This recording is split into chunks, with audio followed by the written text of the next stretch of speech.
Mic check. That works. Sweet.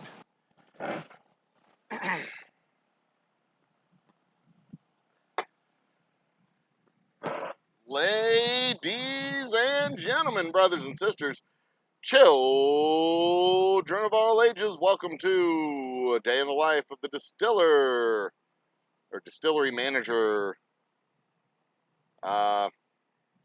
Getting my monitor set up so that I can monitor things. Gotta plug this thing into.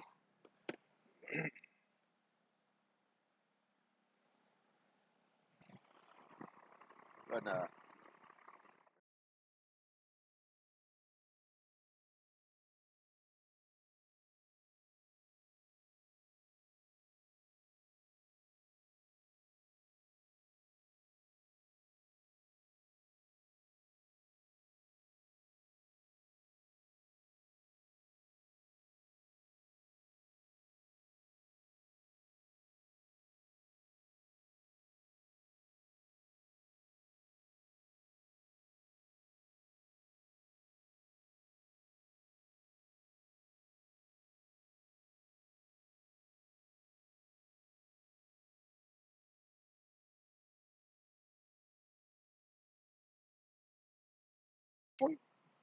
can you hear me now? Yeah, you can hear me now. Hey, everybody. Sound check works.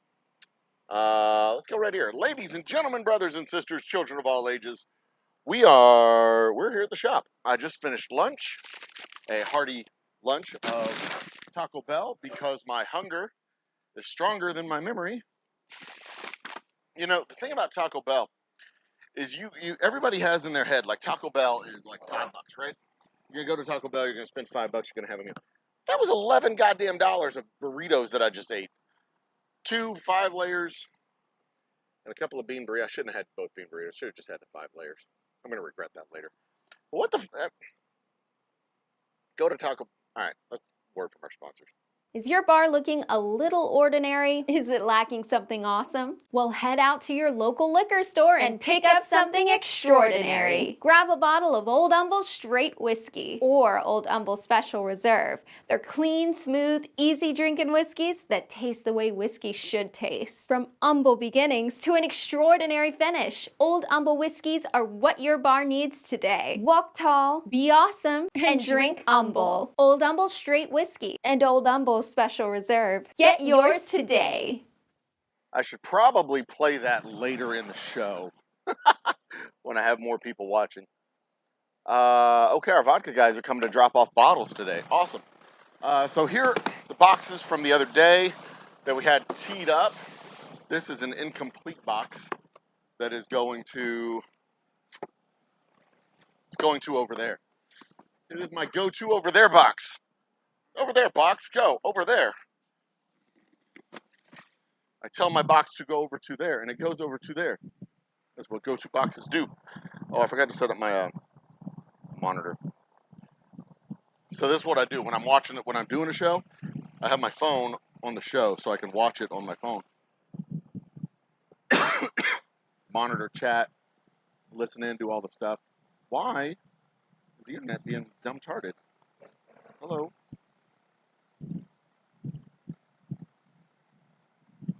All right. Wi-Fi's on. So the plan today is get the rest of this whiskey into bottles. The rest of that whiskey into bottles, and then maybe get started on the. Let's see here. You can't really see it from here, but the bar, you can see it a little bit. The bar that I'm working on is over here. So maybe get started on this a little bit. We'll turn the camera. Don't worry, you'll be able to see it. It'll be fine. But first things first, I want to finish up this batch. Get my bottles in boxes and boxes on pallets. Get all that stuff done and finished. I've been in the shop in the last week, but I haven't done a lot of work in the shop in the last week. I've had some stuff to grab, things to pick up.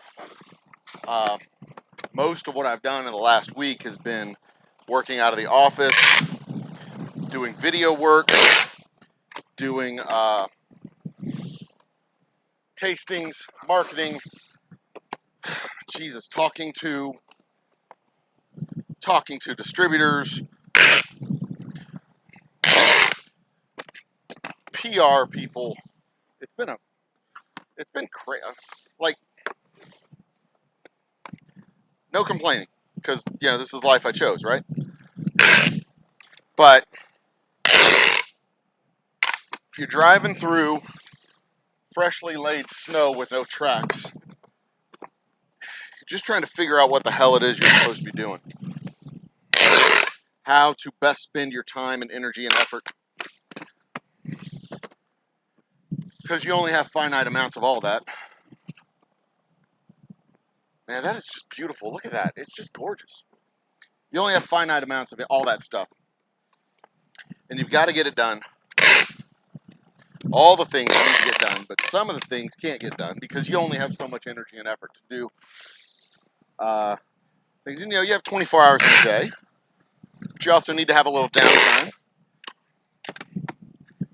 a little goofing off time. I don't know if I have enough of these. Yeah, I do. A little time to watch some movies, a little time to play some Fortnite. Badly. Time to make our stupid happy hour shows.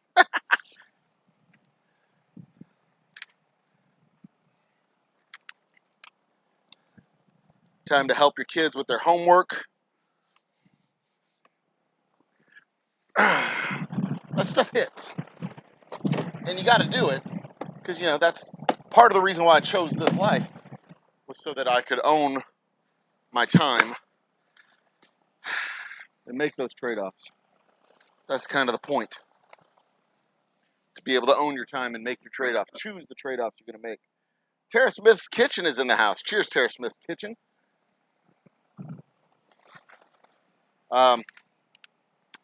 So, when Regions Bank owned my time, I did not get the opportunity to do this stuff. The stuff with my kids, necessarily. Partly because I was obligated to be in the office to do office work, but also partly because the office was on the other fucking side of town.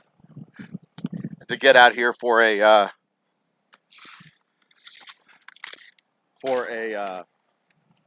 orchestra performance or soccer match or karate certification or whatever was going on, I'd have to actually leave the office early. And even then, it's kind of a crapshoot.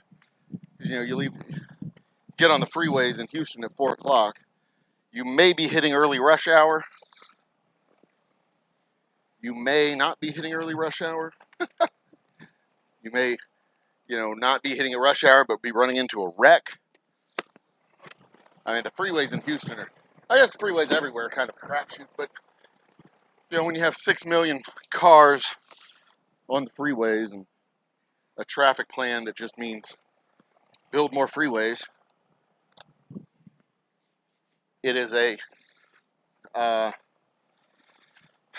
it's a legit game of like Russian roulette, where at any moment some dumbass can decide they want to have their car where some other dumbass already has their car, and then that just ruins everybody's day.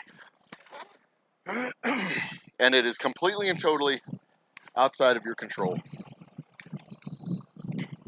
If we had better transit options that worked on a more timely basis.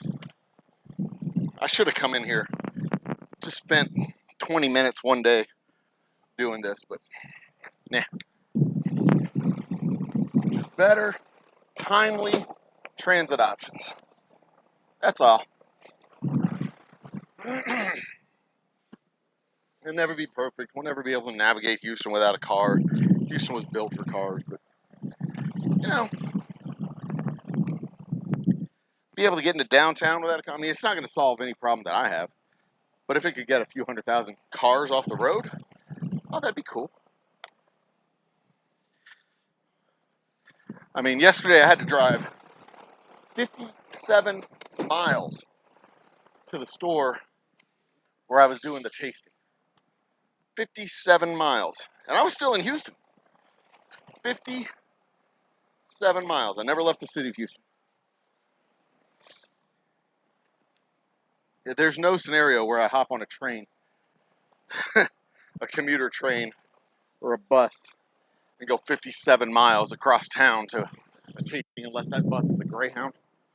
An actual intercity transit bus. All right.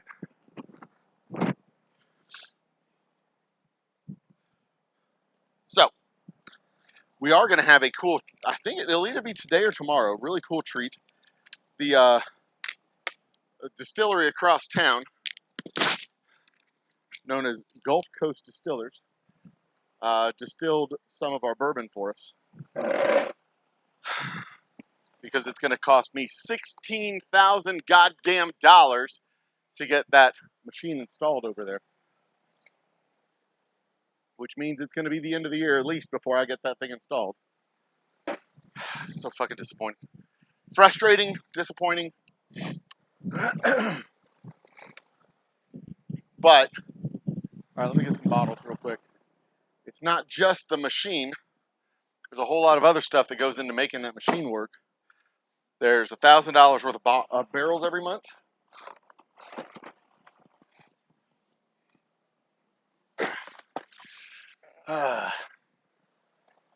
$500 worth of corn and malted barley and rye. We're going to go with 8 more. Let's see here. We got 1, 2, 3, 4, 5, 6, 7, 8, 9, 10. I'll tee up 10 more cases, but I don't think I'm going to use all 10.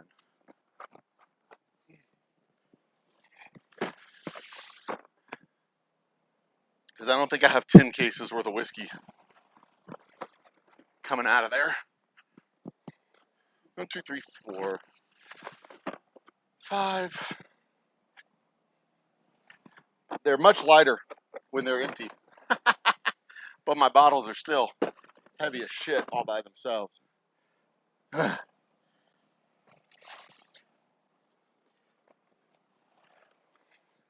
If you haven't seen my latest short, go do that. It's funny. Saw that Corn Kids first video when it came out, beginning of August, and it was 2, 3, 4, absolute comic gold. I love that kid. And then they gave him a remix. It's just pure joy. Just absolute pure joy and innocence. Makes me happy, makes me smile. All right. So this is my bottling machine. This is my, I guess, dipper. I don't think I have, but maybe. Got about this much down in here. I don't think I have, but maybe 4 or 5 cases of actual alcohol in that bin. That's okay. We'll get this going. Let me get started on that bar a little early. Of course, today's program, is brought to you by Boomtown Bourbon. The legendary, oft talked about, rarely had Boomtown Bourbon. And the only reason why it's been rarely had is because we've made 4, this is our 4th batch. This contracted batch that we've got coming from Gulf Coast is our 4th batch we've ever made. We've been around since 2012. Hang on, oops.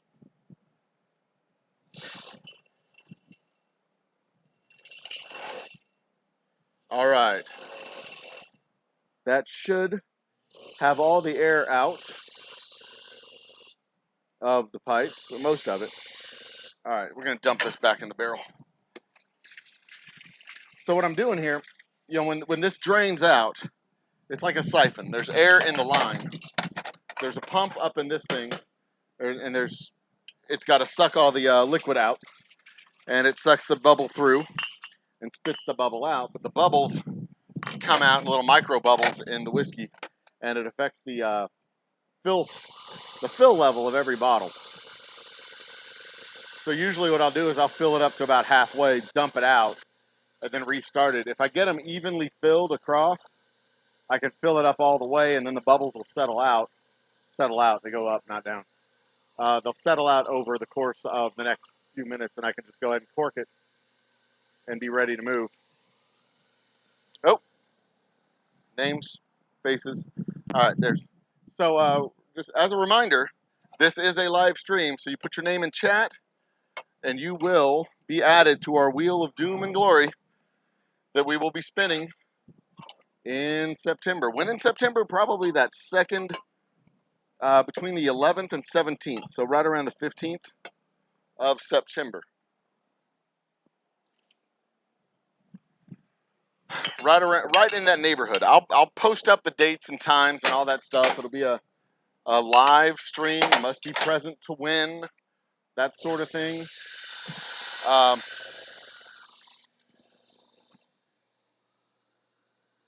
Little quality control. Check my color. Nothing's changed.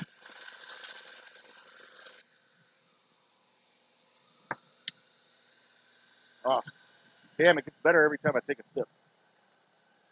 Good whiskey. All right. Now here, I think y'all can see this over here too, right? See the whole table? Yeah, you can see the whole table. This is basically my workstation, my work table when I'm doing the bottling. I cork it, put it in lightly, take the bottle, smash it in all the way. There we go. Done and done. And there we go. 4 fresh bottles of rye.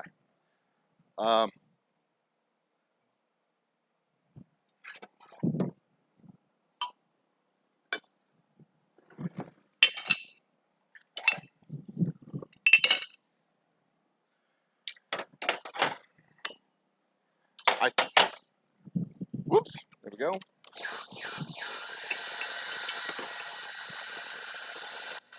Two, three, 4.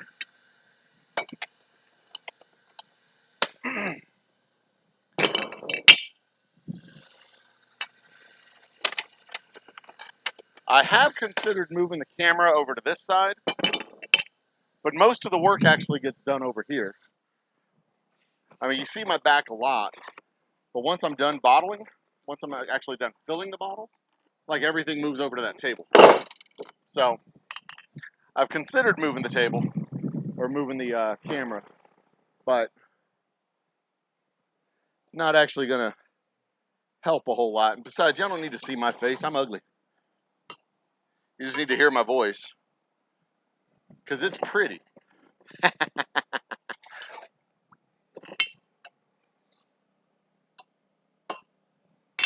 How'd a guy come over here and ask me if we made wine coolers? Wine coolers. Like, I didn't even know that was a thing. Still, it's 2022. Wine cooler? What the hell? Do I look like Bartles and James? Make wine coolers?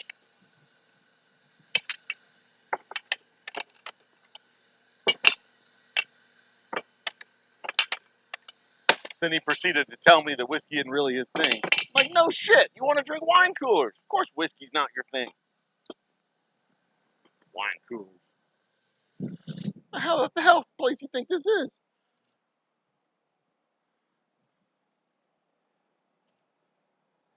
That'll do.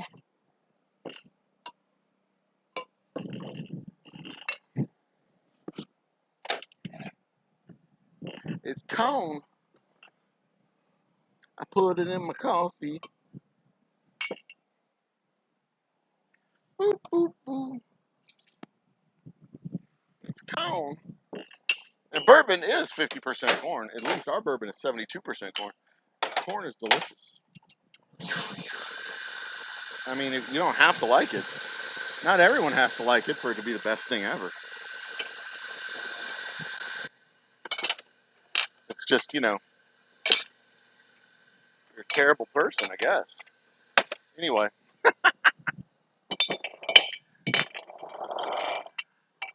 So tonight we have trivia. The brilliantly talented legal mind of Lisa will be joining us as our arbiter, points master. I guess I'm the game master, I suppose.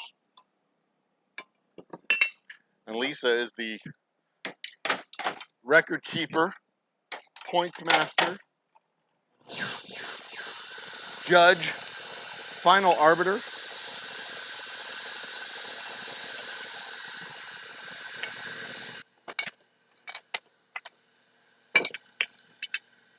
She can overrule my decisions even. But I can be very adamant as well. Like when one of the questions came up, asked, what city is blah, blah, blah, blah, blah. Somebody gave the country, and I'm like, absolutely not. I think the fuck not. Because, like, Paris is like, what city? And it's like the answer was Paris, and they put France. Like, Paris is not France. Paris is a city in France. Don't you get me started. I was not having it.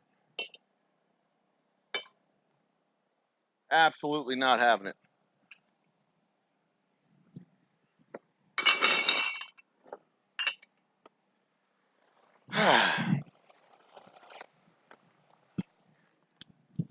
Drama ensued. It was hilarious.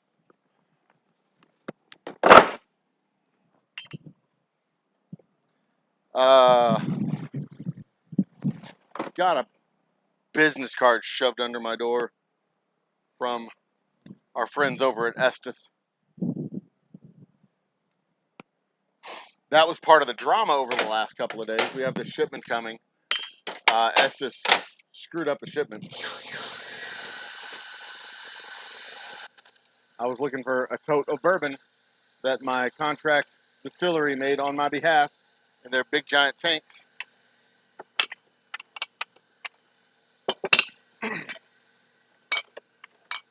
And they picked up 2 totes, one of bourbon and one of vodka, which I did not order. Top shelf is in the house. Cheers.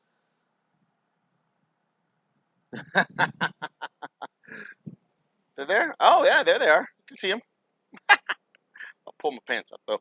You don't need to see that. At least you don't see my butt crack. That's the important thing. I got that covered.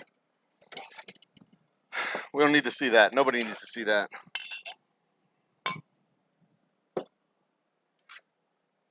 I am setting out the schedule for September and October. It is going to largely coincide with the University of Houston football schedule, as well as Friday nights live music here at the distillery. But I gotta work on scheduling up some bands. That is the part of this that I hate the most. Is scheduling bands on Fridays. It's just such a pain in the butt. Not because the bands aren't awesome, because they are. They're awesome. They're awesome people. It's just hard to chase them down. I have stuff to do. They have stuff to do. And, you know, you send them a message 1 week, and then it might take them a couple weeks to get back to you. I'm complaining a lot today. Y'all just going to have to hear it. I don't give a shit. I don't have people to talk to usually, so deal with it. And speaking of not having people to talk to, I'm doing a tasting yesterday. 2 full-grown adult human being people were talking I'm talking to him in the middle of a goddamn sentence. The phone rings and they're just like blah blah blah blah blah blah blah blah blah. Like I'm in the middle of a fucking sentence. When did that become okay for people just to not even hold up a finger and say, "Hang on a second, I have to take this." Not even to say something. Just I'm like, "Hi, my name is," and then they're blah blah blah blah blah blah, and that's it. It's just like, what the fuck? Who raised you? Bunch of cell phone using wolves? What the fuck? Just gonna be like in the middle of a damn conversation? Pick up your phone and just walk off? Like, fuck you, man. And the horse you rode in on. That shit just pisses me off. Like, who does that? Fucking savages is what it is. Savages raised in a goddamn barn by wolves in the woods. A barn in the woods raised by wolves. Swear. Anyway, glad I got that off my chest. I'll probably complain about it later. I'm really in a good mood though. I'm not like cranky. I don't want to complain so much. You just have to hear it. The bill for the keyboard cleaning. Go ahead. Send it. I'll ignore it. Like all the other bills that I have. Doesn't matter. It's gonna get forgiven anyway. That's actually probably my favorite thing to see over the last couple of days. Is just people bitching and moaning and huffing and puffing about something that literally is helping millions and not affecting them in any way, shape, or form. Ted fucking Cruz getting on his whatever stupid format platform that he has, his dumb ugly face in the world. He's like, I paid off my student loans, 6-figure student loans. Like, no, you didn't. You jack off. Your wife paid off your fucking loans from with a campaign contribution from not Morgan Stanley. Yeah, I think it was Morgan Stanley. Or yeah, Morgan Stanley paid off his fucking loans through his wife. He didn't pay off his goddamn loans.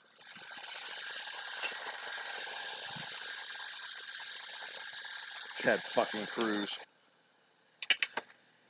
Trillions of dollars go to bail out banks. Trillions of dollars go to bail out insurance companies. Trillions of dollars go to get paid out to defense contractors.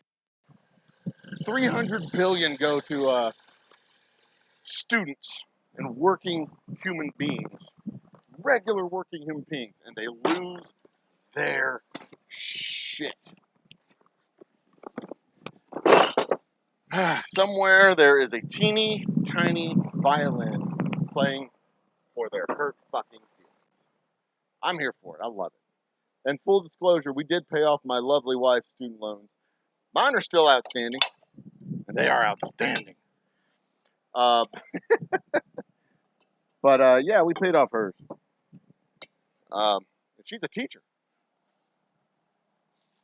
So, she's a teacher, and they fucked her on her student loans because they were supposed to be forgiven because she was teaching in a Title I school, but they screwed up the paperwork, and she was too tied up. I was too tied up. We were all too tied up to cover all the information and make sure that, it got all tracked down and taken care of. So she had to pay back her student loans that were supposed to have been forgiven, plus interest. But, no hard feelings. That's part of playing the game. We played it. And over the years, I have certainly paid off the balance of my loans, but the interest that was charged had accumulated to the point where they were pretty much double what they cost me to begin with. But eventually, I will knock them out.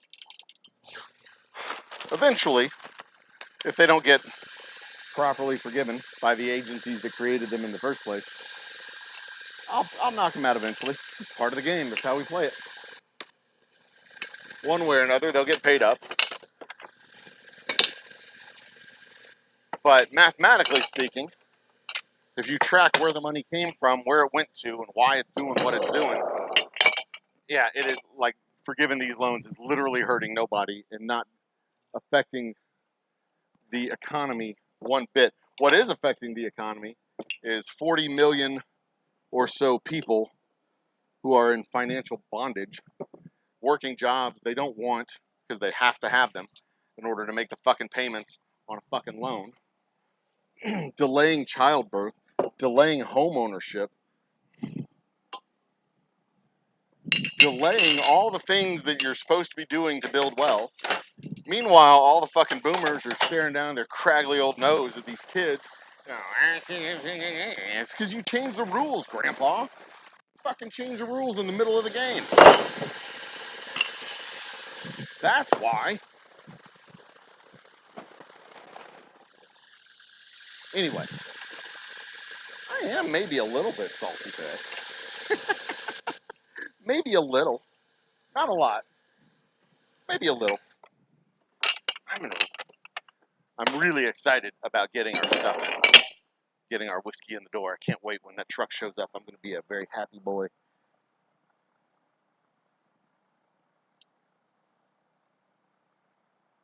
See what he's saying. Cleveland's executive order Obama Day gave priority cell phone calls. Gave priority to cell phone calls over. That's funny. That's funny. Um,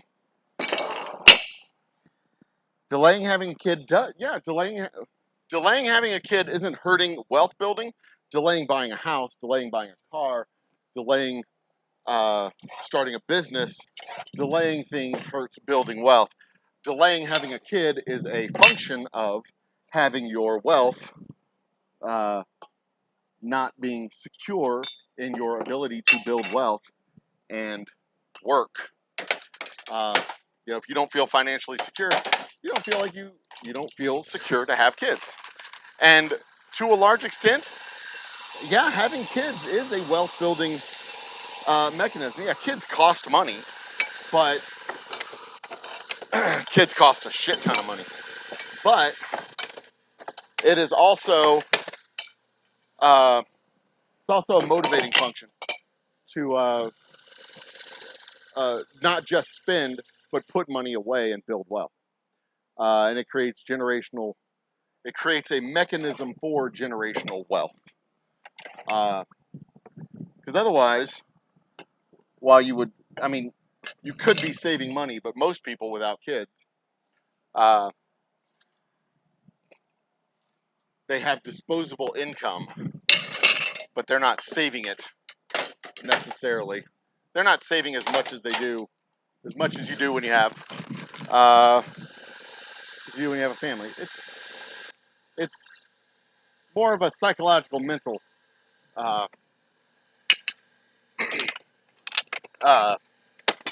exercise than it is people want to do the things and build wealth when they have kids. And if you don't have the wealth, you don't have the financial stability, you don't want to have kids. And you delay those sort of family building activities, and ultimately, um, having fewer children later in life creates a drag on the population growth and ultimately the GDP growth for the entire country. Just ask China with their one-child policy, and they're about to get fucked hard from their one-child policy, because they're going to have what had been a stabilizing point in their population growth. They're going to have a serious problem as their population, as they reach the same type of population pinch that we have after the boomers, but theirs is going to be much more drastic because it's just going to represent a whole lot more people. They're going to be taking, I think they said They're going to be taking out a population the size of France from the workforce and replacing and taking a population the size of Japan and putting it on the pension rolls. So basically, instead of having 4-to-1 or 5-to-1 workers per retiree, they're going to have 2 workers per retiree, which is kind of the same population crunch we went through or are going through with the boomers as they started retiring in the late 80s and mid 90s. It caused all kinds of fun financial havoc for us in that little time period. But, anywho, Tara's in the house. Cheers, Tara.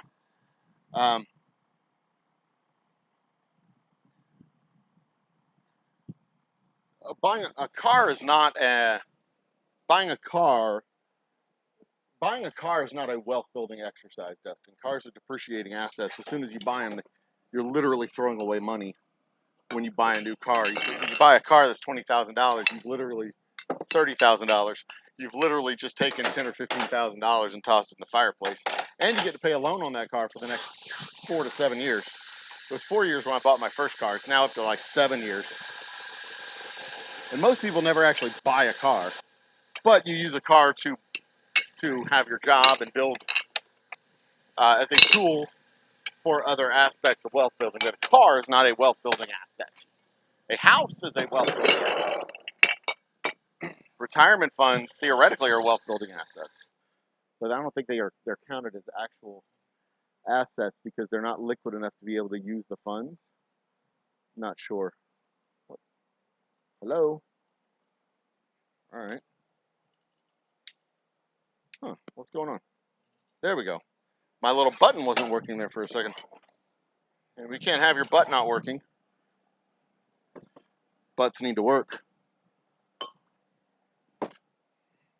But we are experiencing real time, and this is kind of fun to watch, a full-on restructuring of the economy. And I'm here for it. It's glorious. The rules are changing, and they're changing away from the boomer rules and towards the millennial rules, and they are very different. Oh, that's it. We're there.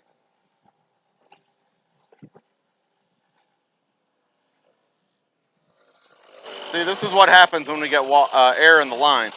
It looks like a black and tan. Just go ahead and reset these.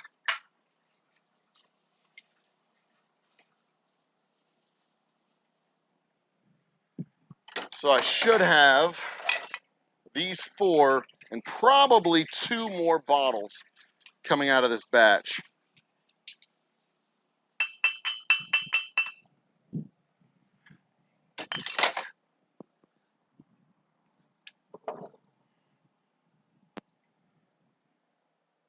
All right.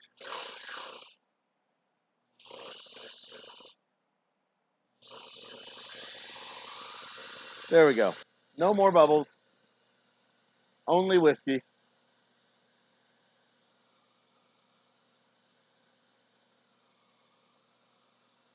Now the last 2 bottles is going to be 4 half-full bottles that I'll have to consolidate, but it'll work out.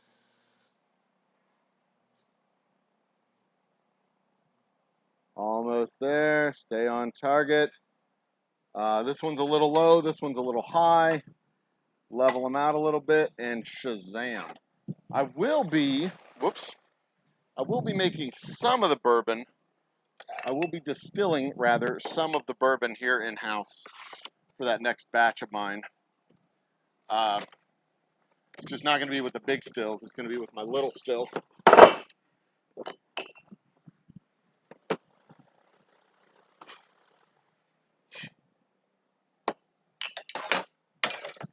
And Tara, I agree with you. Those loans were mostly predatory in their inception, execution, and servicing. I mean, telling kids that making a loan to kids without income, accruing interest from day one,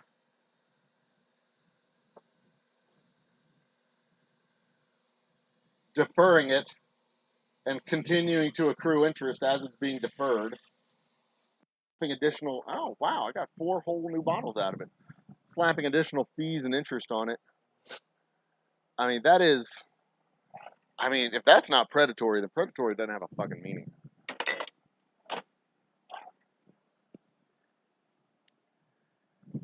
And when you get $30,000 worth of loans and you pay $30,000 back, the balance of your loan should not be $30,000.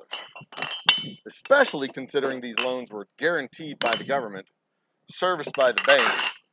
They were zero risk to the banks, zero interest to the banks. The banks charged 6.5% interest on them.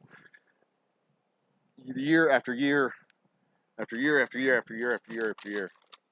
And half of the outstanding balances, at least half the outstanding balance, is pure accumulated interest on money that was literally given to banks for free and guaranteed by the feds to be lent out to students and transferred to state institutions. This was a 0% interest-free transfer from the feds to the states that banks just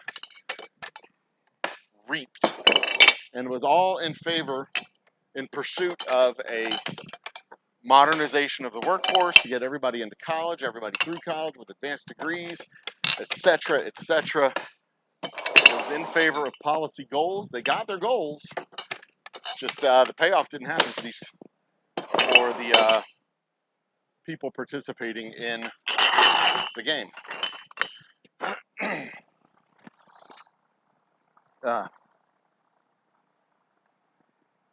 2,000 month apartment, 700 car payments, and they can't pay their, $2,700 a month in baseline bills.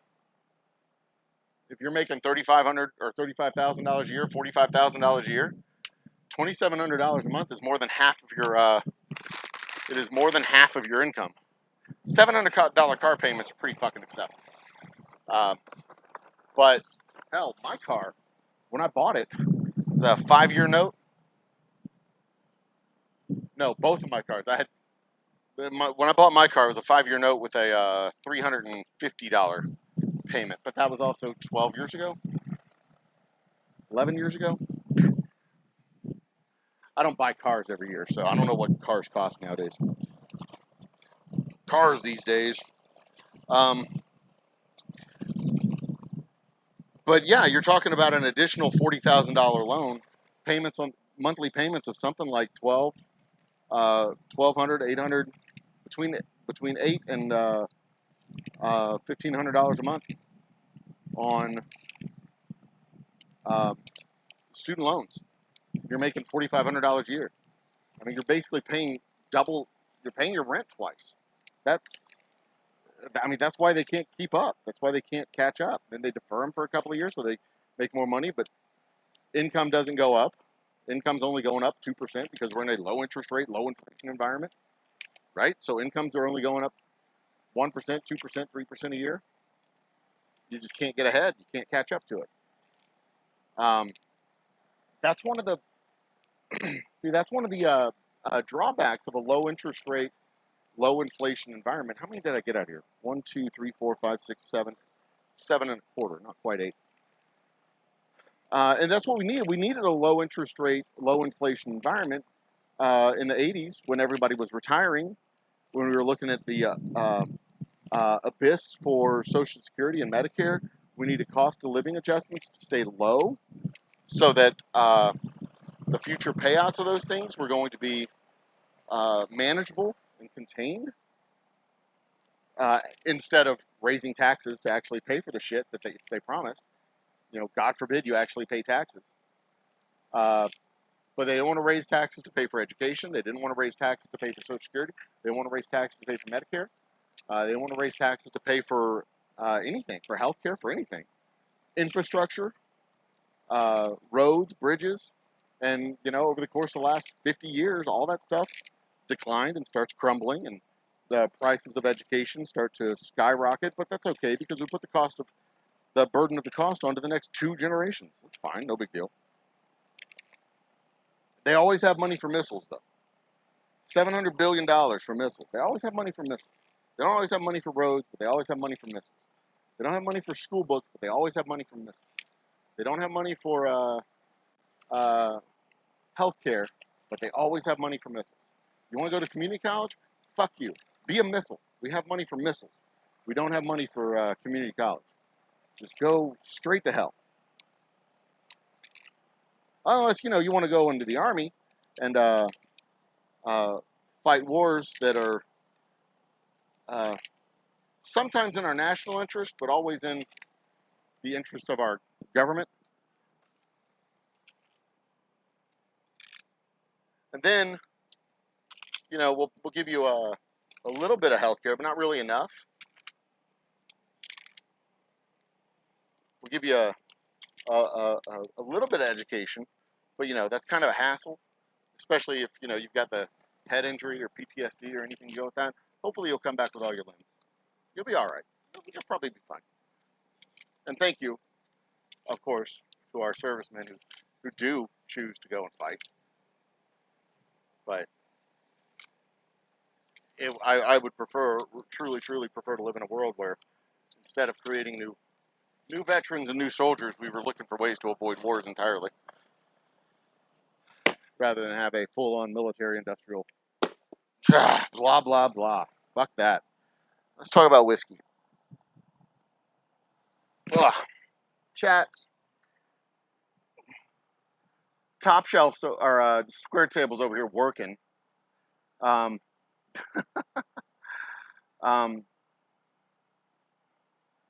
crap all the time when we were approving. Yeah, and that's another thing. They approve the forbearance on the loans, but when the loans go into forbearance, they're still generating interest. It's just delaying. Hi, Vanessa Kitty. So we have 4 names added to the Don't Question Our Overlords, the Great Boomer Generation. I don't think anybody when the history of our country is written, I don't think anybody will ever refer to it as the Great Boomer Generation. Where is my heat gun? I mean, one of my favorite questions to ask is, what one thing that was put in place by the quote-unquote greatest generation, the World War II generation, the people actually went and fought in World War II. One thing that they did that was left to the next, not the boomers, but the next generation, Gen X, Y, and Z, in better shape.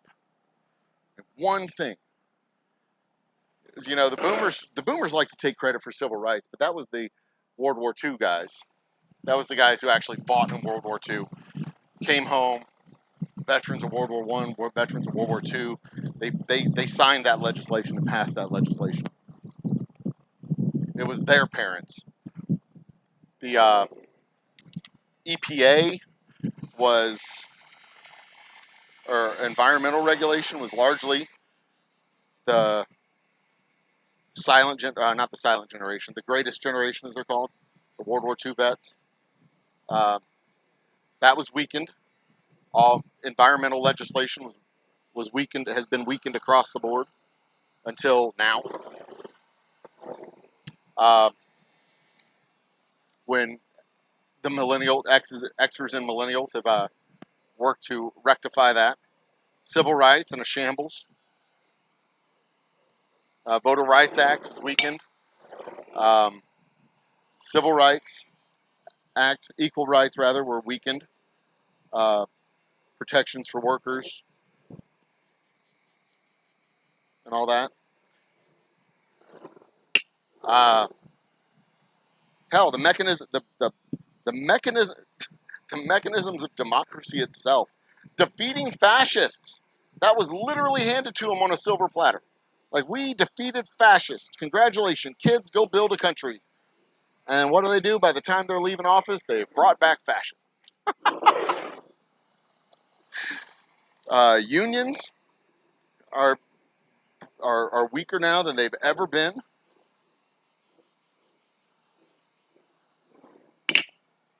I mean, it's just income inequality greater now than it's ever been.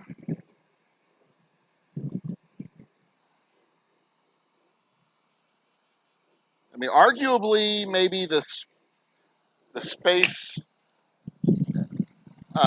infrastructure can make a fair argument that in the 1960s it was boomers who were at the consoles, boomers who assembled the technology, boomers who brought it into being and put us on the moon, and then proceeded to stop doing that for the rest of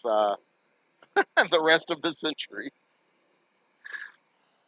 And now it's their kids, Xers like Elon Musk, that fucking weirdo, Branson, um,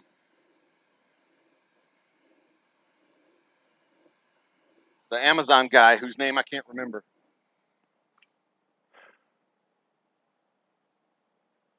Bezos. The next generation of space infrastructure.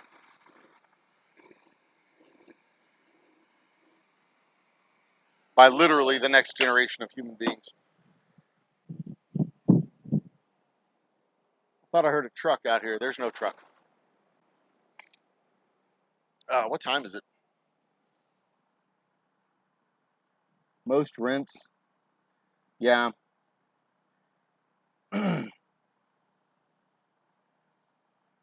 Steve's in the house. Cheers, Steve. Oh yeah, I do. I should use the turntable. Thank you. It's quieter on the table when I use the turntable.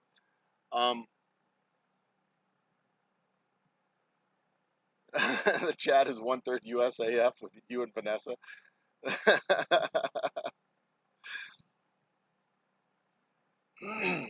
I need the country to be worse so people drink more. I want happy drunks. I want people to drink because they want to drink, not because they have to drink. Uh, I want people to be able to afford more expensive whiskey so I can charge more for my whiskey. You know, I want it to be a recreational habit, not a oh my god.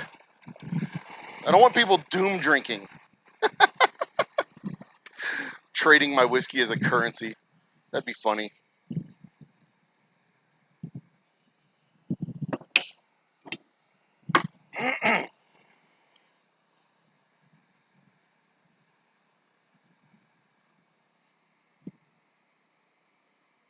Oh, that was too hot. Too hot, too close.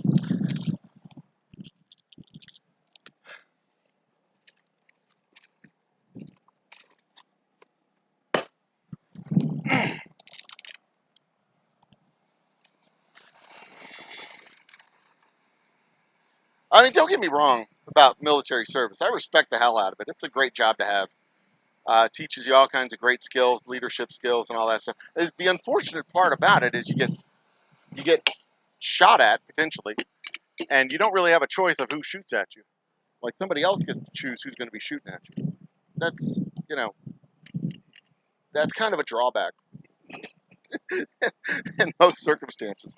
And they don't pay you particularly well unless you're up in the higher ranks, but they do give you room and board and training, a lot of life skills, and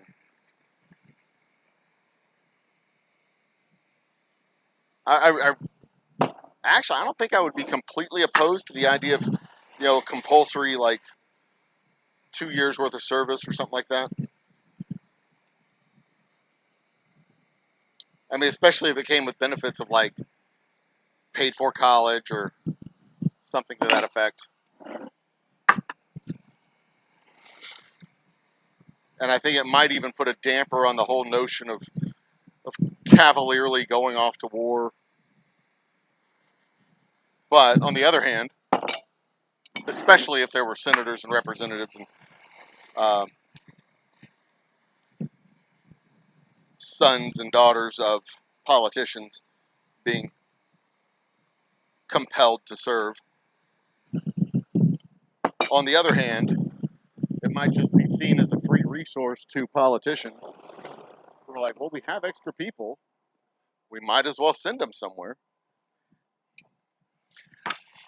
It also feels a little bit like a big, fat corporate welfare check to Lockheed Martin and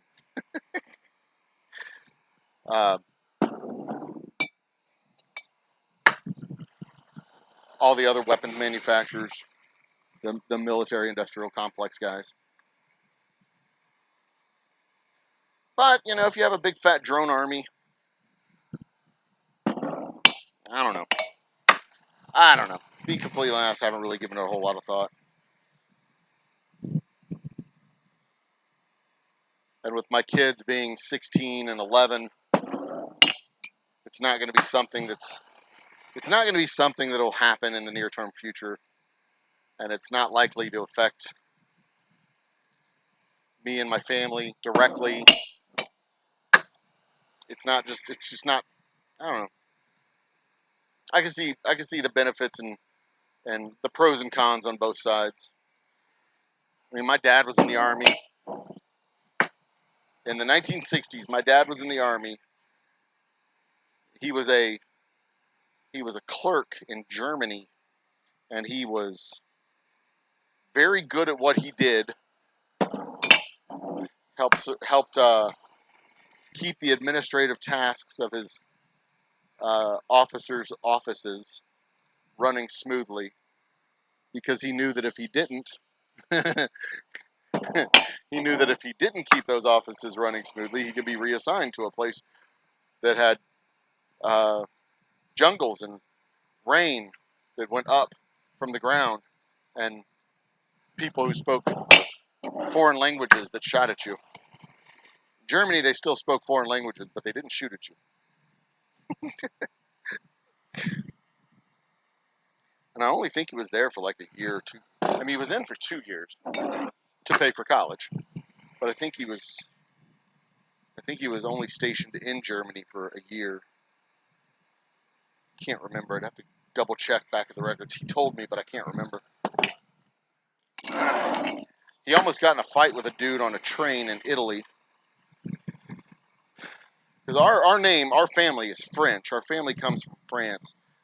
Before that, they were Dutch, the Netherlands. There's a little town in the Netherlands called Breda that historically, way back in the 1600s, our family was from that town and got kicked out when they, in one of the religious revolutions.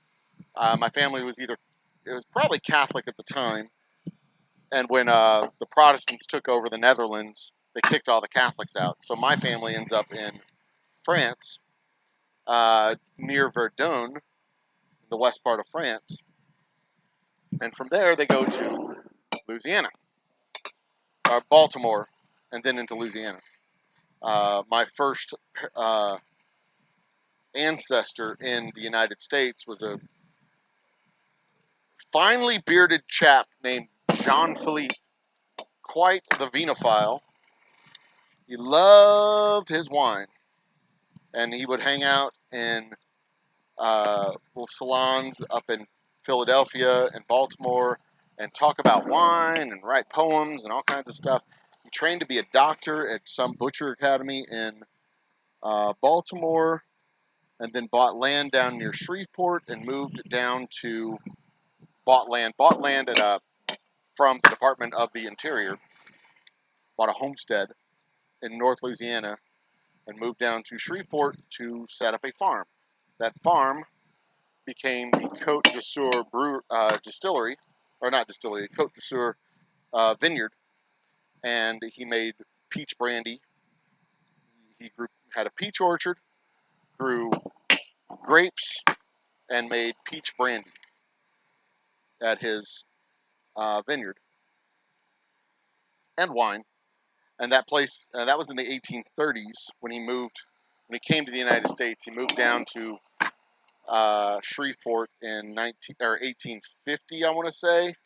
And then the Civil War broke out, and Union forces burned his vineyard down twice, 2 times, because he was a stubborn jackass, apparently. After the war,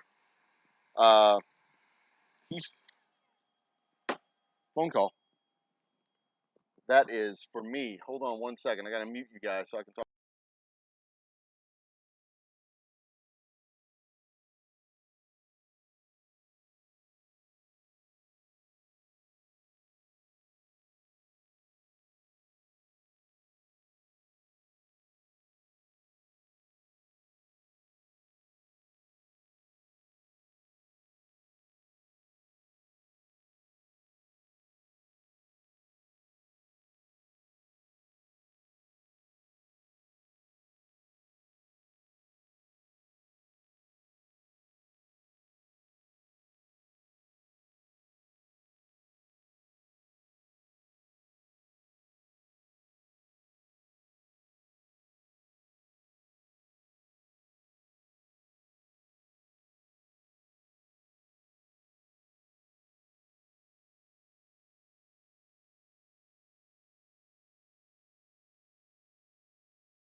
Is your bar looking a little ordinary? Is it lacking something awesome? Well, head out to your local liquor store and pick up something extraordinary. Grab a bottle of Old Humble Straight Whiskey or Old Humble Special Reserve. They're clean, smooth, easy drinking whiskeys that taste the way whiskey should taste. From humble beginnings to an extraordinary finish, Old Humble whiskeys are what your bar needs today. Walk tall, be awesome, and drink humble. Old Humble Straight Whiskey and Old Humble Special Reserve. Get yours today.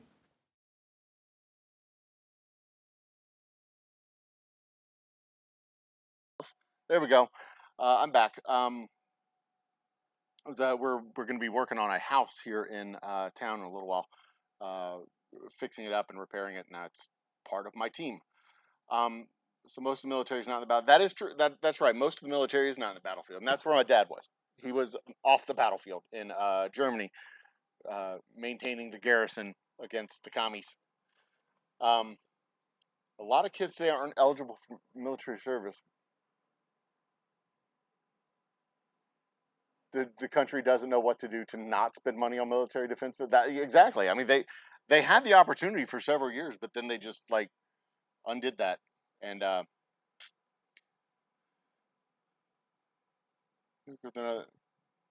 see, exactly, Vanessa. That's kind of what I was thinking. Like, like the compulsory service is an idea, you know, to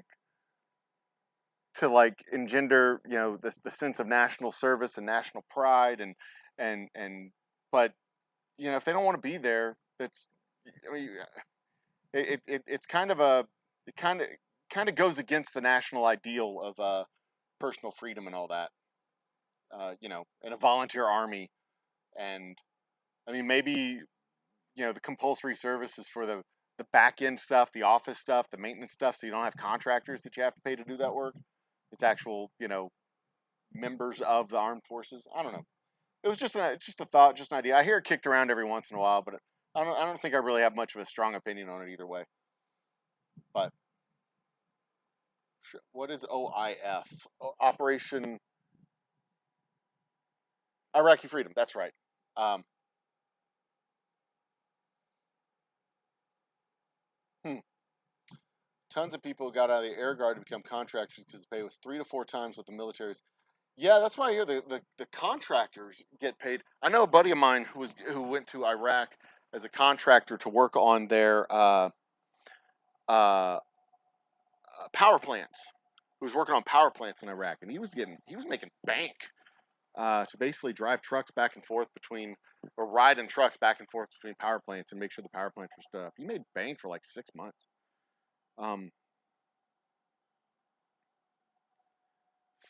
$5,000 loan for a semester that you never finished costs nearly 20. Yeah, it's exactly the type of predation that you run into with these types of loans. That the total balance is way greater than what you actually took out. I mean, there's plenty of these kids who actually paid off the entire value of the loan that they took, and they still owe as much or more than what they've already paid.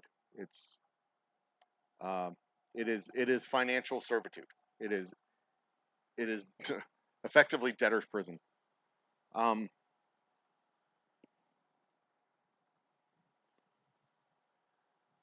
I don't foresee the evil in this world as a reason to be concerned to require military force and weapons needed to combat and discourage the evil from killing us. I think the idea of evil in this world trying to kill us is probably an overstatement. Just the idea that the military is an inherent force of good and that it's always fighting evil is is it's a false assumption on its baseline, um, because I mean, there's a lot packed into that. There's a lot packed into that comment that is just not. Um, Chloroacetic acid. Oh, Tara's in a truck unloading chloroacetic acid. I think nobody sees evil unless you spend time in some of these horrible no. Uh, and I mean, seeing the evil that exists around the world and assuming that it's our military's role to stop it wherever it happens, or that there's even a chance that it would be here to begin with, or that the baseline that we need to defend ourselves against evil elsewhere in the world is 11 aircraft carriers. It's I think it's a false assumption. I think, the idea that we should have a military, but not the military the same size that we have now, a military that's far more pared down, a military that's more.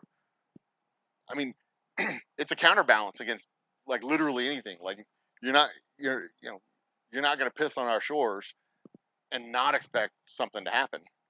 Um, but there's a there's a balance. Like Sudan is never going to attack us. There's like zero chance that Sudan is ever going to attack the United States in a way that affects that is a in a way that is a existential threat to our existence. I mean, they could attack us. They could drop a bomb on a city or blow somebody up in a subway or something like that. Terrorist attack. But the greatest existential threat to the United States' continued existence is the United States. That's it. Um, the only ways out to enlist or get married. There's a lot of folks, Tara, that are in that same boat. Knowing then that is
Sound is still muted. Sorry, guys. I thought I fixed that on this screen.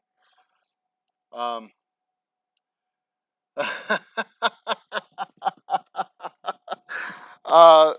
don't know what I was talking about because, I mean, I was muted, but I was talking about the lottery numbers that I'm picking and the ones that are going to win next week. Sorry, you'll have to just, well, it's not taped, so you're just not going to hear it. Sucks. Sorry.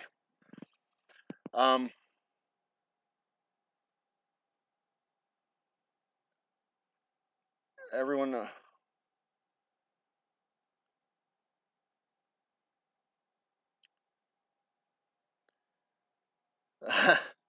I wonder why it muted it. It doesn't fucking matter.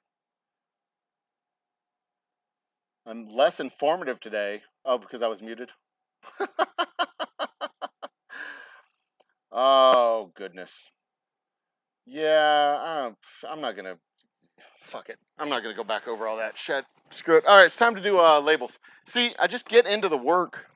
And that's probably the most important thing. That's probably the most interesting thing that I'm doing anyway. The fucking work. Y'all don't need to hear what I have to say about shit. I mean, it was profound. Don't get me wrong. You know, American idealism, American exceptionalism, all that shit. I'm into it. I am absolutely into it. Of course, the things that we used to consider as American exceptionalism, I don't really think we do it anymore. Because stuff that we thought was American exceptionalism was American exceptionalism. People call that socialism now.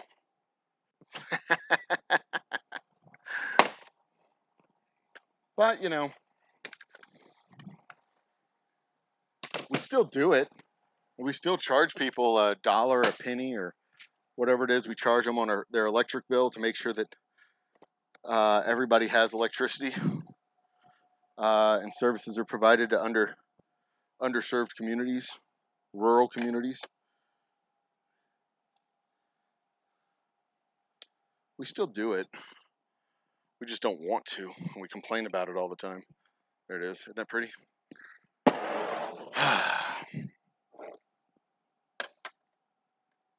I mean, I don't think I don't consider myself to be a socialist.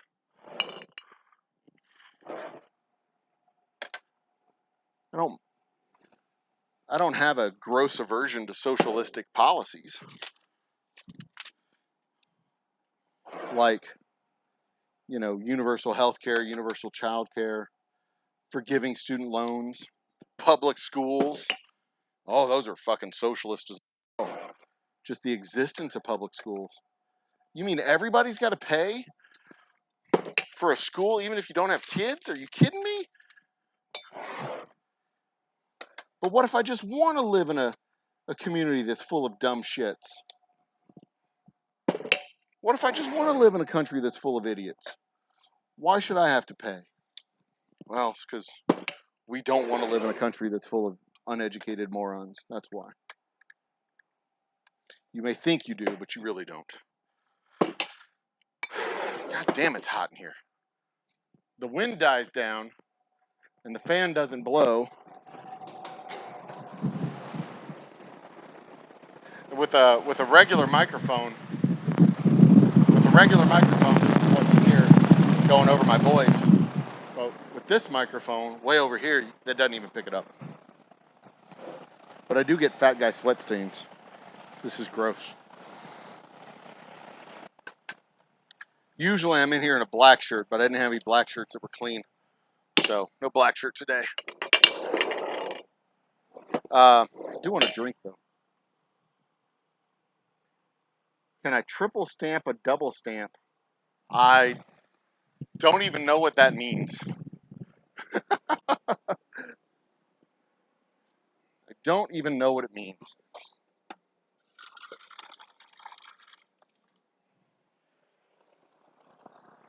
Oy.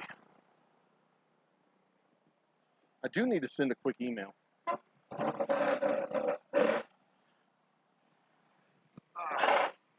Let's see if I can find my emails here. I do need to send a quick email. So, well, y'all get to actually watch me work. Get my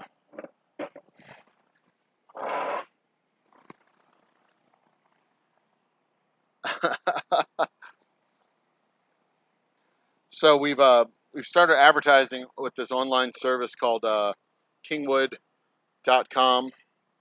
It's a website for Kingwood, Humble, and Atascocita, just out here. And they are going to they're going to write some kind of article on behalf of the distillery. So I have to answer this questionnaire. And I told them I'm happy to answer the questionnaire, but if the questions are like, if you could be a tree, what kind of tree would you be? Then I told them that the answers are going to be um, very outlandish and possibly X-rated. So just as a fair warning to them. Where is the? I'm looking for a specific email from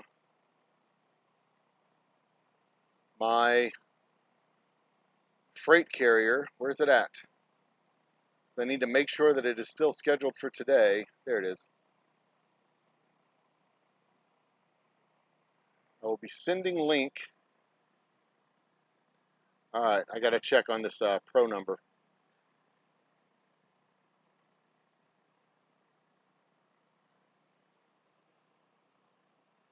To make sure that we have this, find out if it's scheduled for today or not, because it may not be scheduled for today. I may not be getting the shipment today after all. It'd suck if I'm not. I'm not going to be happy. Estes shipment tracking, there it is. Hardwood tree, huge branch, all point. Don't even know Dumb and triple stamp, a double stamp, see if it can't do. Dumb and Dumber. I haven't watched Dumb and Dumber in a long time.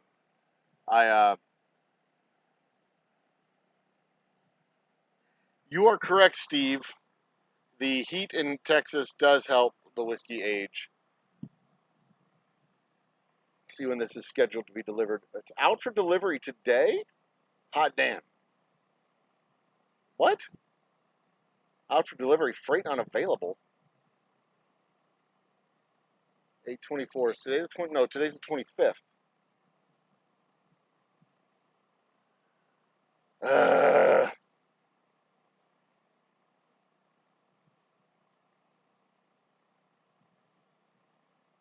All right, so it should be coming today.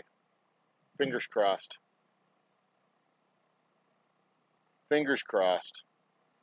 Send the message. Real quick. Let me switch my camera so you can kind of see. You want to see me? I don't know. You can see me at a distance. You don't have to see me up close. Nobody needs to see me up close, right? Right. Ruth. Mr. Jiggs is in the house, and that puts your name on the list, my man. Congratulations. You have been added to the list of for the wheel of doom and glory.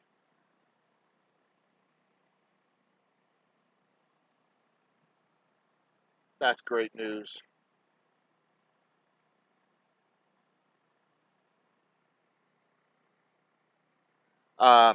Thirsty.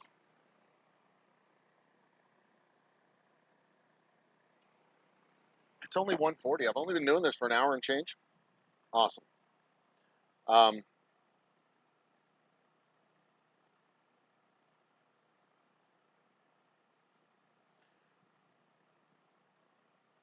I'm just checking to see if the shipment is still scheduled for delivery today. Hopefully it is. Fingers crossed that we will get our shipment in today. It may or may not come. When I was doing this part-time, working at the bank still, and doing this part-time, it was really frustrating because I'd have a delivery scheduled for the day that it was supposed to be coming, right? And then I'd leave work, come up here, wait for the delivery, and then the delivery wouldn't come, and then I'd call them, and they'd say, yeah, we couldn't make it today, it's going to be coming tomorrow. And I'd be like, fuck! I took off time from work to come here and do this, and y'all are just screwing me. I mean, why? Why would you do that? And it was so frustrating. But now, since I'm doing it full time, I have work to do here at the shop, so I can come up here and do work and wait for them. And if they don't come today, that's no problem, because I've got work that I can do here tomorrow, too. This label went on crooked, so I have to remove it and replace it.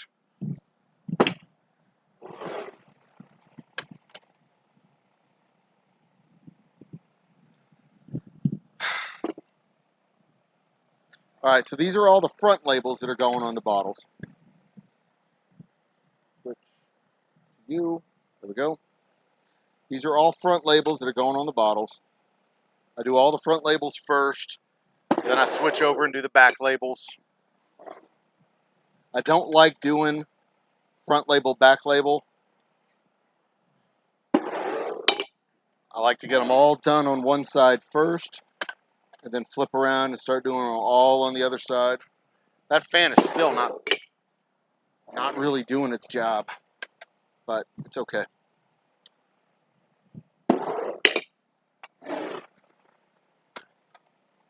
But there's not, there we go. There's not a lot of ways to speed this up with the machinery that I have. I do have my eyes on a couple of machines that'll make this quicker and more consistent. A little electric labeler that it's like this plate, and it has an arm that comes up, and down with the label that comes out. You just set it on the plate, and it goes, and you pull it back out, and you put the next one, push it forward, and that's it. And it labels it from the top. Might not be the solution that I'm looking for, the best solution that I'm looking for, but it'll work for now. I really would like a more automated system. These labels are off center now.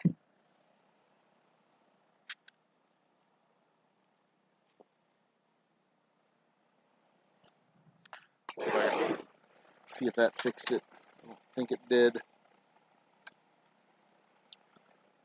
Yeah, that did. Good.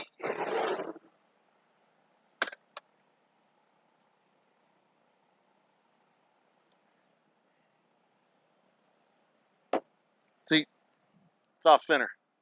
See how off center it is? I can see it with my eyes. I don't like it. I'm taking it off and redoing it.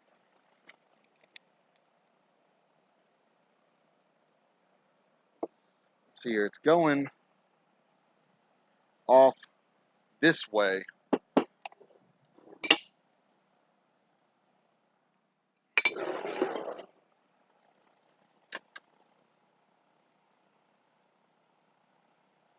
Maybe that fixed it.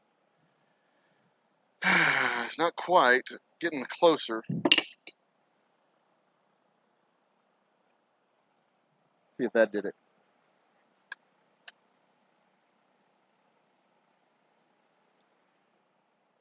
No. Something's not right on this thing.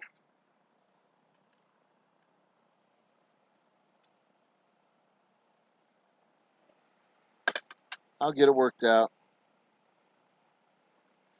That's right. That did it.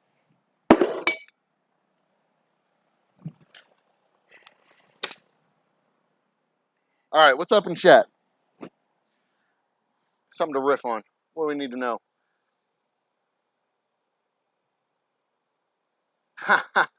Yeah, I mean, I could add a swamp cooler that would make it a little bit more comfortable, but I'd only need it for a couple of months out of the year. Most of the year, it's pretty comfortable in here, and some months I'm even working in a hoodie and jacket.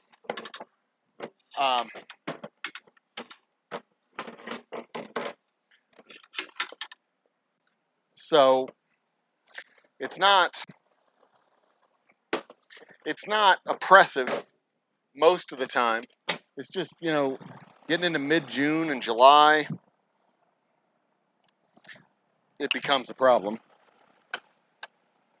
Today's heat feels like just regular summer heat.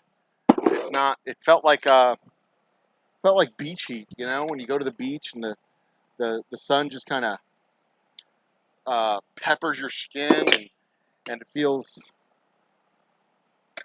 refreshing and tingly. It felt great. I loved it. Unlike it felt in like June and a good chunk of July, when you'd go outside and honest to God would feel like you're just burning. You know, not in a good way. You know, not that stinging summer heat way, but just like something on you was on fire, and it just was oppressive and uncomfortable all the time being outside. That heat wave in early July or mid-July and late June, that heat wave was just fucking oppressive. That was, I mean, it's like I didn't even want to go outside. This, I don't mind being outside in this. This is, I mean, it's hot, but it's not uncomfortable.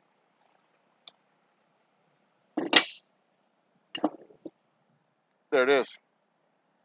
See, we're back to square. And,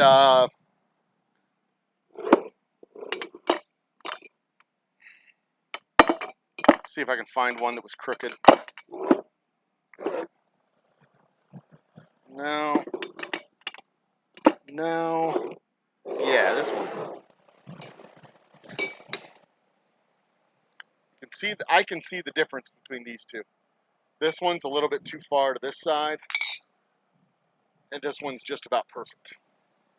There's always going to be a little bit of variance on these labels because it's a manual process. They're hand done. There's always going to be a little bit of variance, but I don't want it to be a significant variance. I don't want it to be so much of a variance that it just looks wrong. You know, because if there's too much of a variance, it looks like it's a mistake, like a two-headed Lincoln penny. You know, like you won't notice that the Lincoln head, if one of the Lincoln heads is like, if the stamp on the penny is just off center, you're not really going to notice that. You might notice it if you put it right next to another penny, but you might be like, this looks a little unusual. Is this supposed to look like this? And then you may not think much of it. But if you see it and you look on the other side and there's another Lincoln head, you're like, oh shit, this is a mistake. They screwed this up. Like, that's great with pennies, but that is not so great with bottles of whiskey. That does not make it a collector's item. That makes it a production error. And that means I have to go and swap the bottle out because it looks like shit.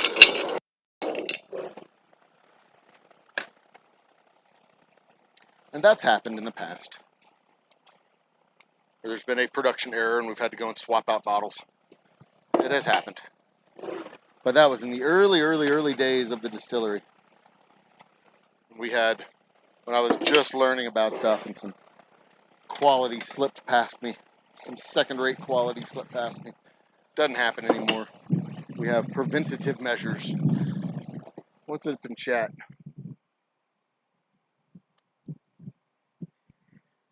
You drink fast enough, you don't need labels. That is a good point, Mr. Jiggs. If I drink them fast enough, they do not need labels. Steve, I've always used these bottles under the Old Humble Distilling Company label.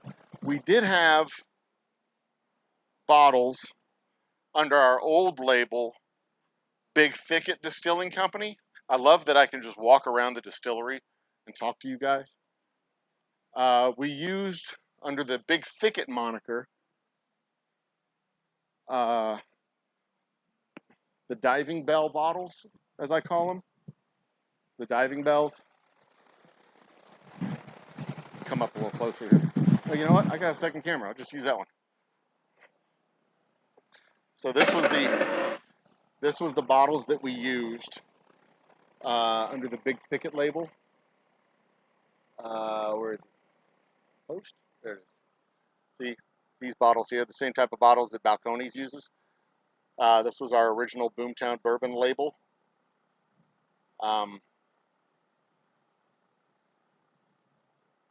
So there you go. That was our old brand, Big Thicket Distilling Company, and the bottles and the old labels. I still have a few of these labels floating around here in the shop, but ever since we were the Old Humble Distilling Company, we use the block labels, the square ones. And there is a company in Oklahoma, Lead Slinger, that uses a similar bottle.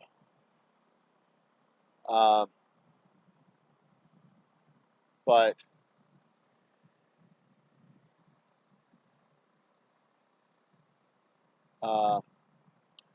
I think they have a screw top, so it's not quite the same bottle. They use a screw top, and I use a bar top is what it's called, and I use the T-top cork. Technical terms. God damn, I'm thirsty.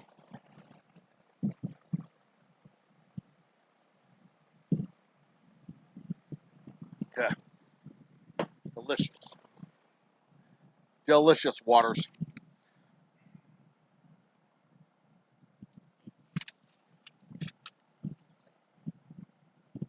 There we go.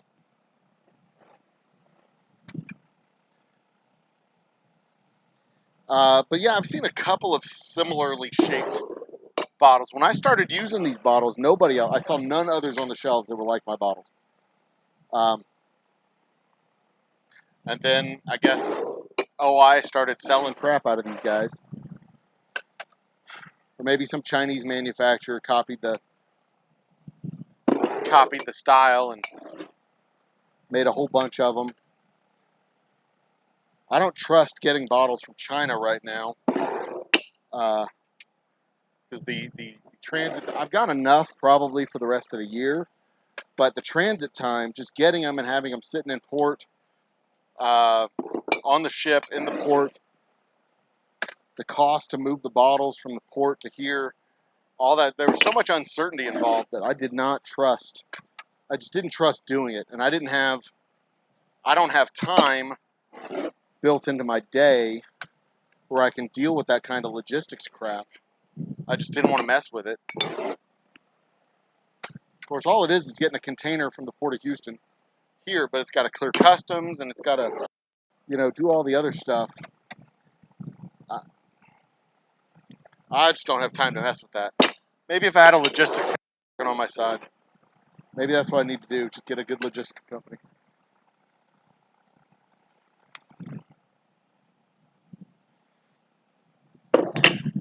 I mean, Estes is fine. They're a good truck company, but they're kind of a discount, I think, express line. Here we go. Consistent label fronts. Looking good, doing good. Everything is awesome. Everything is cool when you're part of a team.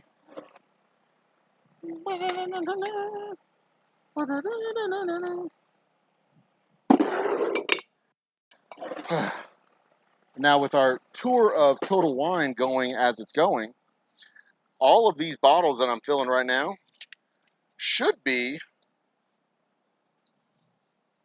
possibly spoken for. Oh, labels are crooked. See if I can straighten this out. I think I fixed it. There we go. I fixed it. So what had happened over here was the outflow of the paper had gotten wrapped around the spindle inside there. And when I pulled it out crooked. So it fed crooked. So the labels were coming in this way. So I had to rewind the labels back onto the spool to get it to straighten out in the machine. And when it straightened out in the machine, then I could go forward again. And then it was straight coming back out.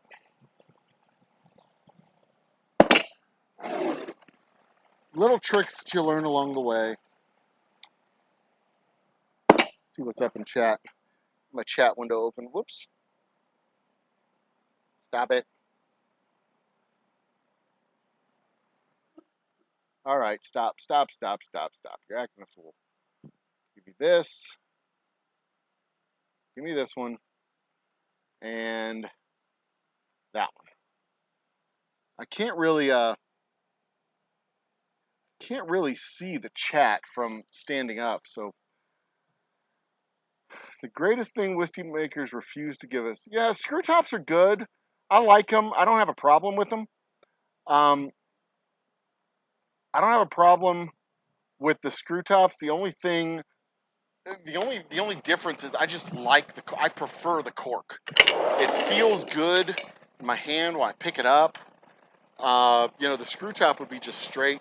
This feels good in my hand when I pick it up. It feels elegant, classy. You know what I mean? It's wood. Of course, if I used a screw top, I could seal it with wax if I was so inclined. A thing that I am not opposed to doing. I think it might be a nice touch on a line of whiskey if I choose to do it in the future. I just haven't done it yet. Haven't invested in the wax pots, the wax crock pots to make it happen. And that's really all I would need to do is do the wax crock. Just crock pots full of wax, different colors of wax. I've experimented with it, but I wasn't able to keep the wax at the right temperature because I was using my stovetop. Because there's a temperature at which the wax will bind properly to the bottle and above which it will not. It gets too viscous, too watery when it gets too hot. You want it to be thick, like nacho cheese, or maybe slightly thinner than nacho cheese, but not thin like. You don't want it watery. You don't want it to be watery thin. But yeah, something like a fondue, maybe like a chocolate fondue. You want it to be kind of like that, thick and syrupy. Then it'll grab the glass, bind to the glass and the wood, or rather the plastic that I've got. And that's what the other thing, I've got these plastic seals. The wax and the plastic don't work well together. I have to come up with another sealing methodology on the first level.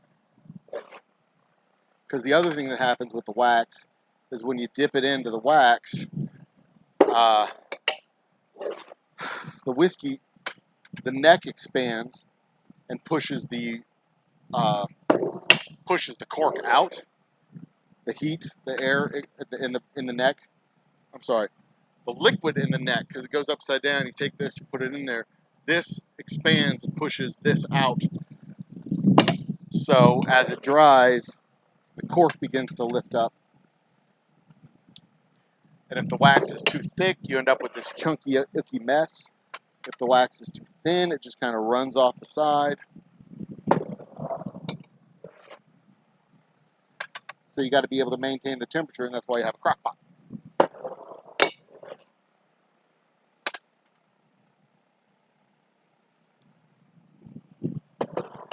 But I will be visiting Garrison Brothers at some point in the next year, because they do a waxing process on their bottles, and I would like to check it out, see how it is done in their shop.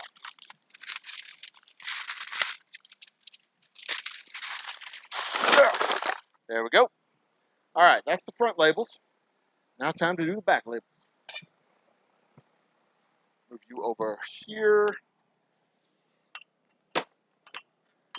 Reminder, tonight we have trivia. Lisa will be joining us, our judge and arbitrator. No, not abattoir. Abattoir is a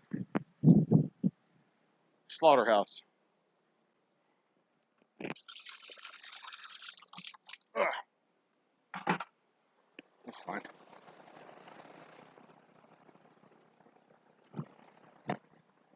Or is that abattoir? Yeah, it's an abattoir. All right. Cancer Mouse is in the house. Cheers, Cancer Mouse.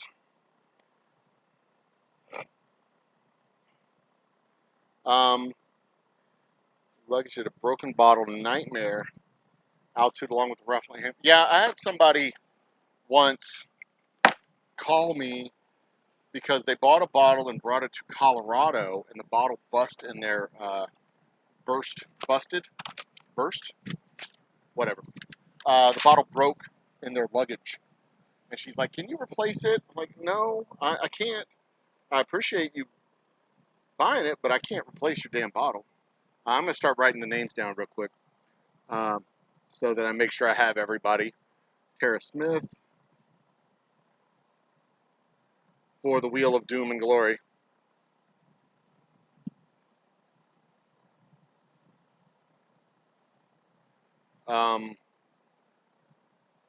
There's Vanessa Kitty.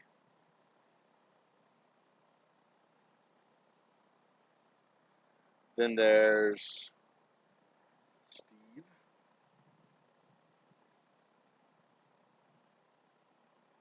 Should I run the word from our sponsors?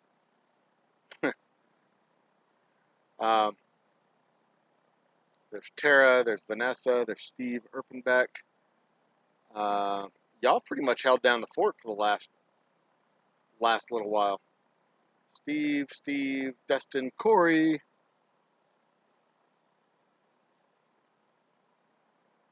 Slater,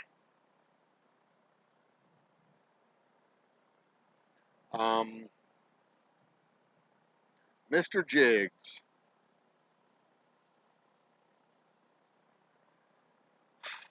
Cancer Mouse.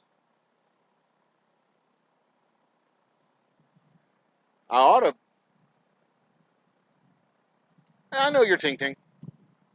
That's no problem. But yeah, I see Cancer Mouse. I'm gonna say Cancer Mouse. I'm not that clever that I can automatically replace names.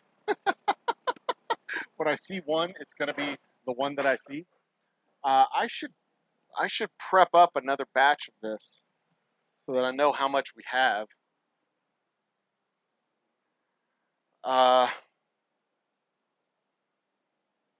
This is vodka. I need to get more cinder blocks. This is vodka. This is rye. That's bourbon. But the bourbon's not going to go in there right away. I need to go do a thing real quick. So I'm going to turn on this, and I'll be right back. Is your bar looking a little ordinary? Is it lacking something awesome? Well, head out to your local liquor store and pick up something extraordinary. Grab a bottle of Old Humble Straight Whiskey or Old Humble Special Reserve. They're clean, smooth, easy drinking whiskeys that taste the way whiskey should taste. From humble beginnings to an extraordinary finish, Old Humble whiskeys are what your bar needs today. Walk tall, be awesome, and drink humble. Old Humble Straight Whiskey and Old Humble Special Reserve. Get yours today.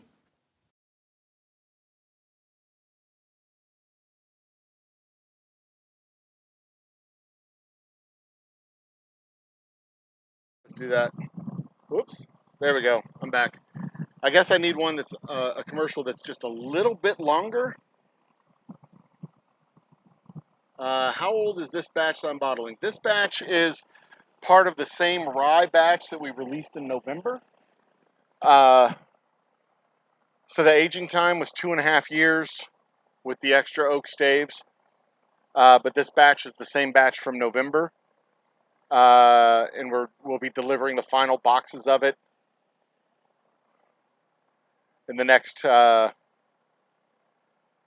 60 days, and then getting the next barrels of the last production run coming in. hopefully within the next 60 days. And then we'll do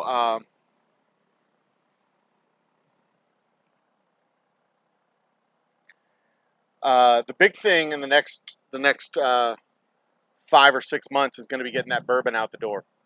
I'm going to be doing our Ghost Town Bourbon and our Boomtown Bourbon. The Ghost Town Bourbon is going to be a little bit cheaper. You'll only be able to buy it here at the distillery, but it'll be a little bit cheaper than the Boomtown Bourbon.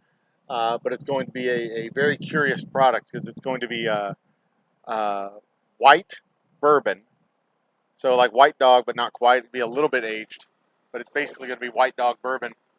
And it's going to, we'll sell it with a charred coil of wood, so you can take that wood, put it in the neck of the bottle, cork it up, put it on your counter, and as it's on the counter, it'll age over the course of a week to 2 weeks and give you the same flavor profile that you would get here at the distillery when you buy the Boomtown Bourbon in March. So that'll be the plan with regards to, there's a significant delay between what I'm saying right now and what's on the video. Because what I'm watching on my monitor is the commercial that came out. The commercial that I put on when I went and used the bathroom. Get yours today. 1, 2, 3, 4, 5, 6, 7, 8. There's an 8 seconds. There was 8 seconds of blackness. And it looks like there is I don't know, I want to say probably a full minute difference between. Wow. All right. Anyway, back labels.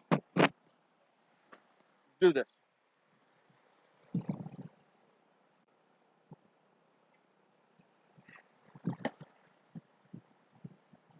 Going to the camera angle's fine right there, I think.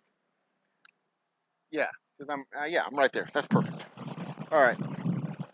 And then after this, I'm gonna make the cuts on the wood over there on my bench, on my bar rather, so that we can have everything set up. Where the fuck was that?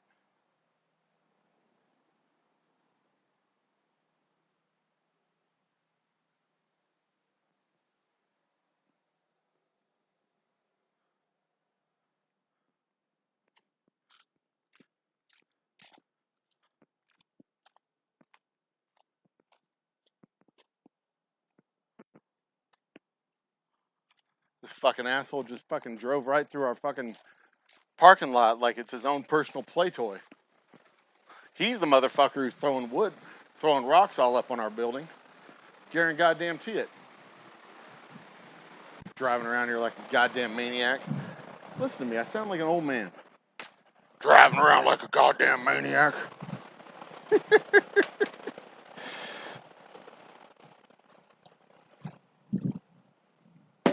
All right. Oh, Old Humble guy, what if he watches the stream? Good. Hope he does. I could use the views.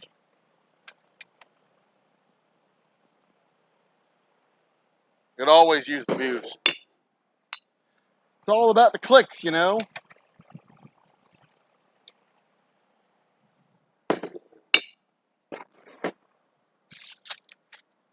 All about the clicks.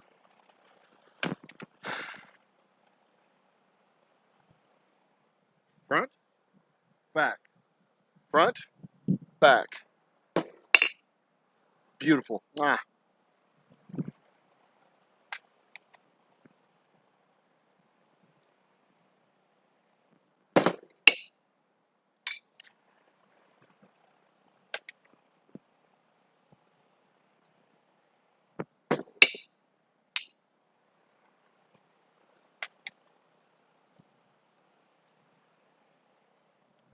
All right.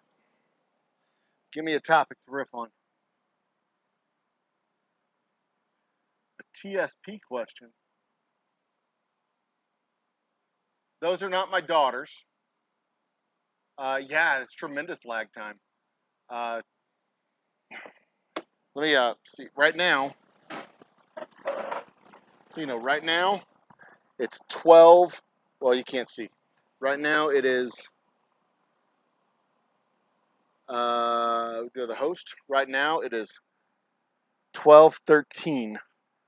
So I want to see how long before we find out, before that comes up. Easy Street with Jen is in the house. What's up, Jen? All right, add you to the list. You're added. You're in chat. You're added to the list. We got you, girl. Easy Street with Jen. Street with Jen in the house. And also, don't forget, you have a chance tonight to be with trivia to be into the party again. To get on the list again. Yeah, I can beef on sideshows. 15 here.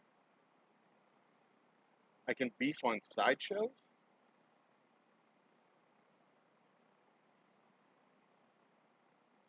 I don't know what that means.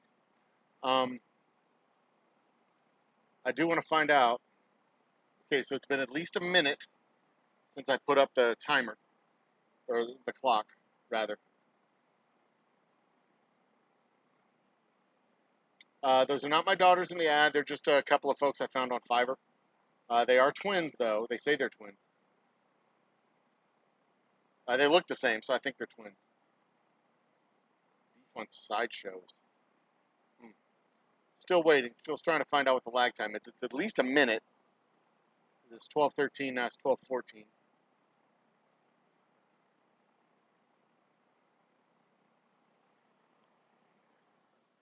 Oh, let's see here. And it was only 5-second lag last night. I wonder why it's such a big lag today. I wonder why I have such a big lag today. Let me see here. Check the mail one more time.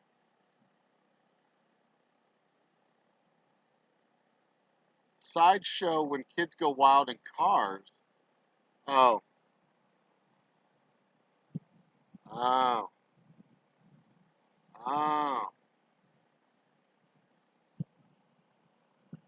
I don't know anything about that shit. There it is. So it is a 2-minute lag. 60-second lag. 120 shit. 120-second lag. 2 full minutes. 2:13 to 2:15. Because right now, it is 2:15 on the clock. Go back to the host. Just showed it again, and it's 2:15. That's when it came up. That's when it came up from the first time to now. It is 2:15. Okay, so back to work. Back to work. Sideshows. Shutting down the freeway because you're acting like a dumbass, that is an unconscionable sin. Being a dumbass and shutting down the freeway, that is unconscionable.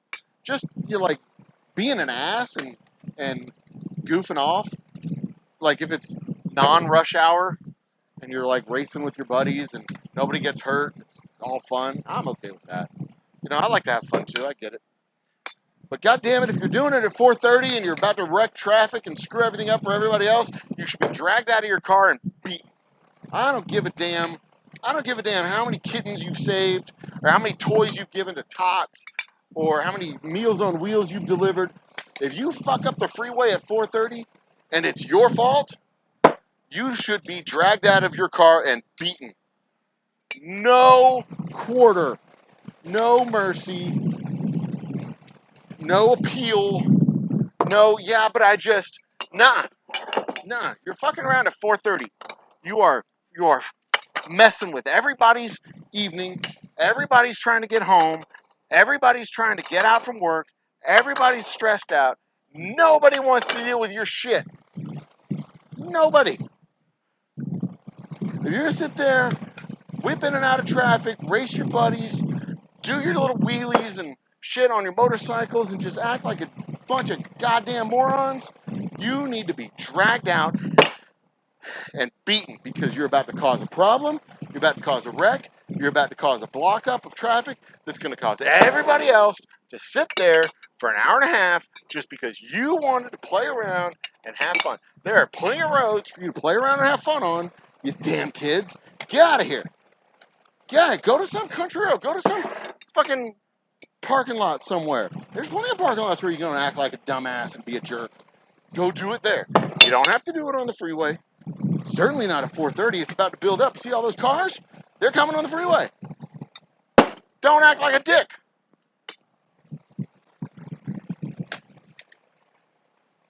That includes that motherfucker out there in the truck who's driving around in my parking lot kicking rocks all over the place. That sumbitch.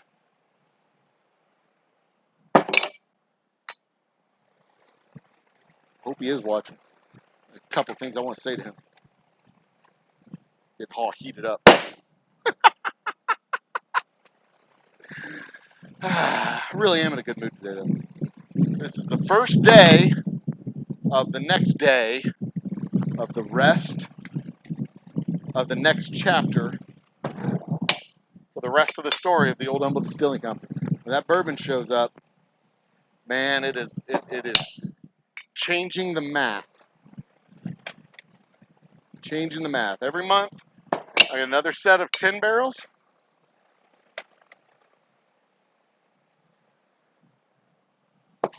Every month, I get another set of 10 barrels. Fill those barrels up with bourbon. Just start cranking. Just start cranking. Then every month, 10 barrels, about 35 cases, comes online, goes out the door. And then we'll start upping it up from 10 barrels. Do 20 barrels. We'll do one 50-gallon barrel and 10 5-gallon barrels. One 50-gallon barrel, 10 5-gallon barrels. Keep upping the ante every time. Then eventually we'll have a bunch of 50-gallon barrels set back, waiting to go.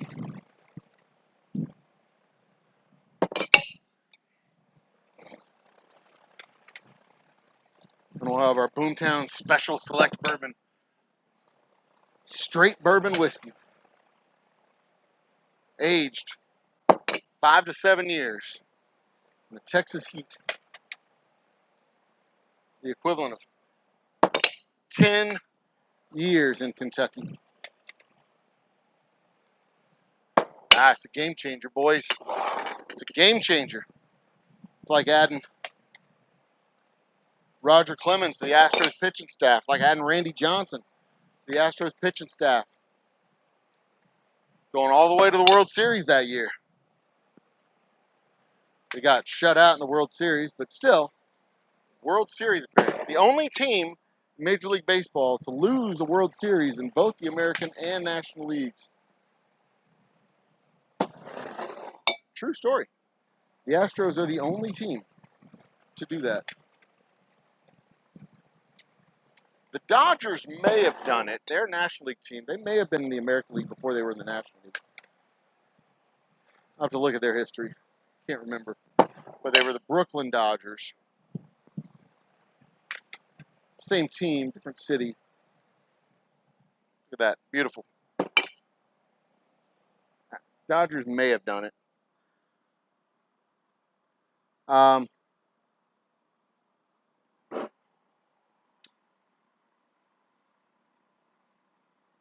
Oh, TSF is a thrift savings plan. Gotcha.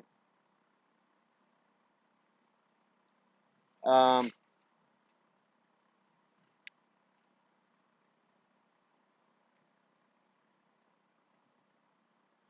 got the password. La, la, la.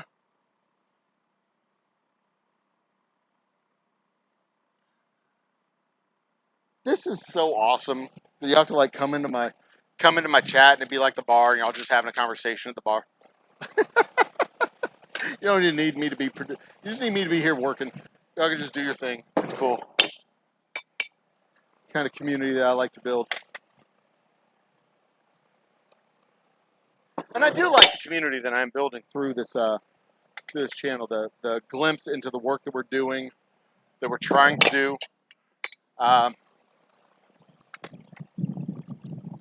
Community support that we're working on. I do have a couple of pet organizations that I'm trying to work with, but other community organizations that are reaching out to us that we can help work with. It's good.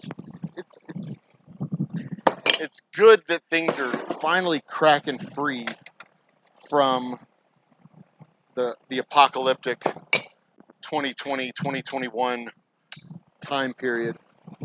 There's still some stuff. I think we're finally working through the last little bits in our own personal supply chain, because we've got some issues with our alcohol supplier and parts supplier, like getting that thing installed.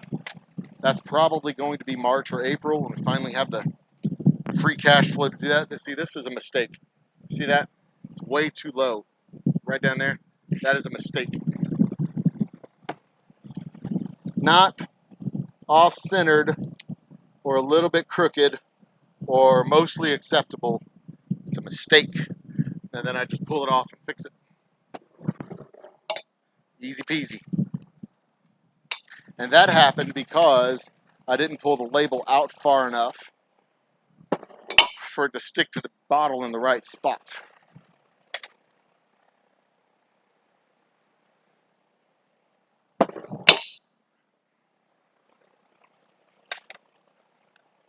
It's corn.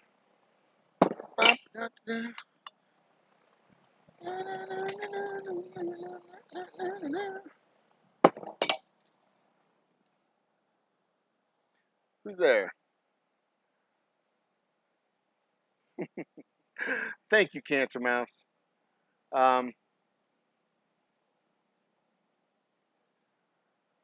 You would intern?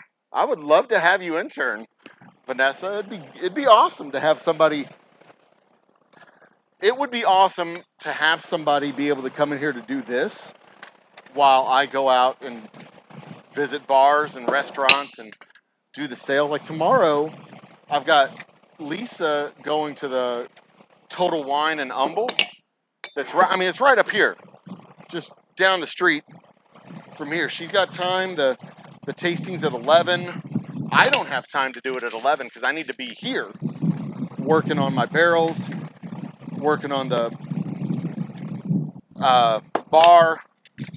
You know, I've got stuff that I need to do.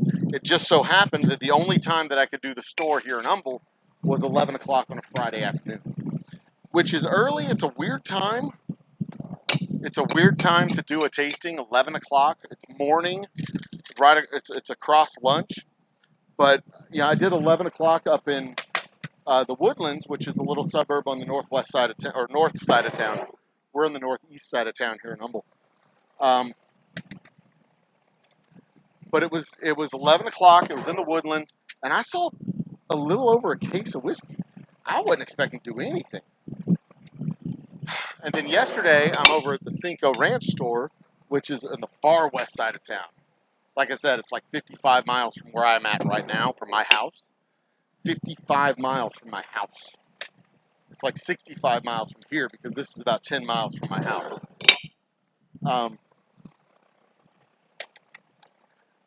That place, I think I only gave out like 10 samples of whiskey. That was from 2 to 5. I only gave out like 10 samples of whiskey. I sold 5 bottles of whiskey, but I think I only gave out like 10 samples. Like there was nobody. It was a ghost town. There was just nobody there. Granted, 5 is better than 0 when you're talking about selling bottles. But, you know, they had something like 30 on hand, and I sold 5. But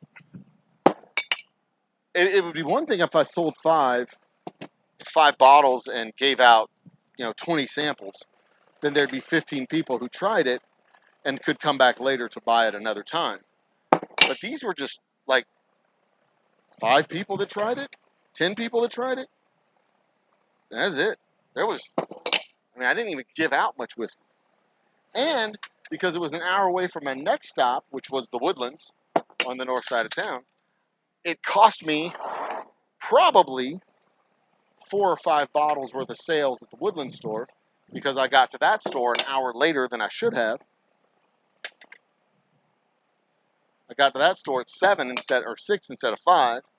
And because I got there at 6 instead of 5, I lost an hour's worth of sales, which was probably 20 or 30 people worth of samples, which could have been 5 or 6 bottles. So I could have sold as many bottles at the Woodlands in that first hour as I sold in the entire 3-hour time at the Cinco Ranch store. All in all, the Cinco Ranch stop was just an unmitigated disaster. It was all around bad.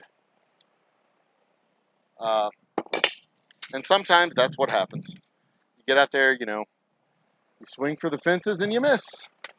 And this was I'll go back out there. They've got some bottles of whiskey out there that I need to swap out off the shelf. I picked up the last bottle of Roughneck Reserve Bourbon that was in the wild, if I'm not mistaken.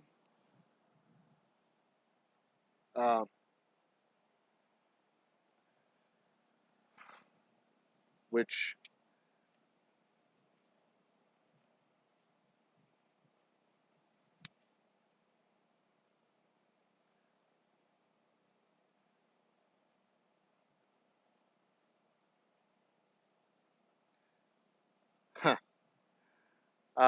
and I posted in the Houston Bourbon Hounds forum that I got the last bottle of a discontinued bourbon, which was my discontinued bourbon.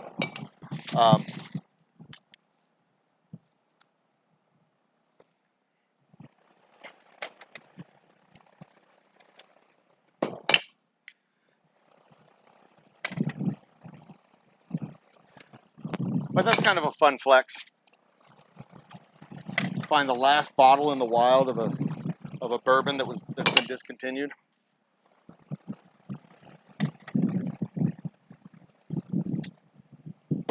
That's a fun flex.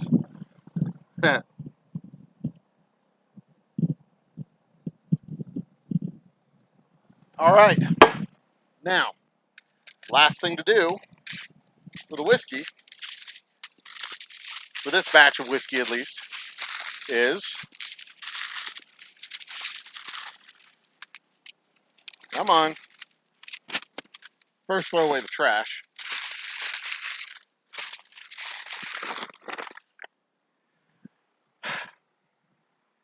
Wipe off the tops of the bottles, and then they go into the boxes. Then we label the boxes.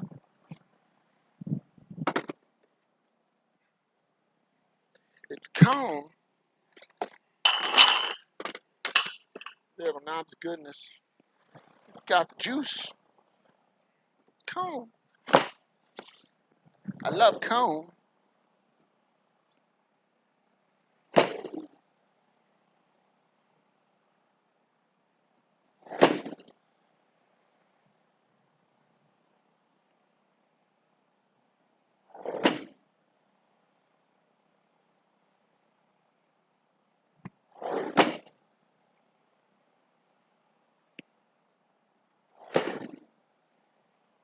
All right. What was that I saw? Oldest sausage maker in Tennessee to close. Inspections on active duty at Alaska. The oldest sausage maker in Tennessee. Wait, why did inspections in Alaska force a place in Tennessee to close?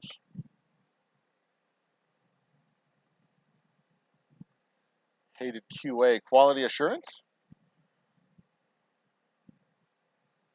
Quality control. Got it. Yeah.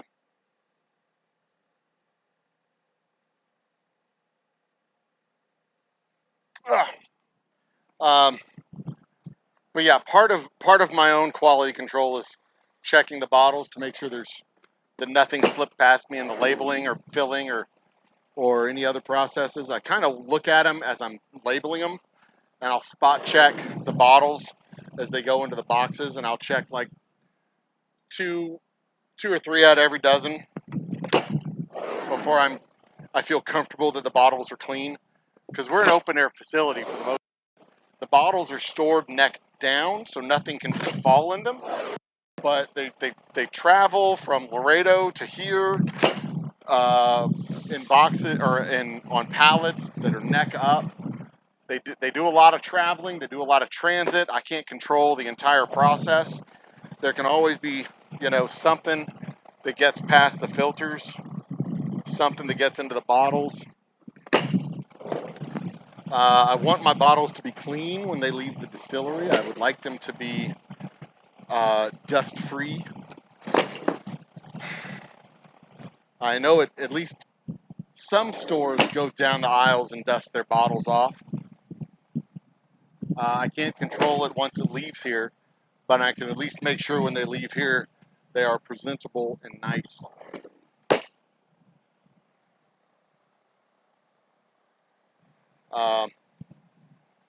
And the biggest concern is that when the bottles sit here for a long time, at least in my old place, this would definitely be a case where they'd sit around and like spiders would get into the bottles and shit like that. We'd see silverfish and spiders and things like that, and we'd have to rinse the bottles out because they had bugs. We don't have that problem in this shop. And once I got my storage practices down right, we didn't have that problem in that shop either. When we started storing the bottles neck down, we didn't have that problem. But for the most part, they sit on a pallet. You can't see it from this angle, but they sit on the pallet. They're wrapped in plastic. As long as they're wrapped in plastic, they're clean and it's fine. But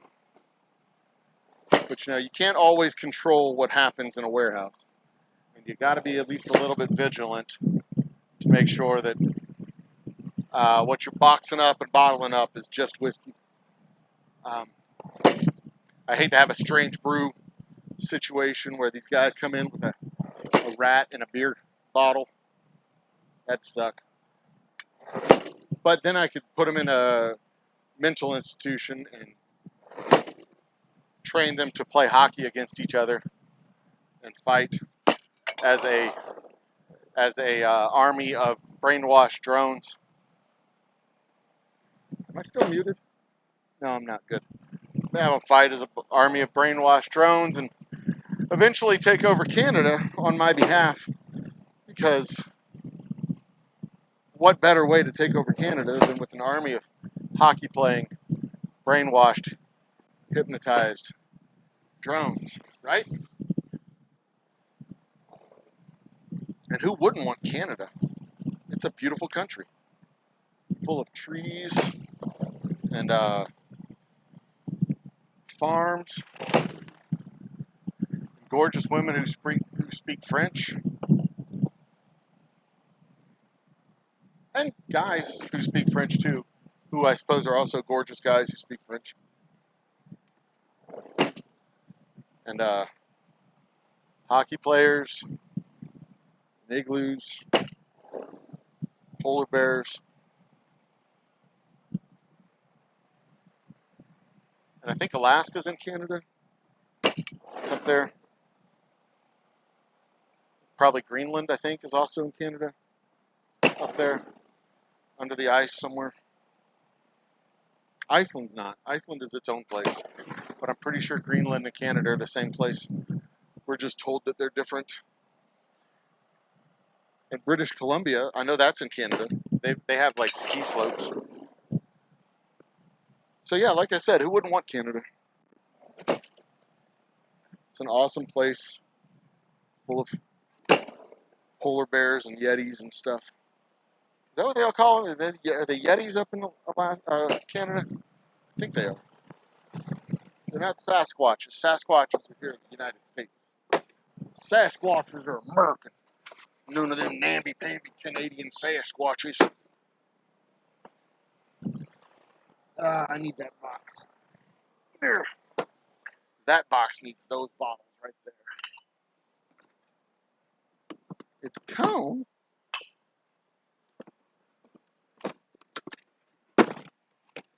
It's got the juice. I can put it in my coffee. It's cone.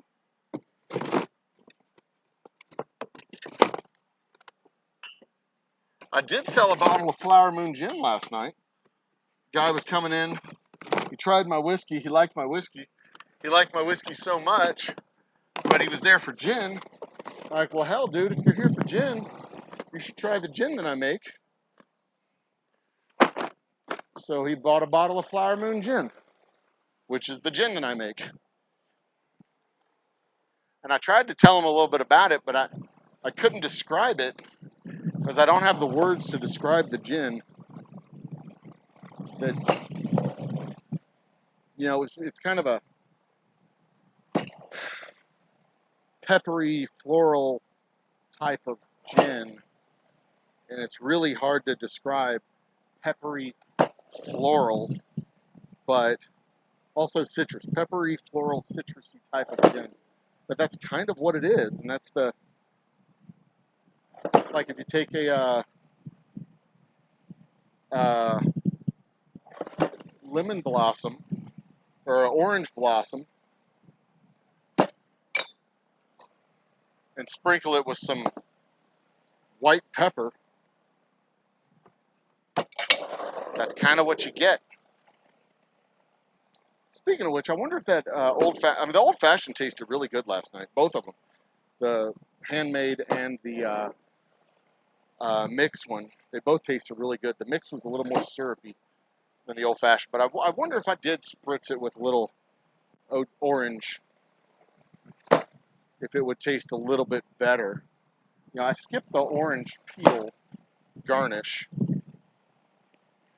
because that's kind of, I had the orange bitters. I didn't think I needed an orange peel garnish.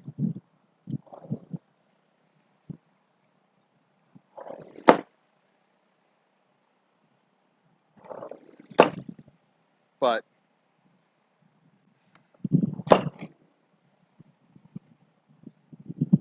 doesn't matter, I suppose, in the long run. I don't guess it really matters. Nothing really matters. Or nothing really matters to me. Nothing really matters.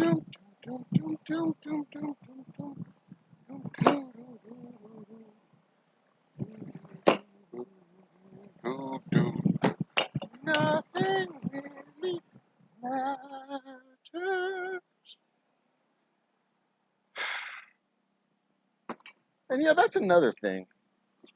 Like, people getting all fussy and upset about loan forgiveness. Like, literally, it doesn't affect them. But more importantly, it doesn't fucking matter. Like, they're going to wake up tomorrow and nothing in their life is going to have changed. Except 40 million people who they don't know. Some of them they do. But 40 million people who they don't know will have just received life-changing assistance from their federal government. What the fuck was that?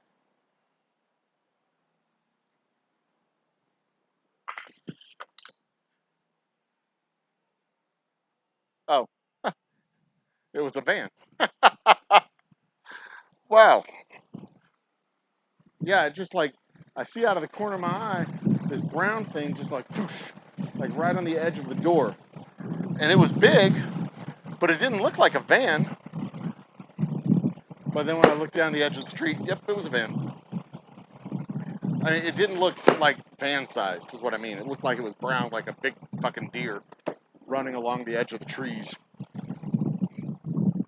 But it wasn't. It was just a van. What time is it? 2:41.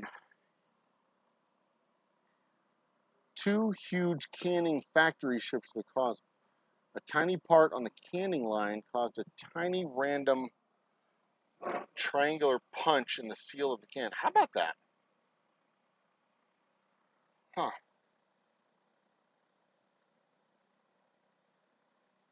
I don't know if he liked the gin because he took the bottle and left. I wasn't sampling it. He just took the bottle and left. I assume he liked the gin.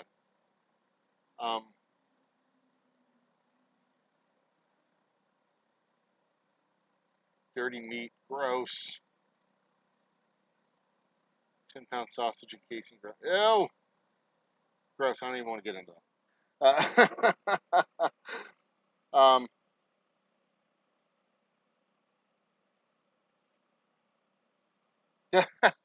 yeah, and well, actually, there's a couple of things. The announcement included no additional interest being added to the loans. The payment suspension is continued to the end of the year, which is, I mean, I haven't looked at it too in depth. This is just what I've heard in the various reports. The balance will not go up, so no new interest is allowed to be charged, from what I understand. The payments are suspended to the end of the year. There's new income-based payment plans. I mean, $10,000 is nothing when you owe 50 or 60. $10,000 is not going to solve the problem, nor will 20. But when the legislation passed, or was going to be passed, to make $50,000, to forgive $50,000, it'll be a whole lot easier to get that passed now. It'll be even easier to get it passed next year if they hold on to Congress and add 2 new senators. You know, they'll be able to get that shit done. And they'll be able to say, you know, this happened 6 months ago and no ill effects. So let's finish the job. Possibly. I mean, it may make it harder to pass the rest of the debt forgiveness bill, the actual legislation. I mean, we'll see. There's a lot left to see. But you know, when you run for office and you say, I'm going to do this thing, and it's in your power to do that thing, and you don't do that thing, that is bad for you and your party. And oh my God, Mitt Romney and Ted Cruz and all these little bitchy whiners being all like, they're just buying votes. Fucking George Bush sent out $600 checks to people. You want to talk about buying votes? That motherfucker literally cut a check to every man, woman, and child in the country and said, here you go. Want to talk about buying votes? That was like the whole stimulus plan was basically buying votes. You get a $1,500 check in the mail? Hell yeah! Or $2,400, whatever it was. $1,200 per person? $600, whatever it was? Yeah, it's buying votes. But the rank hypocrisy. Ugh. That's what drives me absolutely bonkers. But I don't really expect much more from Ted Cruz. He's gross. Ugh. 2 more years of that idiot. That's all we have. But yeah, I'm for it. I like it. There's not an easier way out of the problem. And they were integral in creating the problem. They can be integral in solving the problem by doing the things that they are capable of doing.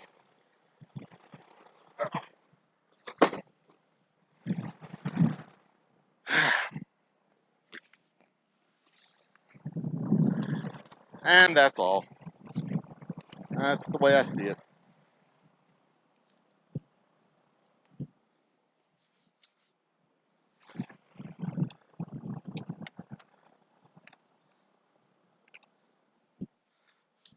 I was a big fan in the mortgage collapses back in 2008. I thought the best way out of that problem was mortgage credits through the tax code. You know, because a bunch of houses were going underwater. People couldn't refinance their houses, whatever.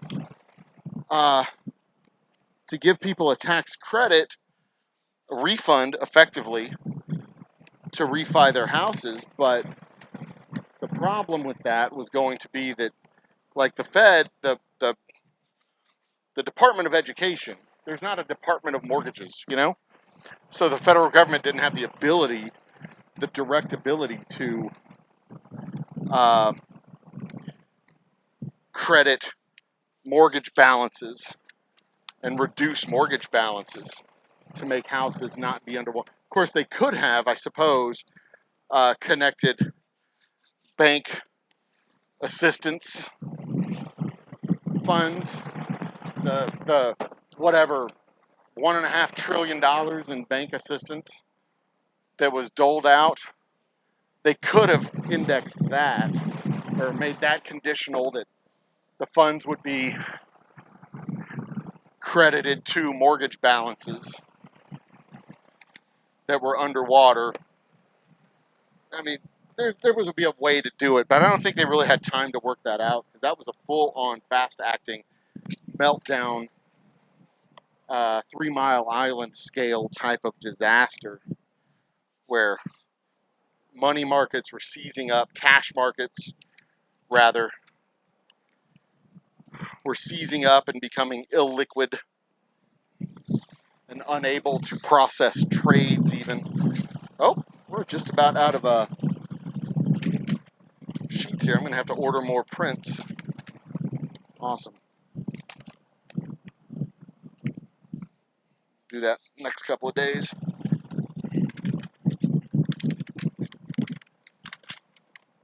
Once I find out how many barrels I have or cases I have left in my container over there. Let's see.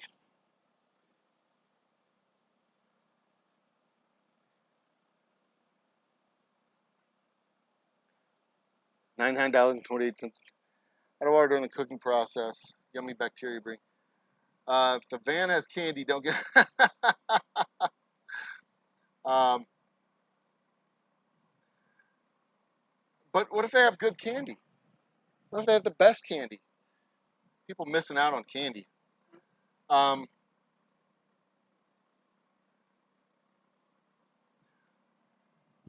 The reality that a great many people have refinanced their student loans into private loans. Here comes Dustin. Yeah, refinancing student loans into private loans is a problem. Those are people who they're fucked, because the forgiveness does not cover private loans, and it doesn't cover repayment plans for private loans. If you took your student loans and refinanced them into your home loan, you took a cash out payment in your home loan and refinanced your student debt into your home loan, well, you're just gonna have to pay it off with your home loan. But that's just not how it works. I mean, the feds can't handle that. They can't cover that. Bye, Vanessa Kitty. It was a pleasure. Bye, Cancer Mouse. It was a pleasure for you as well. Houses aren't sustainable. This is never an investment. Yeah, houses. I mean, we realized in 08 that housing was in a full-on bubble, and what we're seeing a problem now structurally, that housing prices are inflated beyond the reach of first-time homeowners in many cases. It's 12, 13, 14, 15, 16, 17. They're priced out of the reach of first-time homeowners to a large extent, and vast swaths of homes that were single-family homes, single-owner homes, are being purchased by investment banks as rentals. And what they're doing is they're getting brokers to buy the homes and then flip the homes to an investment firm that's then turning around and setting them up as a rental LLC in order to make rents that are, they've paid the houses off, they bought them for cash, and they're turning around and renting them out for rents that are as much or more than what they would pay for a mortgage. So, like, the rental market is getting inflated out of the reach of people, but it's an unsustainable loop of wealth destruction, literally, where you've got kids, literally kids, generally kids, you know, in their mid-20s, mid-20s and 30s looking for their first home, mid-20s, early 30s looking for their first home, and they can't buy their first home, so they get into a rental that is more expensive, or more expensive than what they would have paid with a mortgage. They're paying a rent. It doesn't count towards their mortgage credit.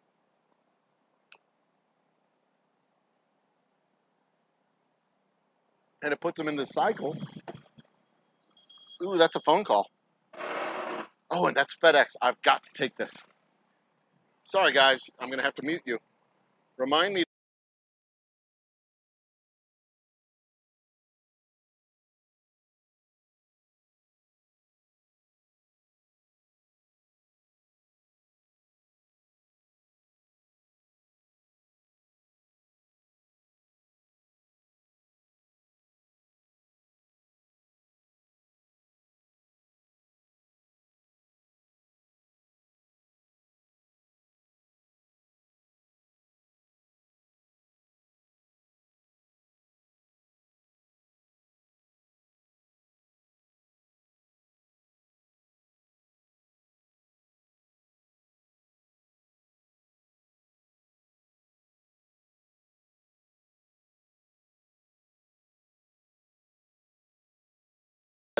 Unmute. I'm unmuted now. Y'all can hear me. We're good. I'm unmuted.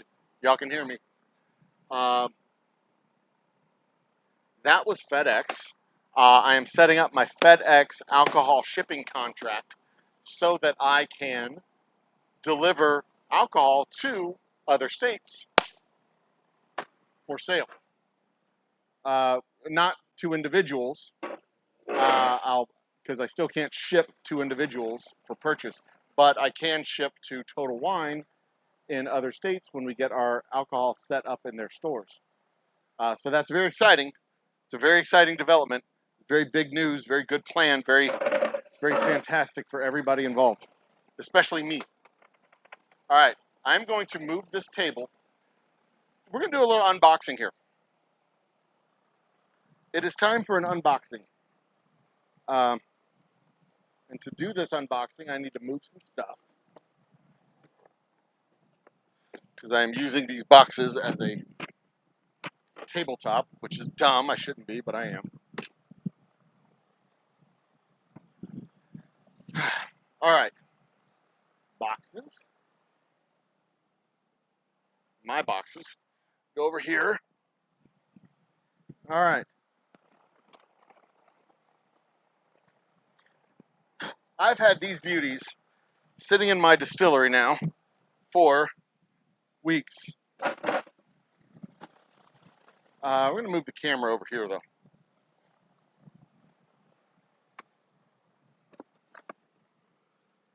These boxes over here. These boxes over here. My hat. Dad's hat. Ugh. All right. Boxes.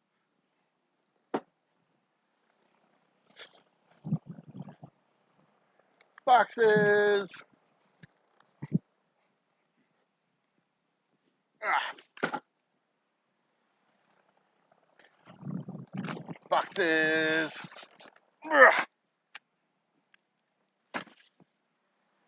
And boxes. All right.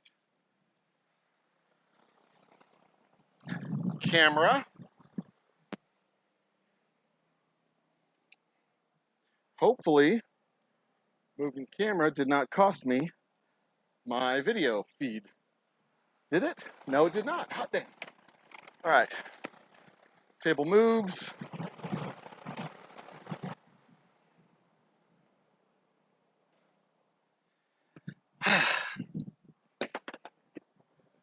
Table, table, table. Over here.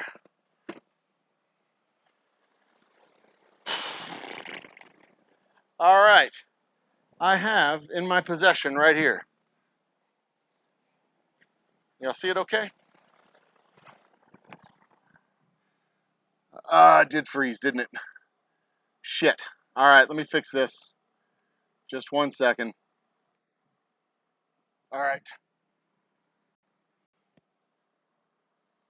Back to the concert. Nope.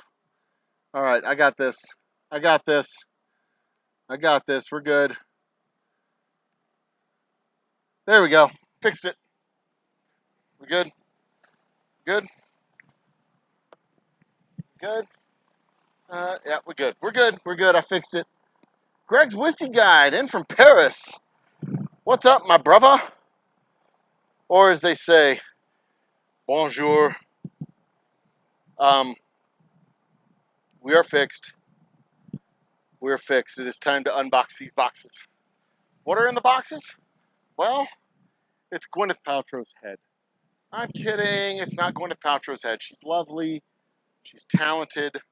She's a very clever businesswoman, even if her stupid website does sell garbage. What is it, Goop? Isn't that her fucking website? Goop?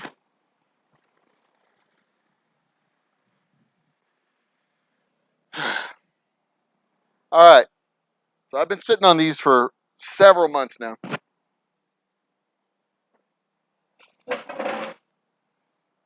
In these boxes, can you see? You see what it is I'm doing? Yeah, you can see what it is I'm doing. Okay, in these boxes.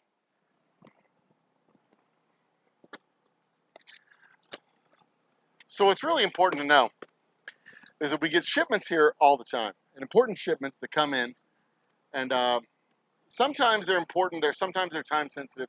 Sometimes they're not very time sensitive, but they're important to have, and I need to have them in order to move on to the next steps. This is one of those things that it was very important to have it so that we could move on to the next steps of various processes. It says stop and read all the instructions. It's even a stop sign right there. So I'm going to read the instructions before.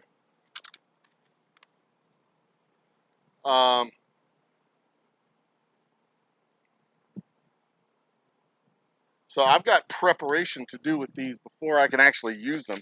What is it, though, old humble guy? You haven't even told us what the thing is. I know. What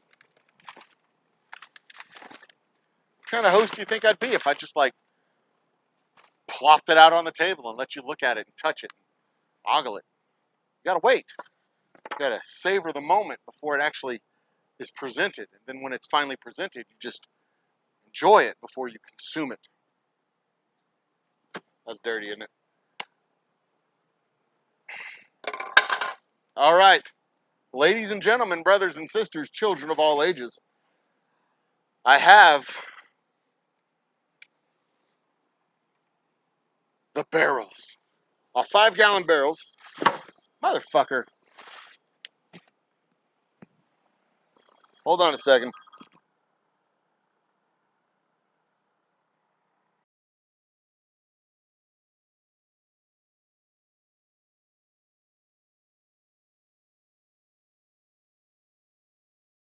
I don't think that's who he thinks it was. All right, we're back. I'm unmuted. We're back. That'd be a better box. um,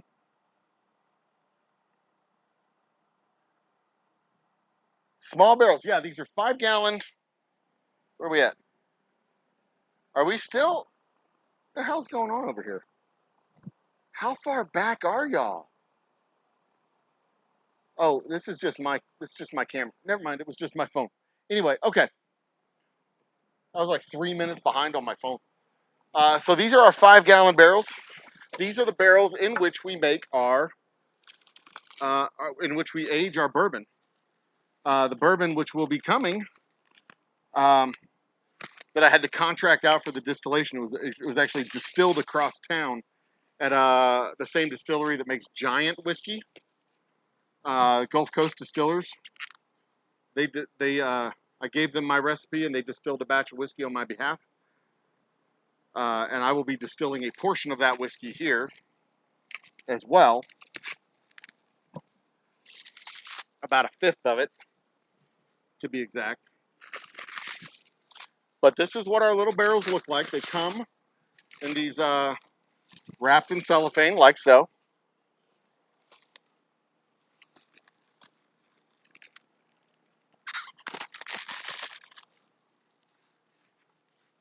They have a fill hole on the side right here.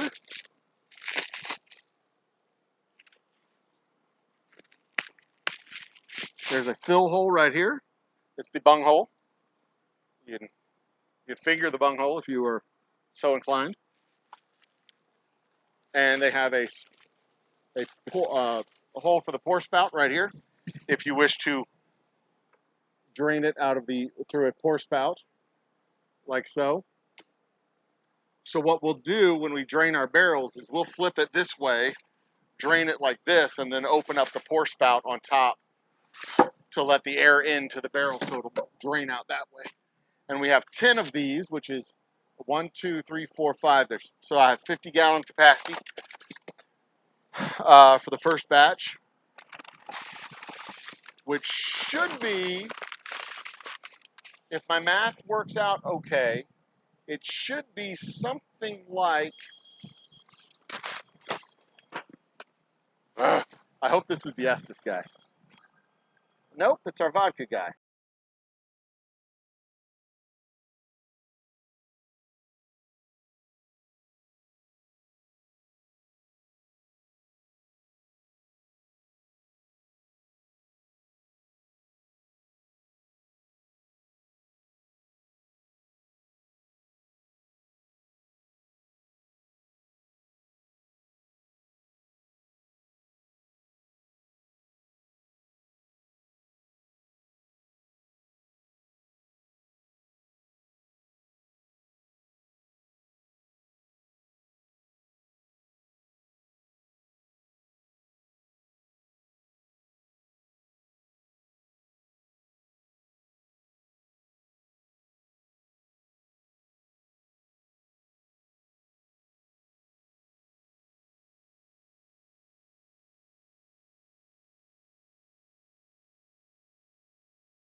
There you go.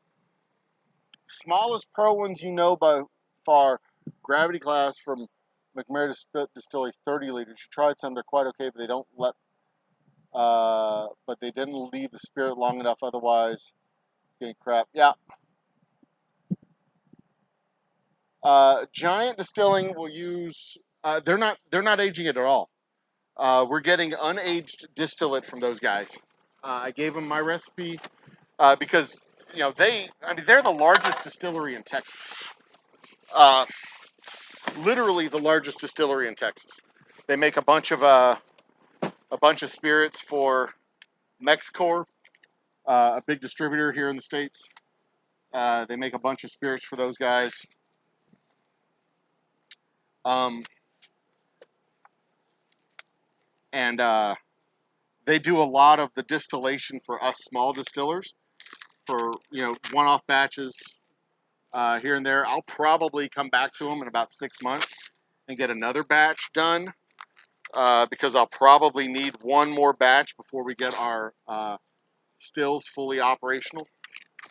But yeah, they're not aging it for us at all because I wanted to age it in my own barrels, in my own space on my own time.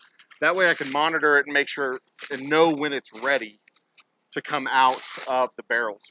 And like I said, it should be March-ish. Might be a little bit later. I haven't decided on when the release date's going to be because I don't know. I don't know when it's going to be ready. It might be April or May when we do the release. I don't know. I don't want it to be April or May. I would rather it be March because I've already waited 2 fucking years. But no, Giant is not aging it at all. I've just simply asked them to use my mash bill and run it through their stills. And they're going to do that for me. They're going to use my mash bill and run it through their stills. And I will be getting 265 gallons of my bourbon from them either today or tomorrow. in the next 24 to 48 hours. Should be getting that whiskey. And what was the question there? Oops, I missed, clicked the wrong button. What's the question there? Octave round is Kirkland, true quarter cast, not laughing. Curious the result. Is the audio bad again? Did I lose audio? I've got audio. It's you. I've got audio. You maybe double check there. There's a handful of other micro distilleries here in the States that are using 5-gallon barrels. A lot of times they mix in their 5-gallon barrels with larger barrels. And later in later batches, I'm going to start mixing in 5 gallons with larger ones because you get a little bit more complexity. The key with it is patience of letting it sit in the barrel long enough to get the full flavor that you need from the barrel. So it needs at least 6 months. So August, we're going to have September, October, November, December, January, February, and most of March. So I'm going to get 7. I'm going to get 7 out of it, at least. If I can be a little bit more patient and let it sit till March, the end of March, beginning of April. You know, it depends on when we get orders and where we need to go with the orders. But if we can get 35 cases out the door for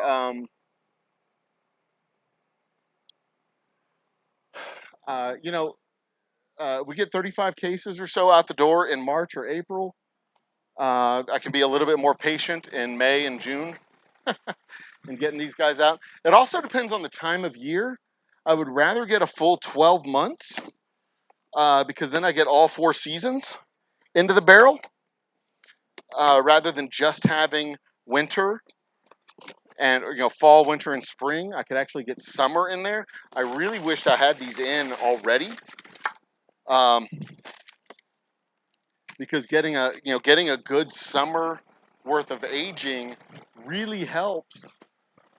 I mean, each one of these batches that comes out is going to be different because, if we have a batch that goes in February and comes out in October, that's going to taste drastically different than a batch that goes in October and comes out in June. Because if you go from October to June, you get only the winter months. But if you go from February to October, you get the summer months. And the summer months and the winter months, as you can imagine, treat the whiskey differently, especially here in Texas, but definitely everywhere else, but especially here in Texas. Those summer months give it really good character. I'm just not sure I'll be able to wait for the first batches to come out in summer. It also makes a difference if the summer months come at the beginning of the aging cycle versus the end of the aging cycle, because the character and nature of the whiskey in the barrel is different at the beginning of the cycle than it is at the end of the cycle. It's like going to college when you're 22 versus going to college when you're 17. Those life experiences matter. And they change you. And you encounter things differently when you're older. You approach things differently when you're older. And it's the same way with the whiskey. If it already has 6 months of aging inside of the barrel, when it hits June, the flavor that gets added to it in those next 3 hot months is going to interact differently.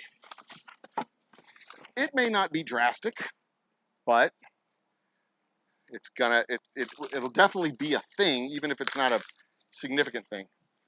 If you drink the bottles side by side, you'll notice the difference.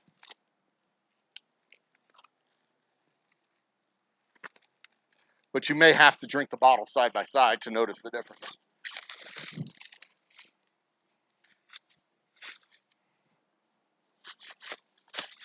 All right. And there we go. This is what our barrels look like. I need to put I need to put our mark on the side so I can track them. I can number them and track them and keep them in inventory. And they are currently unmarked. I do have another couple of barrels that have been unused, so I may add a couple of barrels to the first batch and get a few extra drops out. So we'll have 12 barrels instead of 5. But those barrels are also pretty old, and I don't know if if they'll hold alcohol in them.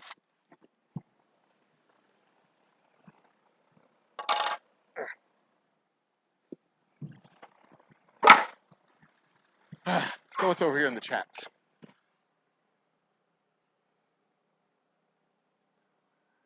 Wrap for a cask, yeah, exactly. Oh, I need to add Greg to the list.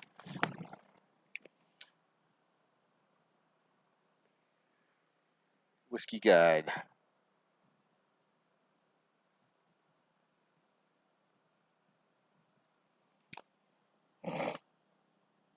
All right.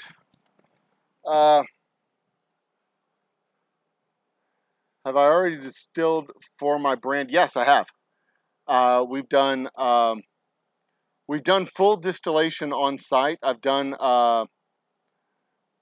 definitely distilled I've done the gin, I've done vodka, I've done whiskey, I've done it all, except for rum. The only ones I haven't done on site that I plan to do are rum, brandy, and rum and brandy. Those are the only ones I haven't done on site that I intend to do in the future. This was just a particular circumstance where if I could have gotten the raw distillate or the raw the fermented wash, if I could have gotten a tote of the fermented wash before it went through before it went through the stills, I'd have done it that way. But I couldn't get that. They wouldn't sell me a tote of that. The lowest they would go was the low wines, and they were going to basically charge me the same for the first run as they would have charged me for the final run, and I wouldn't have gotten as much. I mean, it was basically cheaper to get the actual whiskey and the final distillation of the actual whiskey than it was to get the low wines run of the distillate. So I decided to go with that. But in this particular case, it was just a matter of volume. You know, I could have. My little still is basically just going to give me 5 gallons, and I'm going to have to run it 5 times to get an actual batch, and it's not enough volume for me to be able to maintain a good temperature on the fermenter. It's not enough volume to be able to maintain the fermenter's temperature, especially in this heat. And it's not enough, so it's not enough volume for me to really be able to run my still in the heat of the summer effectively right now. I can do it better in the winter because I can maintain temperature on the fermenter coming in October, November, and into December. But in this heat, running a fermenter that's only 50 gallons or 25 gallons of fermentation, I can't maintain the temperature on it effectively, not in the summertime. It gets too hot and the yeast will die off. So I really only have a couple of months where I can do that fermentation. And when I was running part-time, it was fine. I'd come in here, and or not in here, but in my old shop, and I'd ferment it twice a year. That'd be no big deal. I run a couple of batches, and it was fine. And most of my time was taken up with sales anyway, so it didn't really make that big of a difference. But now, I need to have 50 gallons, and doing 50 gallons would take me 10 batches. It'd take me 2 months using that little baby still just to get the distillate into the barrels. And it wouldn't have made economic sense for me to do less than 10 barrels.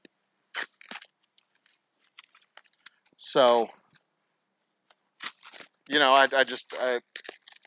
that's why I have the big stills, so that I can do volumes that I need to be able to do. It's just I have this economic gap right now of getting that stupid steam generator fully installed. And if our capital campaign had been successful and raised the full 100 grand that I was looking for, that equipment would already be in place. But we fell short by about 50 grand, which was about what we needed to finish the installation of that piece of machinery. So there you go. We fell short by as much as we needed to get everything installed. Son of a bitch. But not quite. I mean, we needed another probably 20 grand. Because that's 16. No, we needed, yeah, because it was an additional 7,000 of components that we needed to get, plus 16,000, so that's 23, plus, yeah, so we needed about 25 grand more. We fell short of our goal by 50. We needed 23 more. And if the launch of the rye had been successful, if the launch of the rye had been even half successful, that would have put the money in the bank that we needed.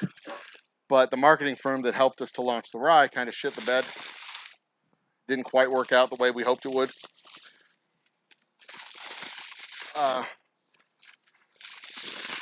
So we're working our way through that. And now the launch of the bourbon next in spring is going to be a big boost to give us the cash in the bank that we need to get the equipment finally installed. We're not going to have our tasting room up and running until probably next fall. Ow. But that's okay. It'll, you know, it incremental process, incremental progress. A little bit here, a little bit there. I don't have to be Woodford Reserve. I just have to be better than me yesterday. And steadily improve our processes and businesses, our processes and models all the way through, and incrementally improve everything that we're doing.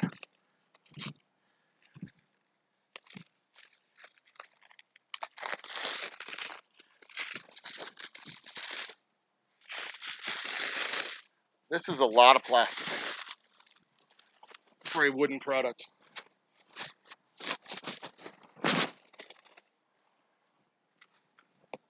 There. That worked. That worked out great. I'm great. All right, what else do we have over here? What size barrel? Vanessa, those are 5-gallon barrels. I always wonder how marketing for whiskey could even work if you're not on YouTube. Well, there's a lot of avenues to market for whiskey. There's in the pre-pandemic world, there was I should probably scroll up real quick. C2, yeah, those are both pot stills. Those pot stills are Vanessa, not Vanessa. These pot, you see actually 3 back here, because this is my baby still right here, and then these 2 big boys. Woo. This is Shakira and J Lo, because they got fat booties. They're our money makers. Our motherships, the UFOs, the pods. These are both 125 gallons. This one's 25 gallons by itself. And these 125 guys will easily do 100 gallons of wash for a fermentable grains and water. So these guys will go 100 gallons each with a 25-gallon headspace, and this guy does 20 gallons with a 5-gallon headspace. And in fact, I probably ought to fill this up.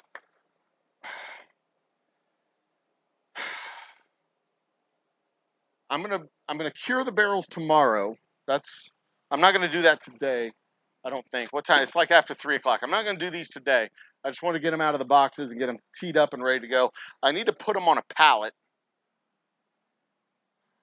so that I can move them out of the way when it comes time to move them. Which means I need to get a pallet, which happens to be right here. Perfect.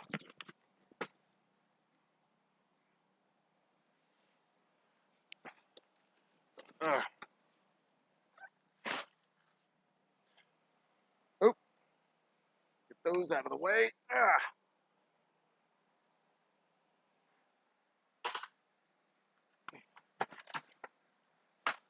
All right. Pallet for the barrels.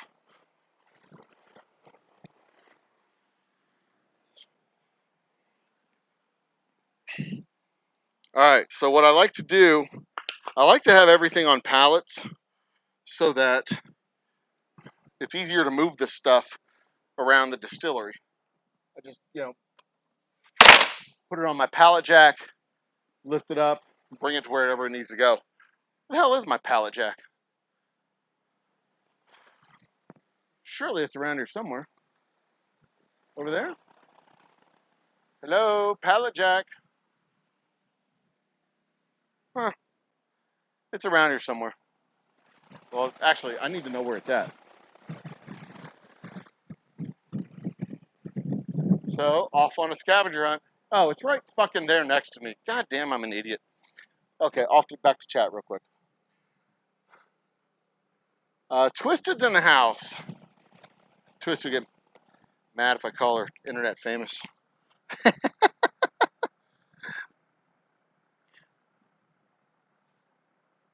You're back on the list again, Miss Art Lady.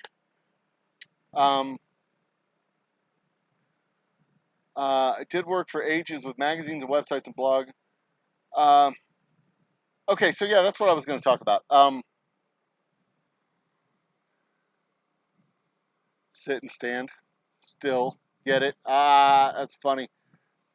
Maybe we'll do a full-on naming contest for our stills.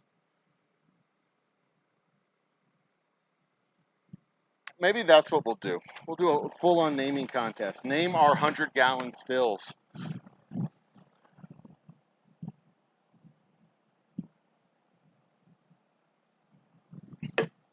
Put your name for the stills in the comment section. Not this video. We'll do it on another video. I'll do it on an actual recorded video. Winner gets a bottle of whiskey. Maybe. I don't know. Maybe. Maybe not. We'll see. Okay, so I need these to turn 90 degrees.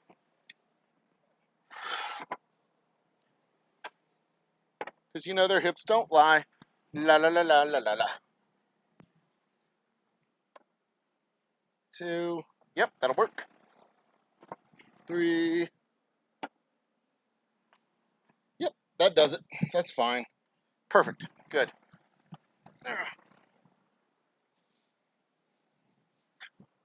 4.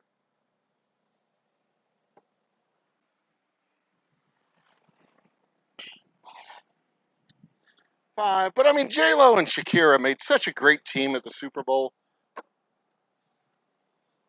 They should make more stuff together. Those old ladies, they know how to shake the things that are supposed to shake.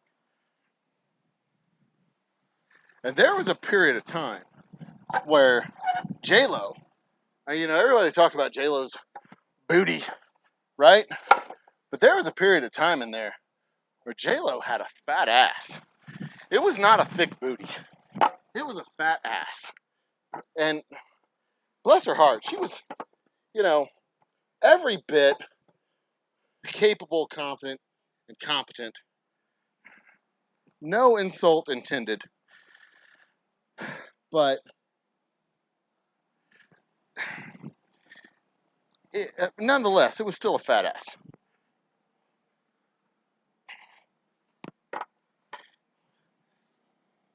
And she knew how to use it. Not at all intended to disparage, but there's a difference. There's a difference. And, I'm no prize chicken. I'm a tubby old middle-aged white guy.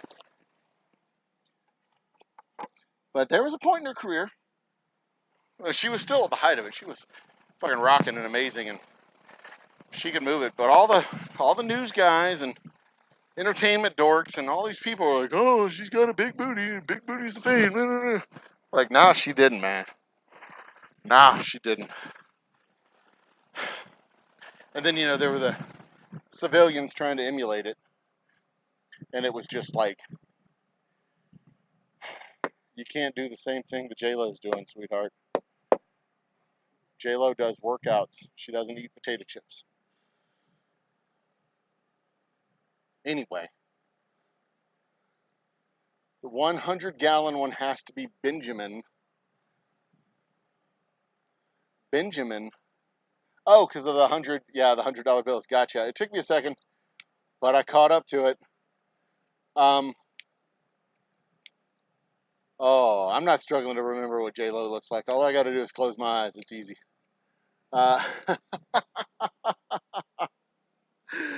Oh, it's easy. I tell my wife the same thing. She's like, I don't want you to see me naked. Whatever, she's having a moment. Like, I don't feel pretty. I don't want you to see me naked. I'm like, honey, you don't have to actually be naked for me to see you naked. All I got to do is close my eyes and you're already naked. I think that was a Friends episode too. Whoops. Missed the table again. That one hit it. All right. I think that was a Friends episode where Joey was doing something like that. I can't recall. All right, you go there. You go here. And you come to me.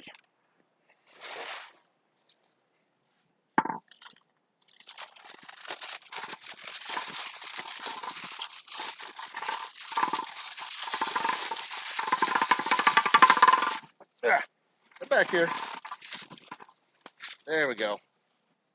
Dalek 1 and 2 is a pretty interesting idea. Thing 1 and Thing 2 would also work.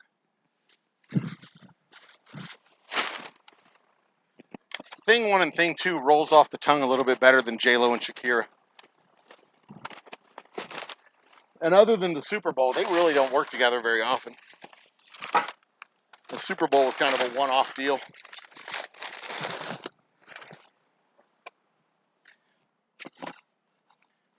But it was remarkable. Amazing, even. The last one. But like I said, I've got 2 more that I may add to the mix, but I don't have to.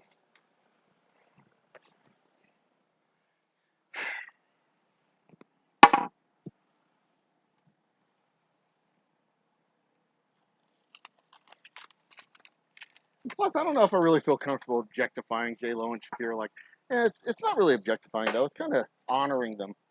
But at the same time, they are what they are. They've sold themselves to be products. So is it really that bad? Yeah, maybe it is. So yeah, we'll probably do a naming contest. We'll name our stills. We'll do a competition. Name the stills. We'll do a bracketed competition maybe, where people offer up names, and then we put them in polls head to head. Bella, what was it? Bella and Jacob? Bella and Edward? That was the Twilight Ding Dongs? Frankenstein movie, whatever. This is not sustainable. I'm not going to be able to rest these on the barrels like this. I have to come up with a different system. But for now, it'll work. It'll work out for now. Because we'll just move these over here off to the side. Clear out a space from the gin guy.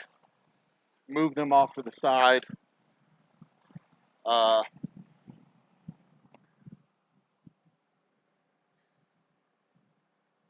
Some high quality sherry. Once they're done being bourbon barrels, I will fill them with high quality brandy using the same recipe that my great-great-grandfather Jean-Philippe used.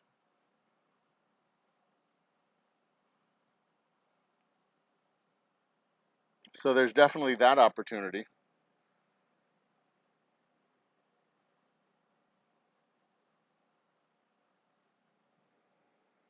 Oh, wow, I got a message from Barrister John Jeffrey from London. I'm sorry, from London, United Kingdom. Oh, let's get the new camera on this one. Switch over to my desktop. All right, check this out. John Jeffrey, Geoffrey, lawc4335 @gmail.com. The attorney at law to late ENG Michael, who have the same last name with me, with Joe, me, a national of your country, who used to work. Okay, let's start over. Good day, dear. I am Barrister John Jeffrey from London, United Kingdom, the attorney at law to late ENG Michael, who have the same last name with you, a national of your country, who used to work as the director of an oil company, all caps, based in London. Since you have the same last name with him, I have contacted you to assist in repatriating the money and property left behind by my client before it gets confiscated or declared unserviceable by the bank here. These huge deposits were lodged particularly with the Alpha Bank London, an affiliate of Commercial Bank of London, where Mr. Michael had an account valued at about $11.5 million. Get back to me so that I can talk to you about how the London Bank can transfer the funds to your account. I wait for your reply. Okay, let's see what we get from this dick. This is going to be fun. What should I say? Say, and it's not even written. It's a clip, a JPEG embedded in the email. Let's get my phone number off of here. I'm gonna change my name to Joseph Michael. Oh, that's great. I miss Uncle Ang Michael. Oh, it's so sad that Uncle Ang Michael AEL passed. I do look forward to stealing the money with you, though. I have inherited from him with you. How shall we proceed with this? How shall we proceed with this heist? I have many skills to offer, including spicy mustard. Awaiting your reply. Alright, that should do the trick. I have many skills to offer, including spicy mustard. Fucking idiots. Okay, so I still don't know for sure if my delivery is scheduled for today, but hopefully it will be coming shortly. It's 3:40.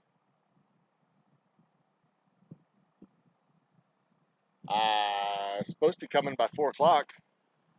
We'll see.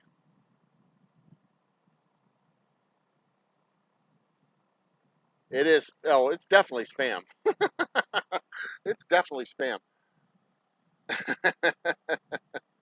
But there's no link in it, so we'll be good. That evil dimples in your chat. Oh, well, Twisted, you didn't have to. All right.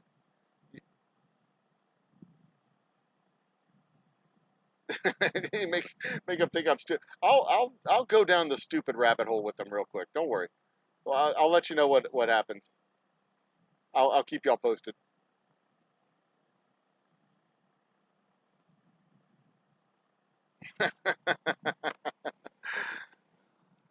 I like the idea of letting them know that I know it might be illegal, and that I'm down for it. I'm absolutely down for it.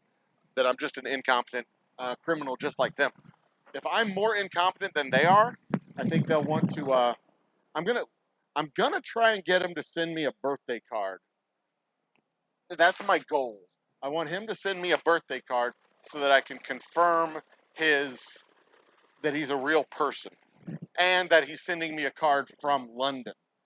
That's going to be the cool thing. If I get a birthday card from London, that's going to be awesome. That's my goal. That is my goal. A birthday card from London. All right. So, I'm just going to take these guys and move them here. I'm going to move them to right here, this spot where I'm standing, so that they're out of the floor. Yeah, so that's a problem. It's not so much a problem if they're just sitting still. That's not going to be that big of a deal. But if I move them, that's going to be a problem. It's going to be an ongoing problem.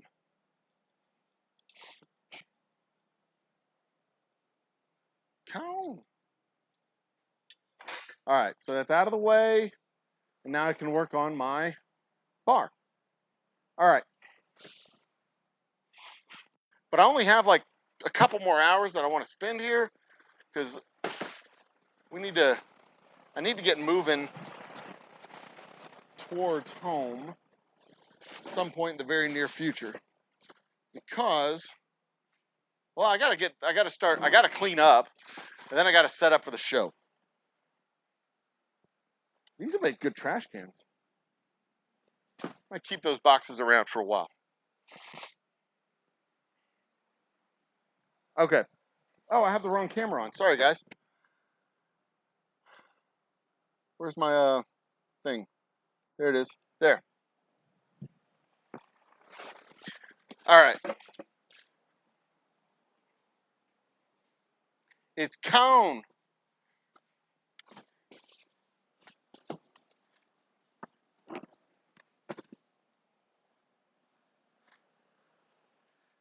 I put it in my coffee. It's Cone. I'm also going to take some of these big barrels. Turn the camera real quick. I'm not sure if I turn the camera, I'm going to lose good video, because outside is in that direction. See, the outside is over there. See, and it's going to make everything dark because of the brightness outside. Some honky.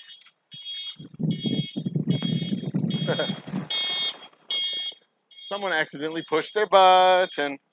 All right, let's turn this a little bit so that I'm not looking out the door. There, that's better. So what I want to do, another project that I want to do, is I've got some of these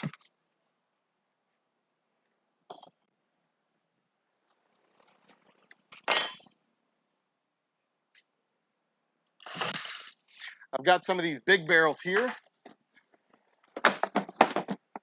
So what I want to do is finish drilling the staves.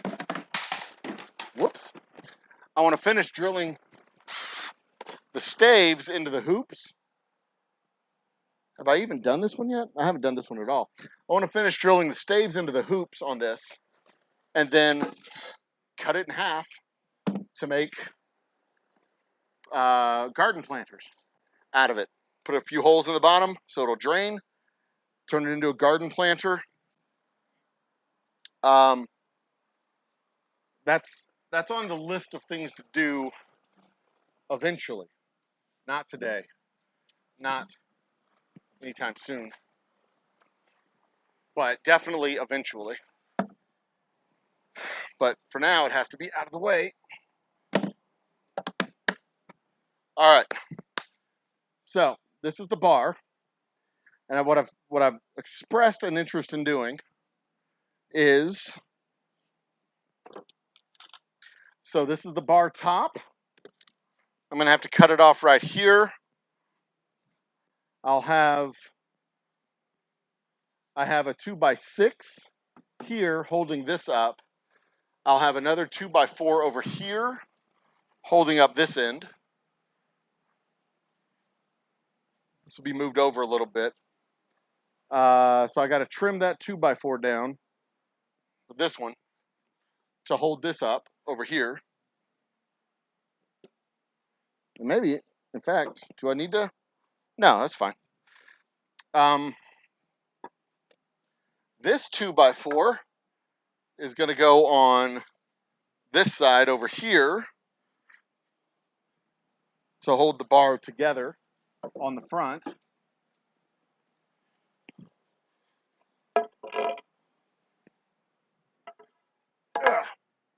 And so that'll be like this. That'll be like that. Holding everything together on that side.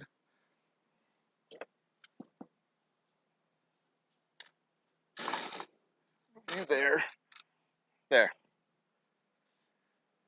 And then on this side, I'll have, ow, I will have a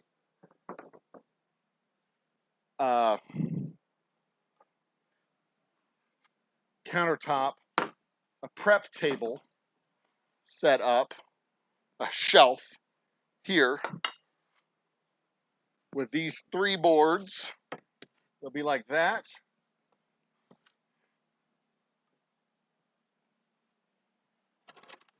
There we go.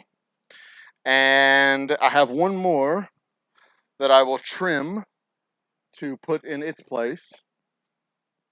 There it is. So I have 1, 2, 3 pieces left. This one goes here. That gets trimmed there. Here. I'm going to need one more board to go in its place there. And make sure I have all the materials I need on site. I'll go get that board now.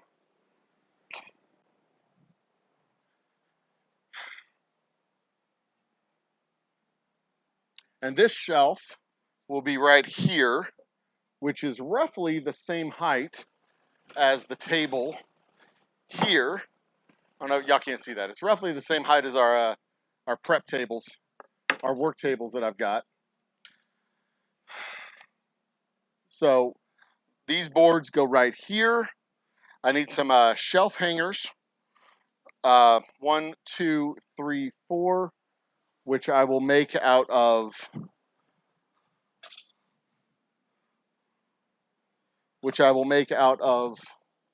this 2x4, I believe, is what its intended purpose was. Just trim it down. 1, 2, 3, 4. That'll work. It doesn't have to be the full length. Really just needs to be about here. 1, 2, 3, and 4. I'll cut it off right there. And this will hold up this table right here. So I'll cut it into angles. So it'll be here, here, here, and then over here on this side. So that's this. That's what that thing's for. And then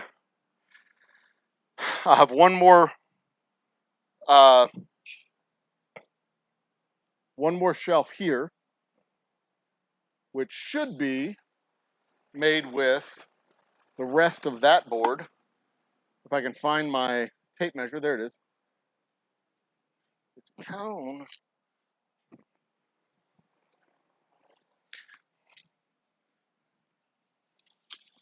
This will go from here to, it'll be 67 inches. No, it won't be 69 inches. Nice. It'll be 66 inches, give or take. So this will be cut off right about here, giving me another board that's about 31 inches, which gives me a perfect match right here. So the rest of this board will go right here.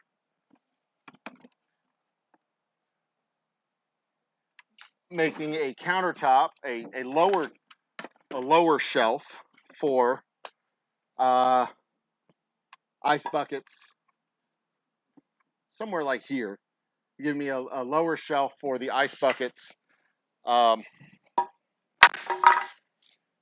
other accoutrements. Is that a good word to use? It's a good word to use. So it'll go something like right here. And I'll just put a bracket here and a bracket here. Or maybe I'll just jam it in there. And just put a bracket here with another 2x4. One of these things. That way we'll have ice down here, prep up here, and service up here. And that's perfect. That's our perfect little bar. Made entirely with scrap wood that I just had laying around the distillery. Brilliant! If I do say so myself. Oh, there's the bracket right there. This is the bracket that will hold up the shelf. Bam. That goes there. Trim it off the end. And then the plywood goes there on top. And that's that. So, first thing first, we're going to go ahead and get started on it, I guess. When the vodka guys come, they can just unload their own bottle.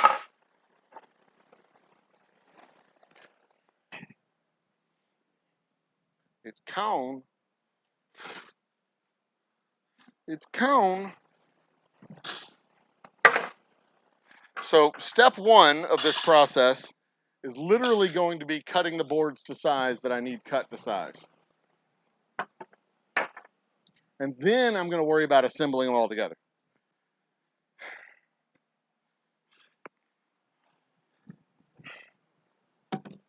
But right now, I don't have a plan for this. I have an idea in my head of what I want it to look like coming out. I don't really have a plan. I don't really have anything in writing, any drawings or anything like that. It's just quite literally what I think it ought to do, what I think it ought to look like when I'm done. That's just what I'm going to do. And first, I'm going to have to trim this off by about that much. So where's my pencil?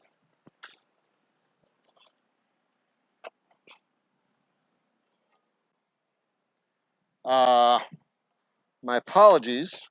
I don't have my phone, so I can't see chat. Actually, you know what? Do I want to cut this side up? Yeah, I do. Okay.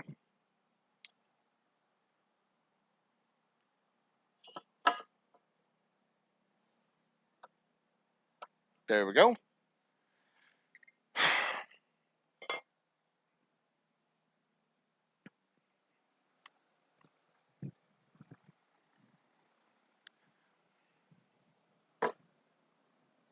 Ow. I have my workbench on which I work, upon which I do my work.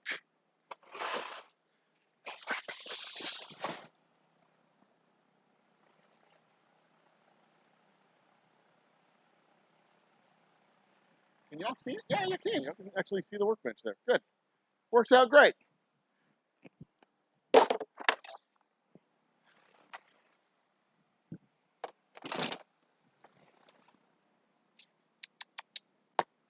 I do need clamp. Clamps.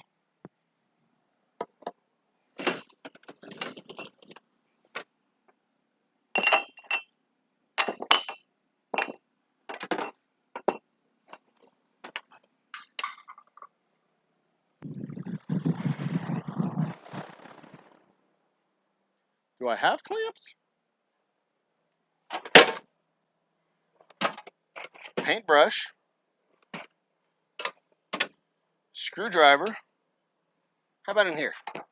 I have hammers. I have more hammers. Maybe I have a clamp in the top part right here. Clamps? Clamps? Nope. Huh. Maybe they're down here? Nope. You know what? I may just have to do without clamps.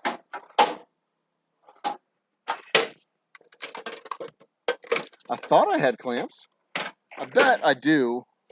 I bet I have. Y'all can't see at all what I'm doing. I bet I have them over in my toolkits. My actual tool boxes. I do. I do. Just as I suspected. All right.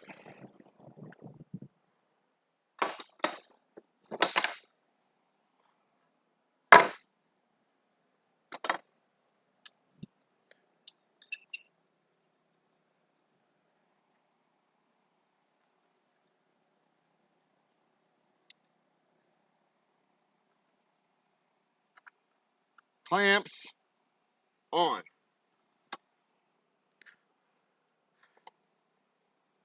I have a nail over here that I have to get out of the board.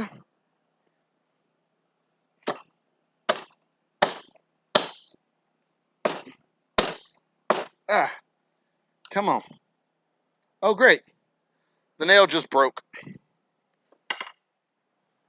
Fucking shit. I swear to God. It's not one thing, it's 95 different ones. Son of a bitch. Ah! I sound like my dad.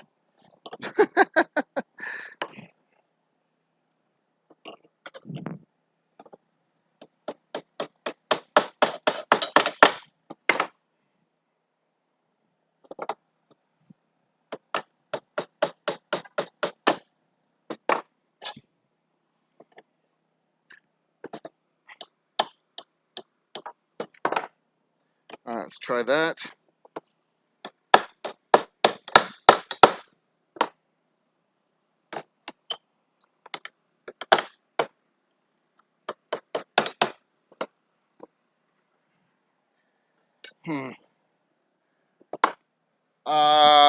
Try option B over here.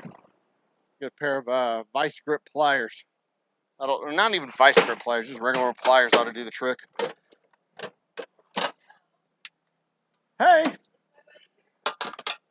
No, Wally's not here today. He's home. How are you? Good workout? Let's find out. Here we go. Let's open up. He was sleeping when I left. Oh, understandable. But the man sleep. Bye. That was my neighbor, one of the CrossFit guys, girls.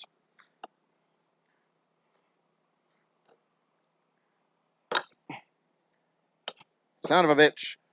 All right.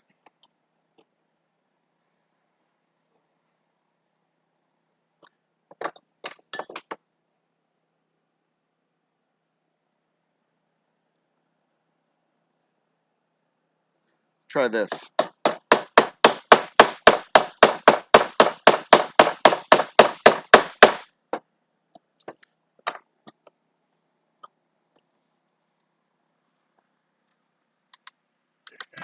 There we go.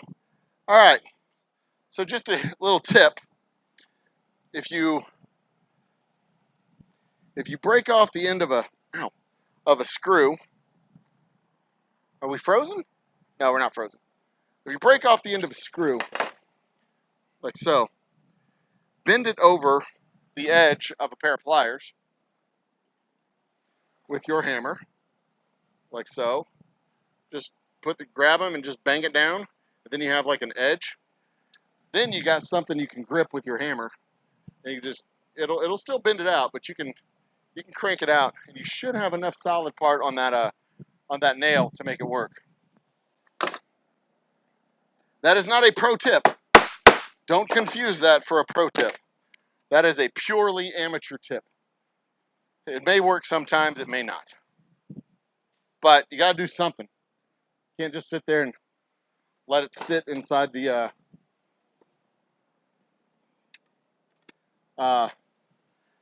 wood. That's unacceptable. So yeah, that CrossFitter over there is a big fan of our distillery dog Wally, who did not want to leave his kennel today and come visit me at work. He wanted to stay home. I mean, not that he would have done anything while he was here. All he does is sleep.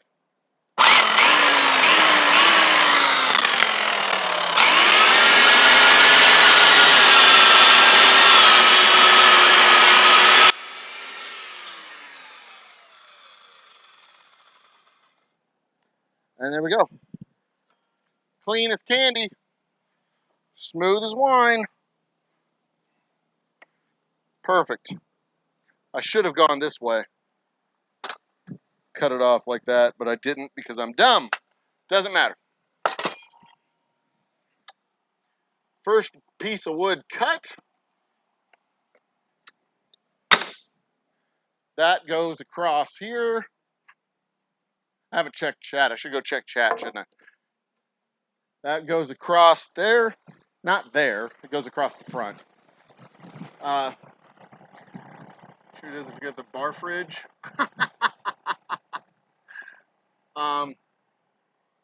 With Donbot and Ginny the mousepad. Futurama reference, plywood. Solid shelf will make more. Well, yeah, that piece of plywood is going to actually be covered with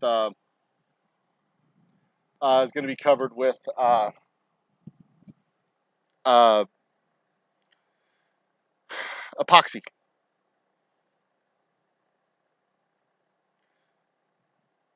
Oh, gluing more pallet wood together. That's an idea. That's a thought. That's a thought. Long time for asking money. Always ends like that. Wait. Never send any money through. Oh, yeah, I got you. Oh, yeah, I'll never send any damn money to these idiots. They're full-on morons.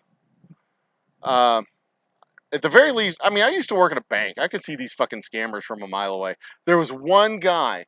There was one time, though, I didn't see through the scam until after. It was a dude who was he said he was from Kuala Lumpur, and it was an importer, and he was looking to buy some whiskey, a significant order of whiskey, like 200 cases or some shit like that. And they were going to import it through their company into Indonesia and all this other shit. And I said, okay, that's great. You have to go through my distributor in the state of Texas. I can't sell it to you directly. You have to go through my distributor. You have to do the import-export stuff. You have to go through these channels. And he said, we would rather go through you directly. And so that's great. You would rather go through me directly, but you can't go through me directly. I even talked to him on the phone through WhatsApp. And, you know, finally I just decided to blow it up. I'm like, look, if you're going to be a fucking scammer, you could just quit wasting my goddamn time and fuck all the way off. So, and then he got mad because I told him to fuck all the way off. But you can't get email scammed if you never check your email. Clever. Very clever.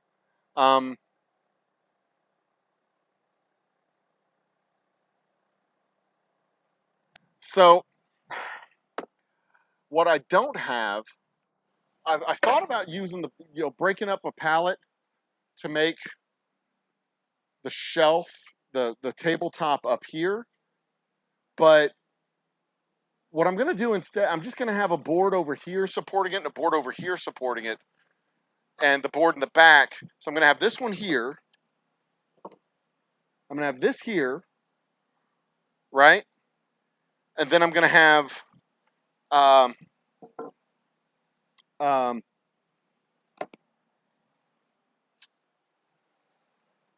where'd it go? I'm going to have that one there. I'm going to have basically one of these. Well, this one's going to be here, right? Yeah, that one's going to be here. I'm going to have this one. I'm going to have this one here supporting this side over here, I think. Or I'll have it here. No, I'll have it here. I'll have it drilled in on this side. So this will be here. This will be here. But it'll be trimmed down. Obviously, I'm gonna cut it down. And then I'll have another one on this side over here supporting it up. So it'll be supported on both sides and in the middle. I shouldn't get much of a sag out of it because it's going to be epoxied. It's plywood. It's old plywood. It's not new plywood, but it's that marine plywood. It's that marine plywood. So it's got the two outer layers and that mushy stuff inside, but it's marine. It's that marine baseboard stuff, and we're gonna put a nice thick coat, maybe not epoxy, but shellac for sure. And, you know, it'll be supported on both sides, and it's only 16 inches, 16 or 24. It's only 16 inches across, so it's not sticking out very far, and it won't have much opportunity to sag in the middle. And if I really wanted to, if I really needed to, I could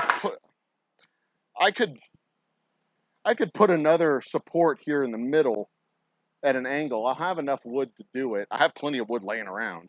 I could put a cross beam up to kind of support it this way. And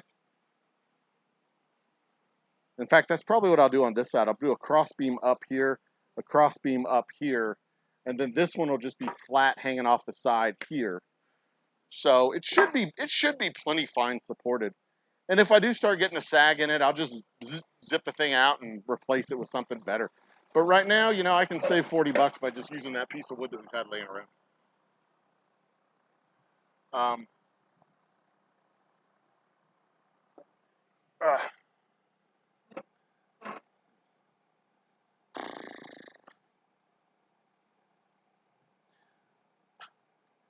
And I would like to have a solid shelf piece, but I just don't have any. And the plywood pieces that I have, or not the plywood pieces, the pallet pieces. The pallet pieces that I have just aren't long enough.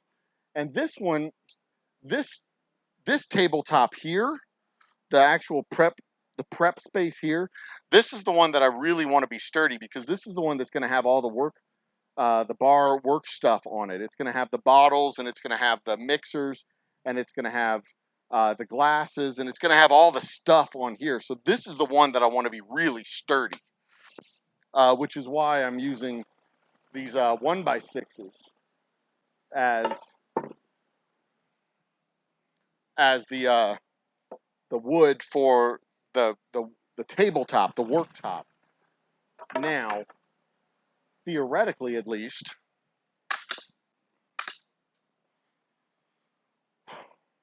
one,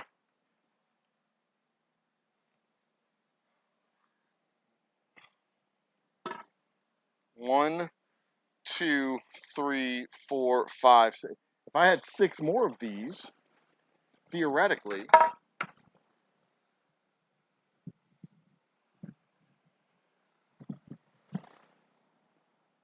it's 66 inches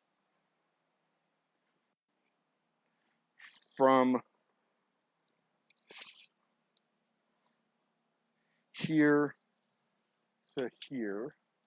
It's going to be 66 inches. So my countertop is going to be 66 inches. My bar top, rather, is going to be 66 inches. 66 inches. If I don't have, well, 1,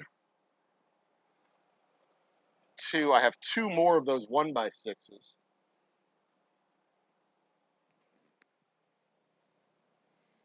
I have pallet wood. See, this pallet wood is just cheap ass wood, though. And it's only 40 inches wide on average. I just don't think I have wood that'll do, that'll do what it is that I'm trying to do that's not that piece of plywood. Let me see real quick. So I got some scrap pieces down here. I have 1x6s, 2x6s, but no more of these. I got a bunch of 2x6s. Those are just gonna be too damn thick. Thick? Yeah, yeah, so anyway, if the plywood starts to sag, then I'll just yank it out and replace it with something else. That's all.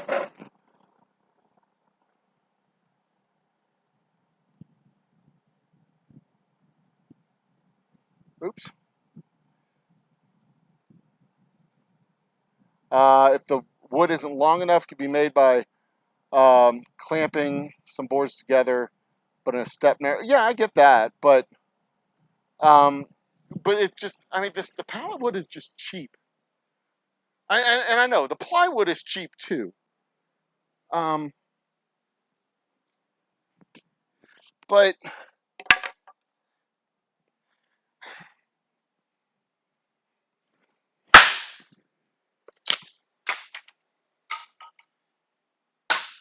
it's not as sturdy as you think. It's just cheap ass wood, you know? It's thin, garbagey type of wood. But I'll put it on. I'll consider it. I've got time to decide what I want to do with the bar top space. I've got time to decide what to do with this. I haven't made up my mind yet. I would like to have just a single piece, and I can do that with that plywood, and I can sand it down and shellac it. Do with the plywood the things that I need done to make it accommodate the space. And as for this table, the prep tabletop, having those stepped woods, the stepped piece of wood, with the plywood up here, I can shellac it and make it nice and glossy and clean looking and look real pretty. I can marbleize it with epoxy. I can do all kinds of cool stuff with it. And if it's not working out, I can always, like I said, remove it and just take it completely off.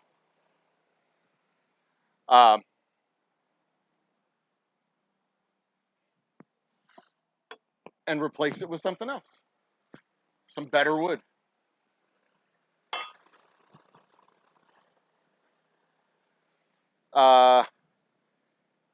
Yeah, this is exactly. Is this what I wanted to do? Yeah, because it's gonna. Nope. Hang on, I gotta double check a measurement real quick. Boop-a-doop-a-doop-a-doop-a-doo. Boop-a-doop-a-doop-a-doop-a-doo. Boop-a-doo. Boop-a-doo. Ba-doop-a-doo. There we go. So that's where, yeah, that is where I want to cut it off.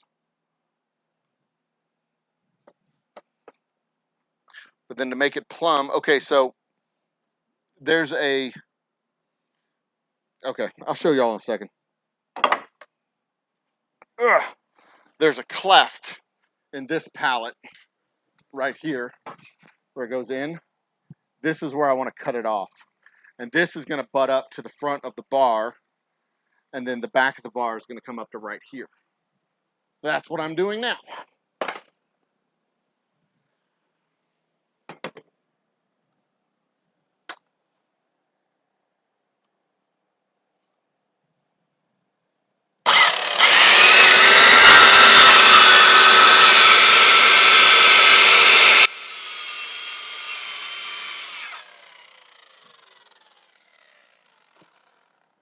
Good.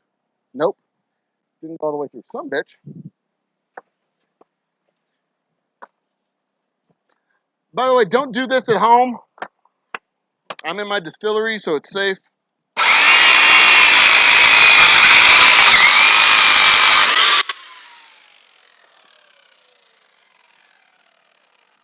That time, it still didn't go through. What the hell? Oh, I see.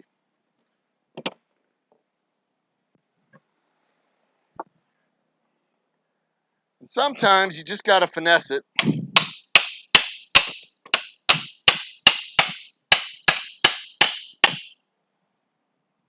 And break that last little bit of wood. Sometimes you just got to do it the easy way.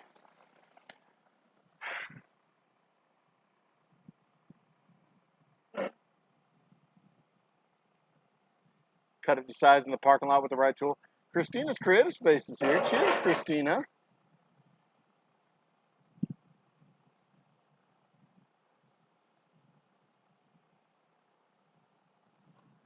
Let me add your name down. Make sure that I get you there.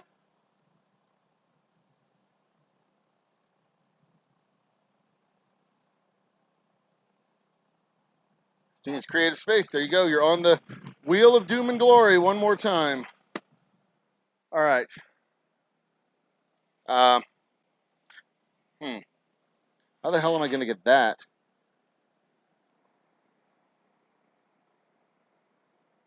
Son of a bitch.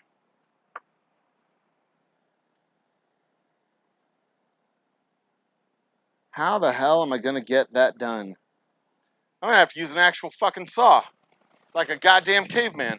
I can't believe this shit. You believe this shit?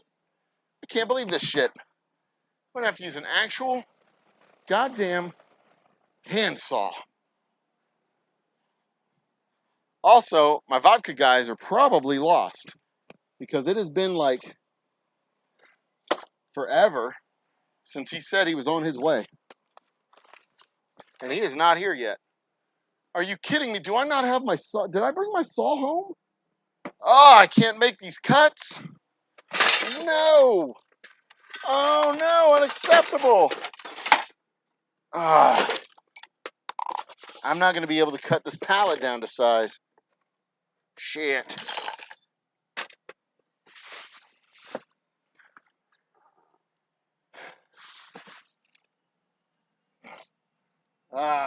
Nuts. Nuts.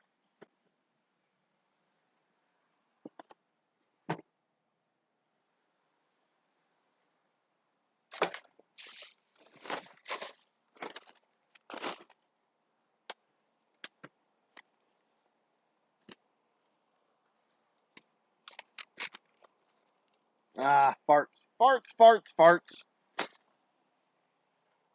I had a handsaw in here. I must have taken it home because it's not in here anymore. Or at least it's not where it should be in here, which isn't saying much because most things in here aren't where they should be, but that's fine. It's not really that big of a deal.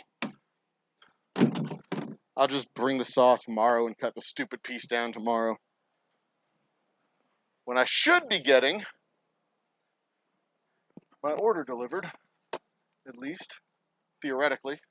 Maybe it's in one of these drawers. Nope. Nope. Nope.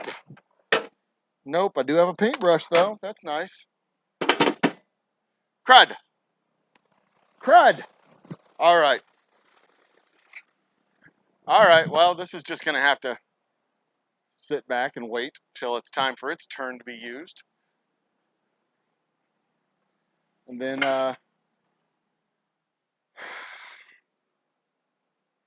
this is the important piece right here. The front piece to the bar. I'm going to go ahead and get its front guard attached.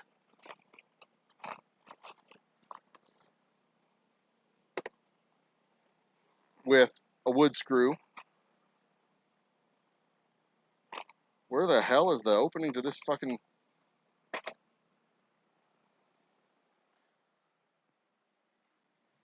Alright, where's my chats? What happened now? Your old channel's deleted. Huh? Bye, Corey. Peace out, homie.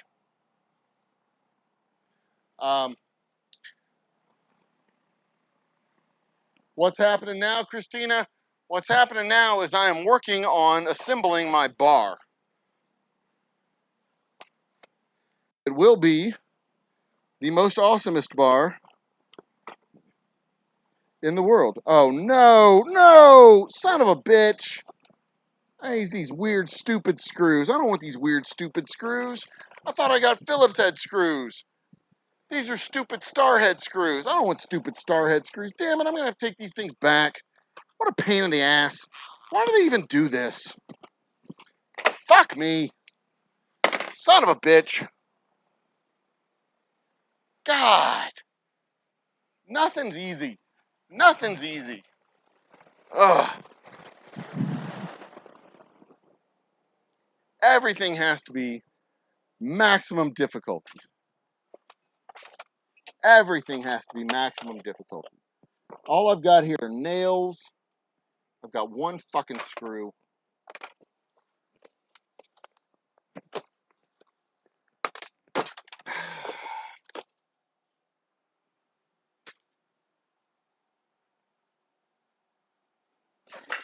If y'all had any idea how pissed off I was right now. Finishing nails.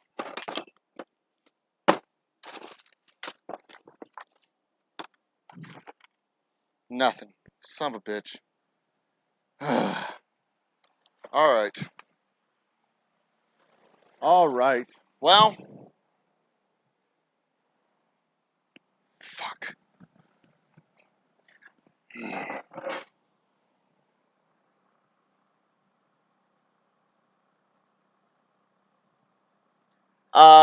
Well, Christina's Moose Creative Space, your entries will be converted to Christina's Creative Space. That's it. Easy. That's all. Ain't nothing. Nothing. The wheel will be spun on the week of September 15th, give or take. The week that surrounds September 15th. And that's it. Come out for trivia tomorrow night. Poof. That's it. Problem solved.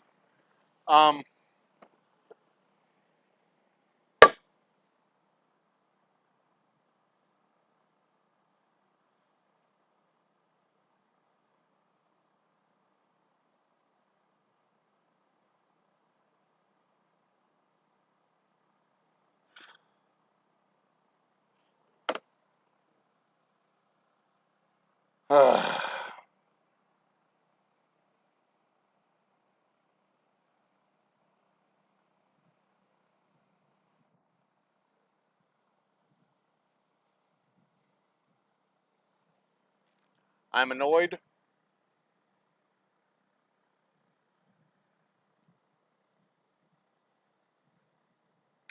Frustrated.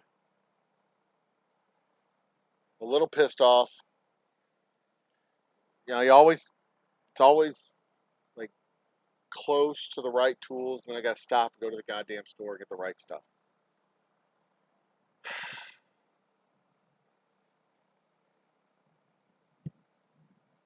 So frustrating.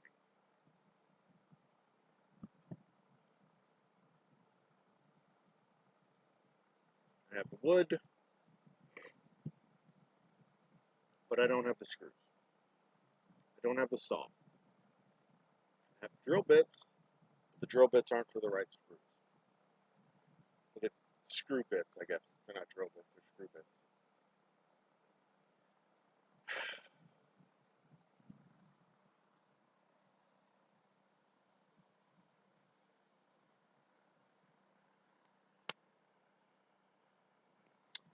All right, get on with it. Done feeling sorry for myself. Time to get on with it. All right. This is the bar front bracket. This is the one that goes right here across the front.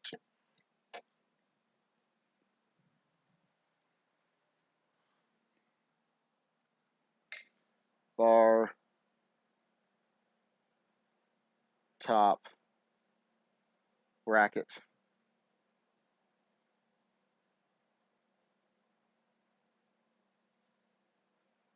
Okay. So that one goes across the top or on the front.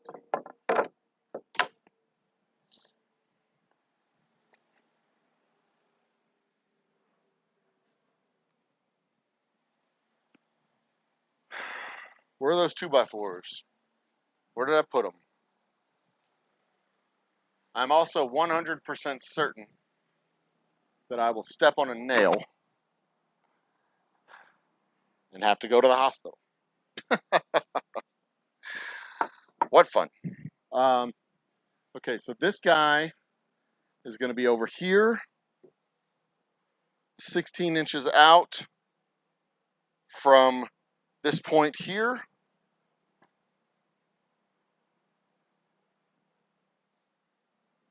And see, this side over here is going to be a wall. So I'm going to cut this at an angle so that it's less than 16 inches. How am I going to do this?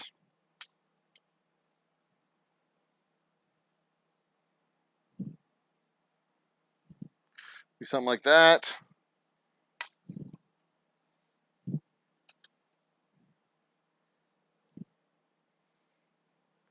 How to do this?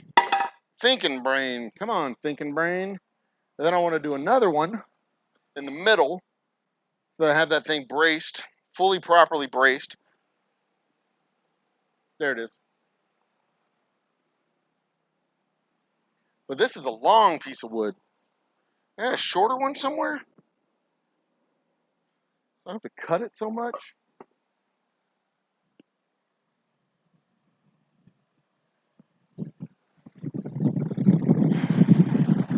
I'm getting ready for a break, I think. Getting annoyed. I do have a couple of hunks of wood over here that are trimmed for other purposes.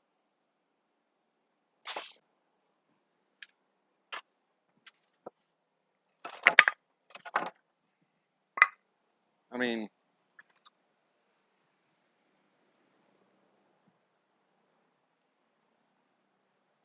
I got this. I'd have to cut the edge off.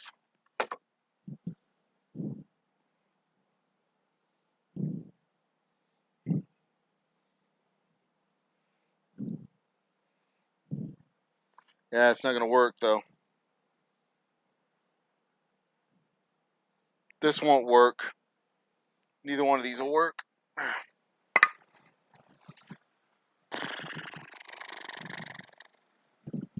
They're too short.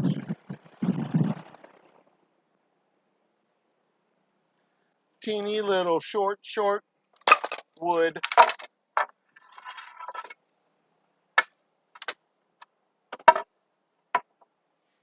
Itty bitty, teeny weeny, little shriveled little short wood. Don't want. I have a whole goddamn 2x4 over here.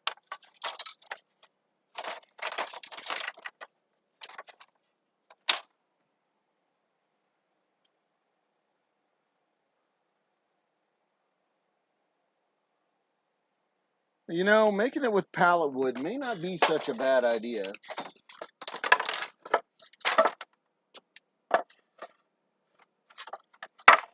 Doing the wood pallets, cutting down the slats, attaching them together, sanding them down. The problem is I don't have a joiner. I don't have the machines that I would need to glue them together and turn them into a tabletop.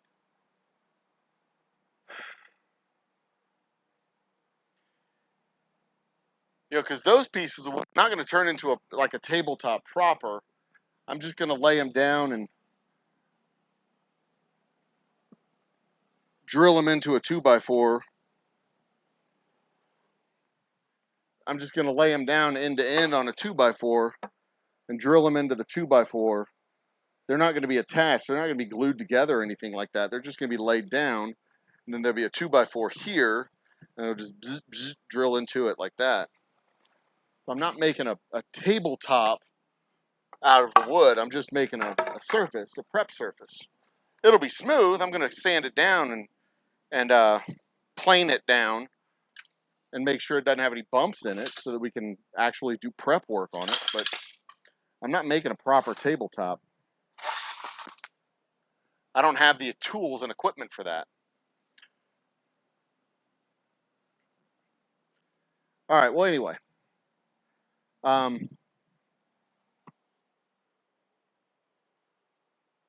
Really need to cut those off too. That's fine. That's fine. Everything's fine. This will be fine. Okay, so this goes here.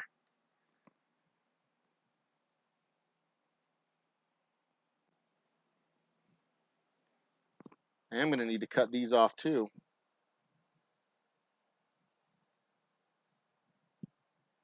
Yep, I need to definitely get my saw in here so I can cut this, trim these 2x4s down to size. Because I've got 4 2x4s hanging out over the ends over here. All right. You're done. You. All right, you need to be trimmed down 66 inches.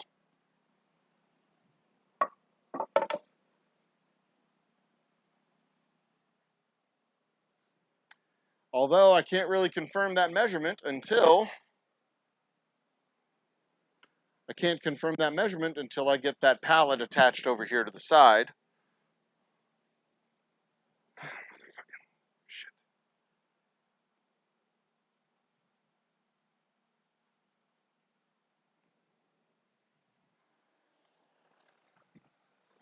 No worries.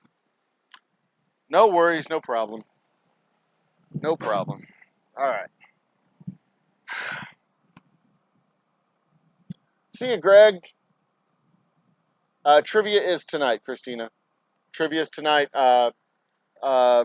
Thursday nights, 9 p.m. We start trivia probably at 9:30. Between 9:30 and 10 is when we start the questions. So get on tonight for trivia. Winner gets 4 slots on the wheel. Second place gets 2. Third place gets 1. Everyone who participates participates in the show gets a slice as well.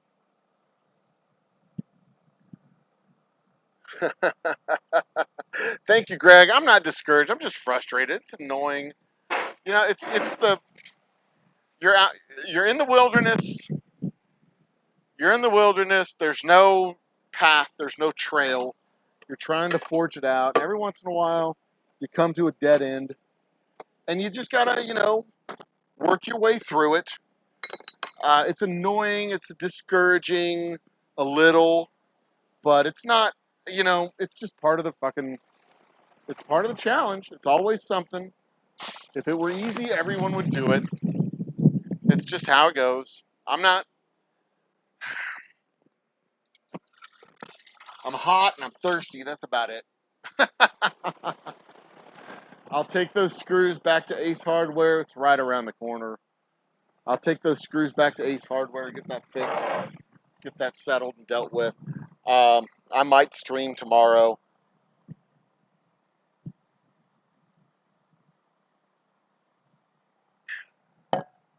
There's the, nope, that's the title screen. Host, there it is. I need to cure the barrels, so I'm going to read the instructions on the barrels. Basically, what we need to do for the barrels is a few steps to take when aging liquor in an oak barrel. The barrel should be cured as to rid the barrel of any leaks. The process also makes the oak of the barrel swell. You may get a little more space inside the barrel. Installing the spigot in an oak barrel. Insert the spigot in the front of the barrel and tap it in to secure the spigot. The spigot should be inserted into the head since the barrel will rest on its side in the stand. Position the barrel in the stand with the spigot hole on the bottom side of the head nearest the table. Insert the spigot so that the valve handle is on top and rotated in the back position. This should be closed. So, what we're looking at, what we're talking about is, which is it? There it is. Talking about is the spigot right here. Y'all know what spigots are, right? So this valve head should be towards the back. This is closed. That is open.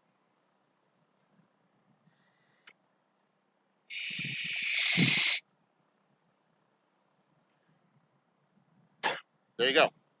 Open and closed.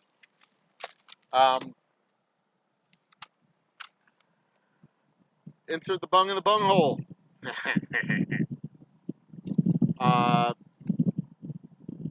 Do not hammer the spigot in with full force. It may not go in all the way to the ridge of the spigot. It will swell and seal itself in the head. So be sure when you put the bung in the bung hole to place it at about 45-degree angle while twisting and pressing the bung inside the side of the bung hole to help preserve the gasket from pushing up and off the bung.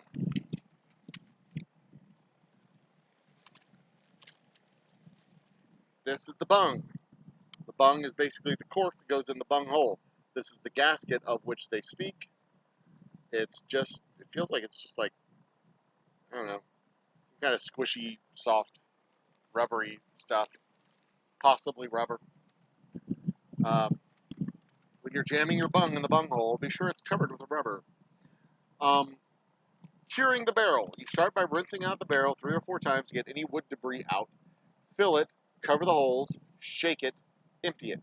When curing your barrel, you need to find a sink or tub that can hold the barrel because the process will seal the barrel and the process will see the barrel and its immediate surroundings get wet. Try to find a tub that is big enough to hold the keg stand. Fill a container with hot water, enough to fill the barrel. Hot tap water is okay, and boiling is not necessary. So what I'm going to do is I'm going to take my little baby still over there, and I'm going to heat up some water and pour it in there. The oak barrel should come with a bung, it does, which is a cork for the hole on the side or the top, and a spout or a spigot, which we have. Carefully pour the water into the barrel until the barrel is full. Close the barrel with the bung and let it sit. Keep an eye on the leaks as they should seal up as the wood swells. When the leaks are sealed, you are good to go. It can take from a few hours to several days. It could be a week or so for 10-liter or larger barrels. I don't like that.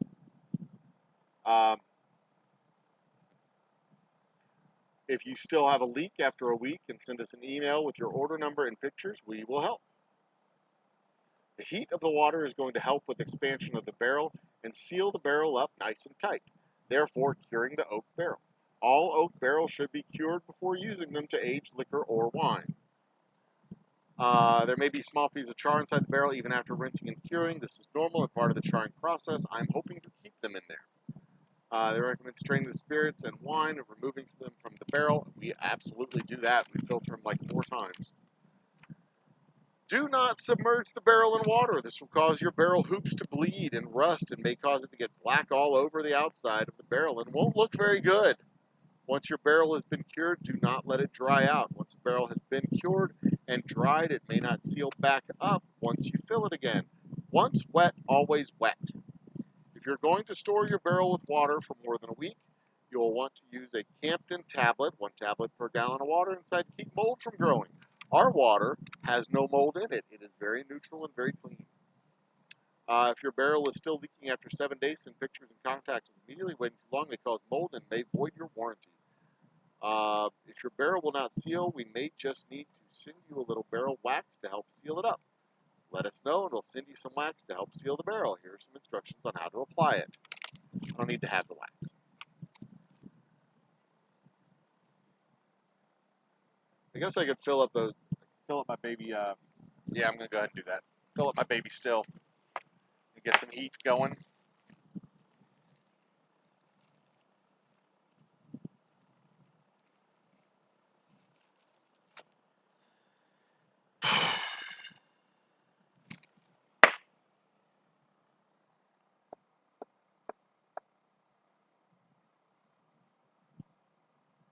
Frustrated.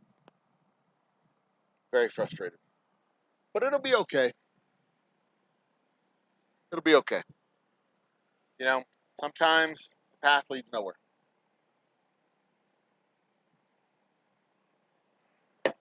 That's just how it is. All right. So to get this done, let's flip the camera, I suppose. What time is it? 4:30. 4:40. Let's see. It'll take me about an hour to heat it up to 100 or so degrees. The hotter it is, the better it cures. So if I can fill the first 4 up now with good hot water, that'll get us started. I swear to God, I had a saw here. I thought I did at least.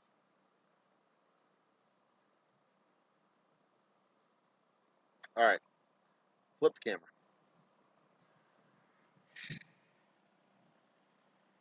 There are the barrels. That's the baby still. That's the baby still. There are the barrels. I need to get those out of the way. Bring the baby still out here into the operating floor.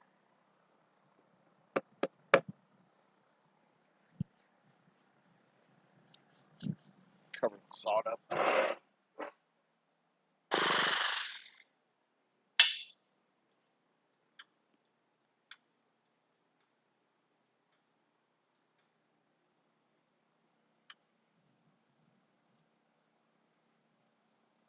Yeah.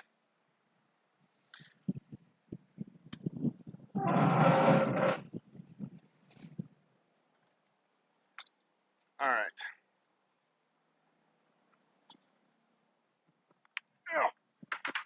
There we go. Get my cord up out of the way. Move you guys over here.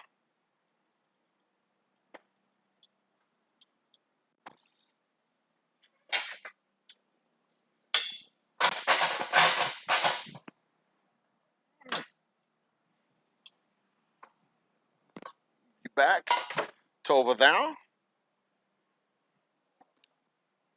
This is the unglamorous part of being a small business owner. Moving boxes, building things, stuff going not quite right, close but not quite right, dealing with challenges, the frustrations of the little things going right, the little things going not quite right, the little things going wrong. You know, the little things going wrong, you learn to deal with that. That's not really that big of a problem.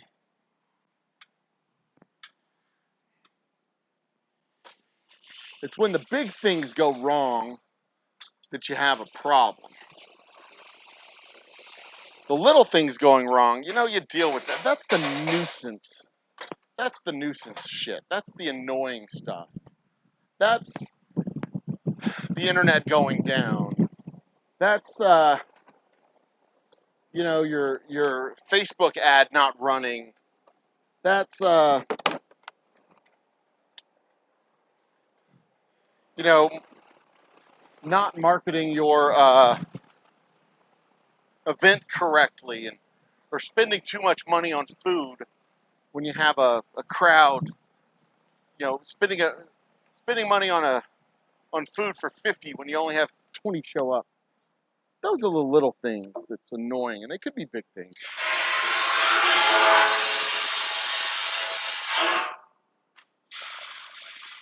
You know, they could become big things if you're in the wrong position, if you're in the wrong headspace. Those little things can become big things and make for a challenging environment to continue to do business. You know, you may just not want to do it anymore. It's no fun. And there's a lot of people that run into headwinds like that, and they're just like, you know what? This sucks. We can't do this. I can't keep doing this. And that's what ends their experiment. They try it. They run into a little bit of trouble, and they stop. You know, they can't make the chord on the guitar. They can get three of them, but they can't get that fourth one. You know, and so they just say fuck it. And instead of choosing to play the guitar without playing that chord, they just quit playing guitar. There's plenty of people who do that. But that's what separates people who do the shit that I do and people who don't do the shit that I do. Because I could totally, and there's 1,000 times over the last 12 years, 10 years, whatever, I could have thrown in the towel. 1,000 times. There were at least 6 that I could think of where I was within, I mean, like legitimately within days of making a phone call, friends and family and people who supported me and saying, you know what, fucking done. Fucking done. But you stick it out for a couple more months and you see what happens. You just keep going.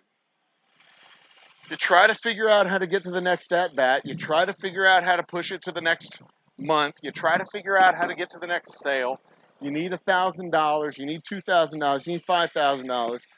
Whatever you need to do, you figure out how to do it. And you keep fighting. And that's what separates the people that do this shit from the people that don't do this shit.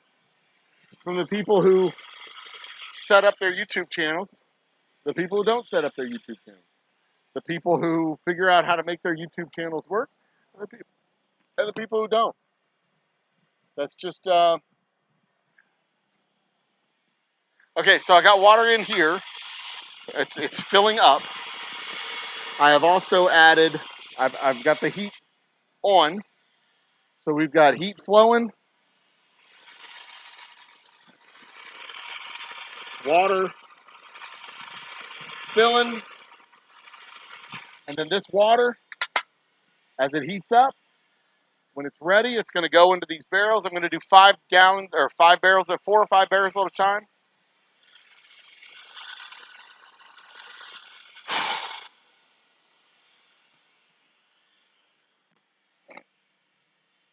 And that'll be good.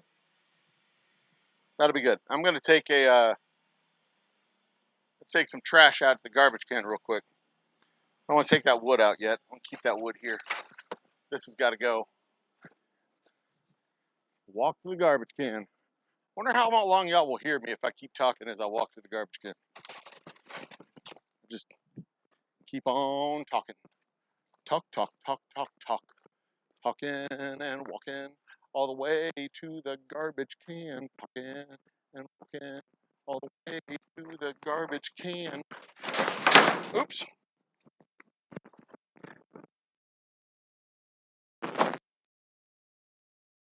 I mean, I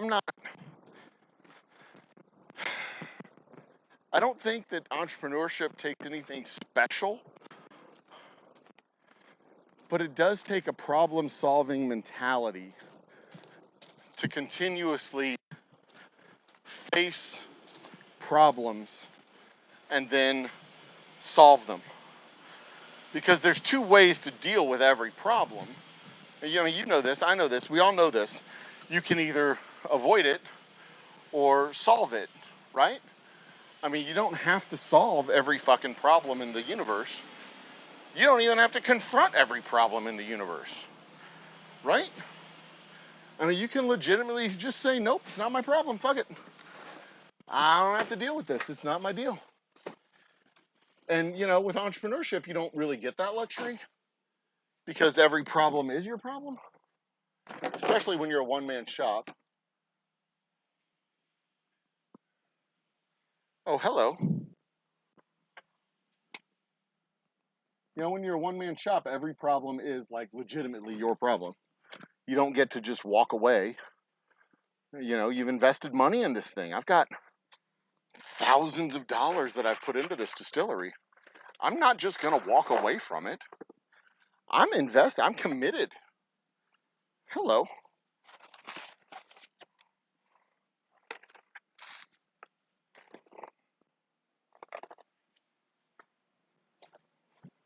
So I've got some screws.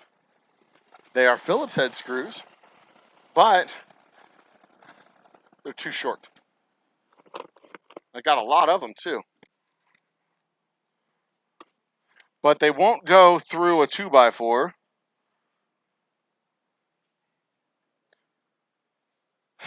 So I can't anchor anything into anything. But maybe I have some other screws over here that I had forgotten about. Maybe. Or maybe my saw is over here. Maybe. Not bloody likely, but maybe. I've got spouts, bungs, wheels, random pieces of shit and equipment, spare parts,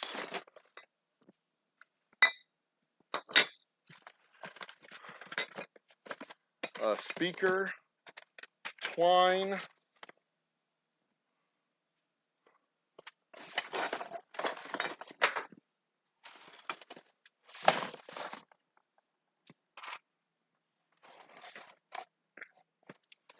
barrels,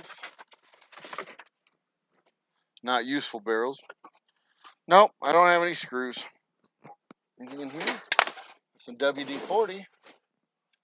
Everybody needs some WD-40. Stuff tastes like candy. Kidding, it doesn't taste like candy. A nasty candy, maybe. All right. So I want this to get up to about 100 at least. It's warm already. It's about 90 degrees. Perfect. The vodka guys are here. Hey, man. Fantastic. We're live on YouTube. Wave to the camera. Yeah, we're live. So, you want to bring the boxes in? You can just set them over here. I'll load them up over there. Yeah, just set them down over here. In fact, I'm gonna bring you out a pallet. So you can put them all on the pallet. How you been? I've been all right. Just fucking drama all the time.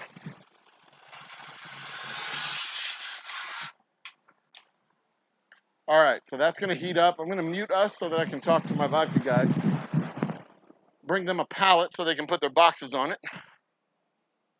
They're bringing me boxes of bottles so that I can make them some vodka.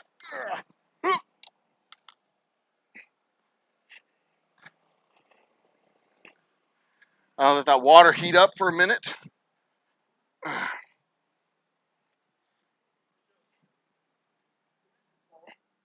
Paul. I'm sure I have. Yeah. Hey, Paul. Hands are filthy. Sorry. He'll be bringing some cases. We're picking them up. Cool. Hang on. Let me mute myself real quick. We'll be back in just a minute. Calm down. Bigfoot, Silver, Hide, and Seekers in the party. Cheers. You will be added to the... Okay, so they're not on camera. Y'all aren't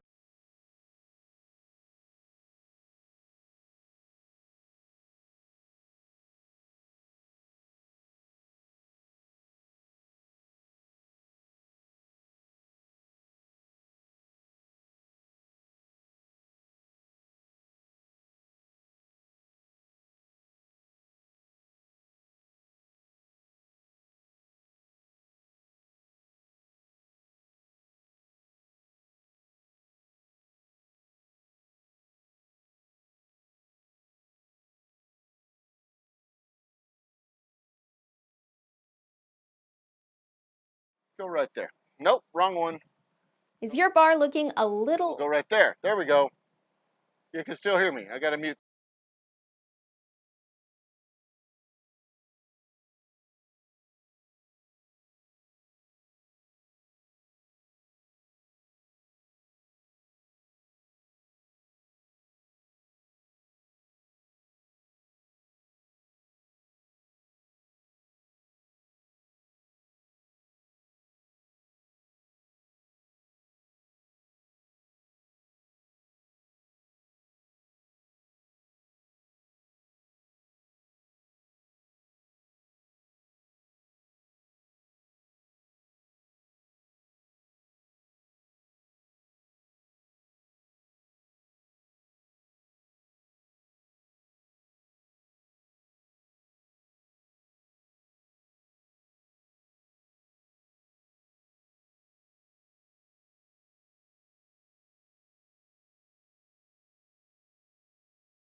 We'll be back in just a minute, guys. Don't go anywhere.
Just a few more minutes, guys. We'll be right back.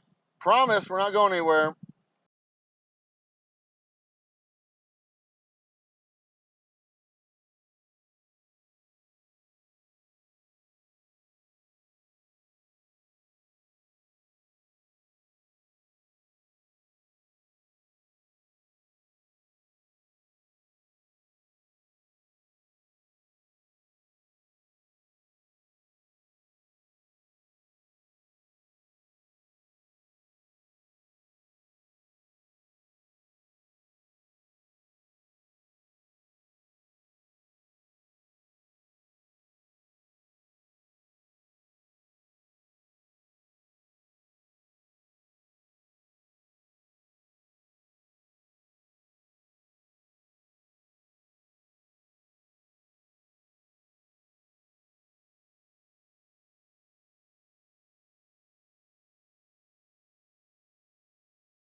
All right, ladies and gentlemen, brothers and sisters, children of all ages, we're back. That was my vodka guys, the Grant 79, the owners of the brand, Grant 79 Vodka, Bigfoot, Silver, Hide and Seeker. You're in on the drawing for September.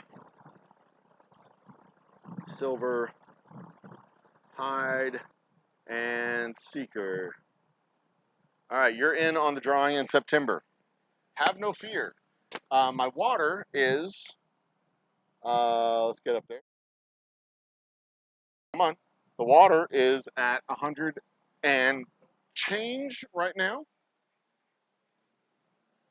110, right at 110. I skipped a step with regards to the barrel curing. I skipped a step. I'm not going to rinse it out. I'm not worried about it. It'll rinse out. This will rinse it out. The curing process will rinse it out. Hang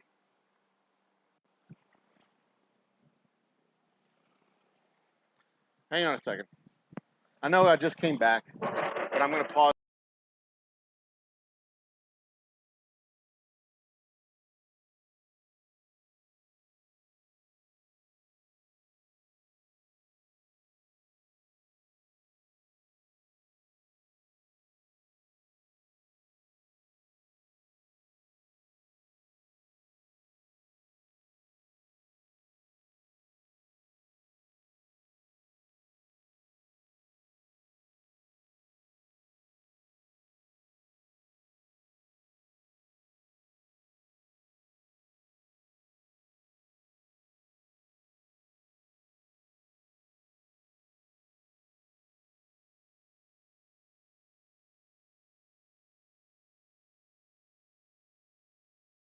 Now, what's also going to be abundantly clear when I fill these little barrels up with water is they're going to get heavy as fuck.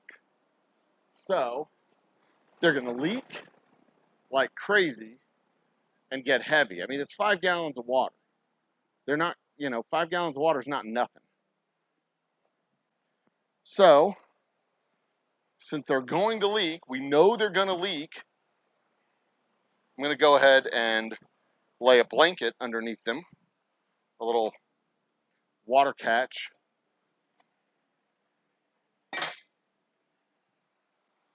To catch the water draining out of them.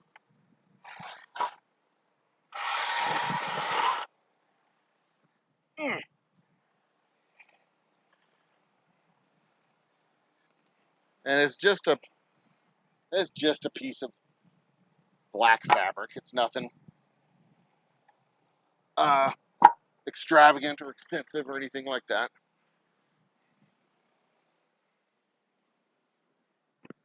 But he's going to sit here and they're going to cure for possibly several days, possibly not. It may just be a couple of days.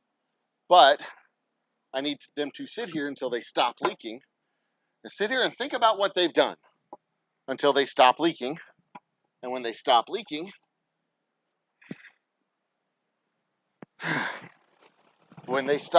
they will have been cured. And then I can drain them and fill them with the whiskey. So, how's my battery doing? I'm down to 1 bar. When my battery's dead, we'll call it a day. What time is it? 5 o'clock? How long have I been doing this?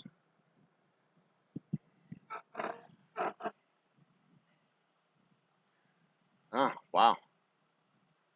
Forever. Well, that's cool. That's cool. Just a reminder, I will be doing trivia tonight with Lisa.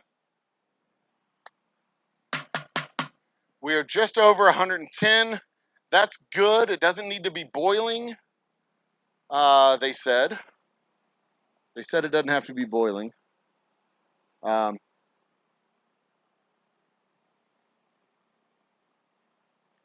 I'm going to need to get screws that are like super long to go through this piece of wood and into the edge of, will I be able to do two? Yeah, looks like it. Okay. All right. Cool. So anyway, um,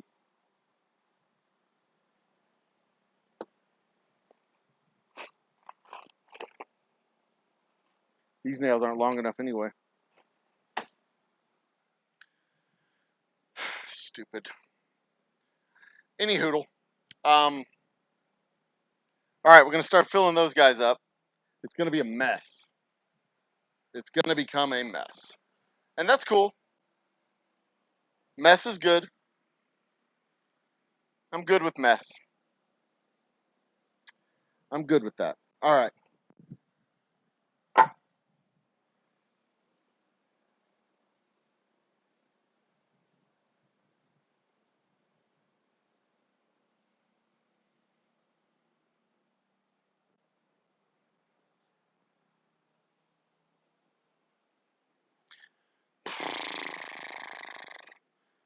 Do I have a way to make this less of a mess? I do. Question is, will it work? It will not. Likely. All right, but I am going to bring a chair. No, just fucking kneel. It's fine. Who's in chat? Nobody right now? 5 people. Cheers. Cheers to chat. When you say hi in chat, if I see your name, of course you get added to the Wheel of Doom and Glory. If you're not already there today, you'll be on this stream. Uh-huh. Uh-huh. Uh-huh. All right. This'll do. This is going to take fucking forever.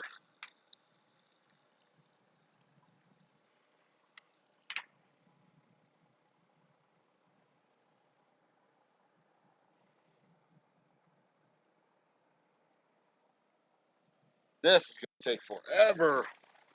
This is stupid. Do I have a better funnel?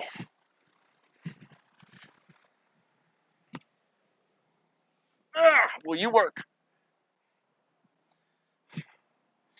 Will you work? Nope. You won't. Let's see here. Better funnel. That stupid toy is not going to cut it. Where will I find a better funnel? Better funnel.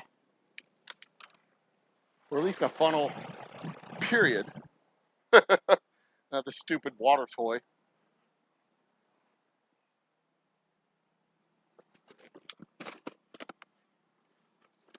All right, well, fuck it. That's what we'll use. We'll just use a fucking water toy.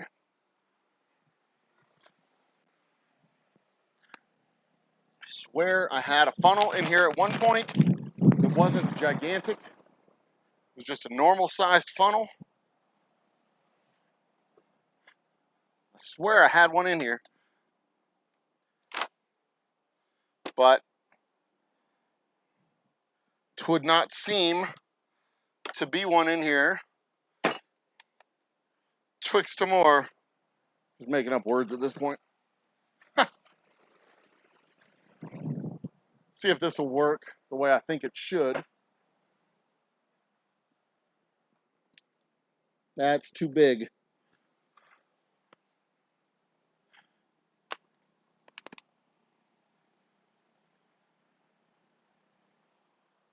Will it fit?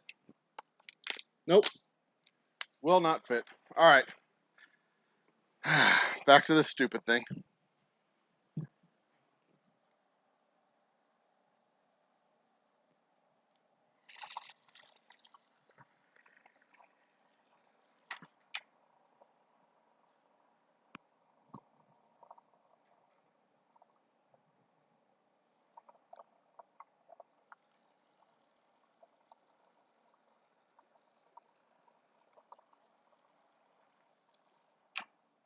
like half of it's going into the barrel.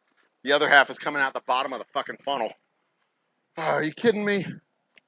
All right, that one's not going to work very well. Maybe this one will.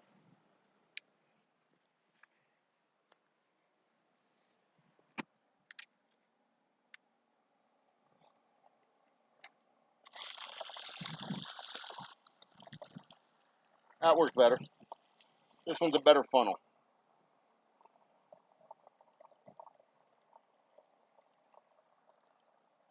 All right.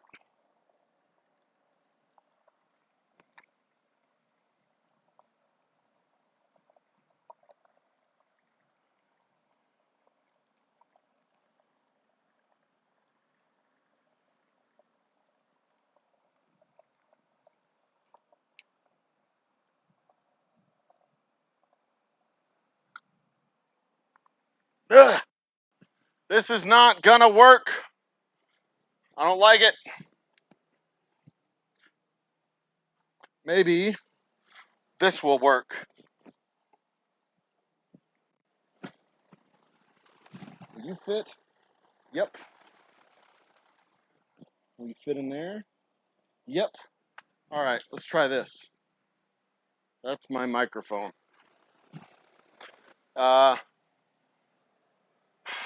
Where's my knife go? All right. So what I'm gonna do is I'm gonna take this cord of plastic tubing. Maybe this will work. Maybe it won't. But so far, I don't really have much of a choice. All right.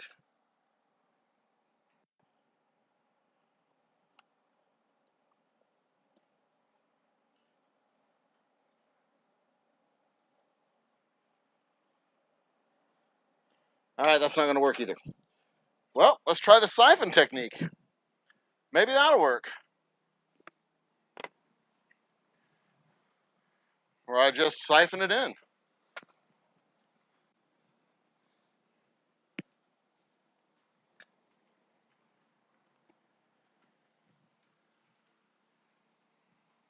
Watch me burn the shit out of my mouth.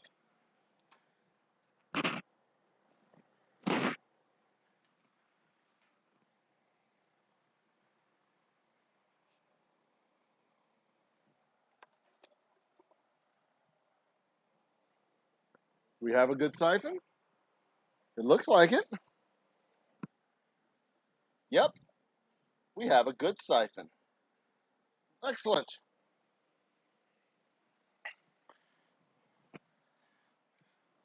And while we're at it, I will continuously fill this up with water. We shouldn't lose a lot of temperature. It's 120 something degrees.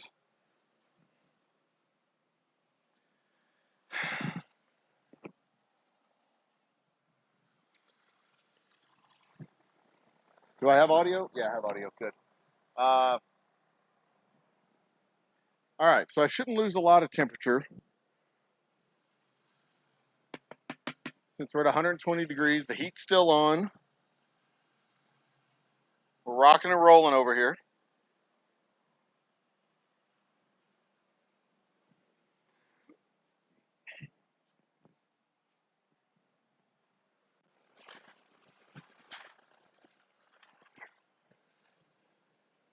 Mop up some of this liquid spillage. Okay, so what's happening is I'm adding water to these barrels so that the oak will expand and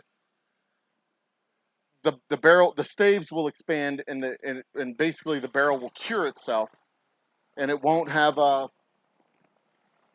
leak. I'm trying to get the leaks out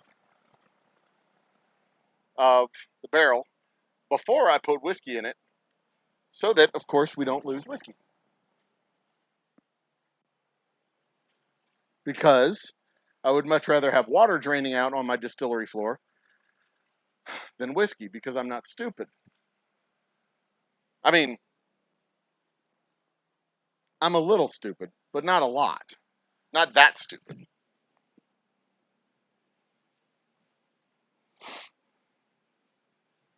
I mean, every entrepreneur is a little stupid, right? It's kind of part of our DNA to be a little stupid. Just a little. And I don't mean like stupid, like bash your head in with a hammer stupid. I mean stupid like looking at the risks and saying, yeah, I could do that. All right, so we're full on this one. We grab a bung for the bung hole. Some TP for the bung hole. Start filling up the next one. Of course, because I'm a doofus, I did not get out the bungs when I got out everything else. I just got out the spouts because, obviously, why would I need all of the parts? That's just silly.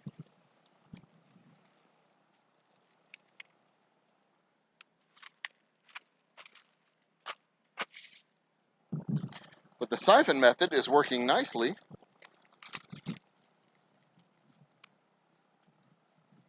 to fill my barrels.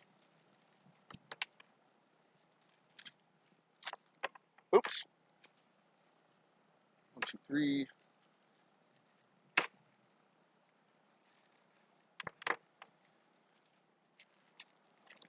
One, 2, 3, 4, 5, 6, 7, 8,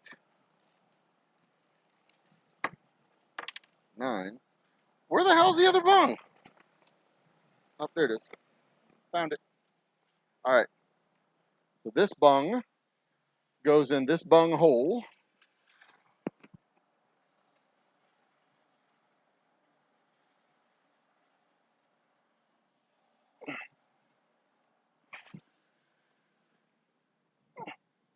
And we set it there. Let it start doing its thing.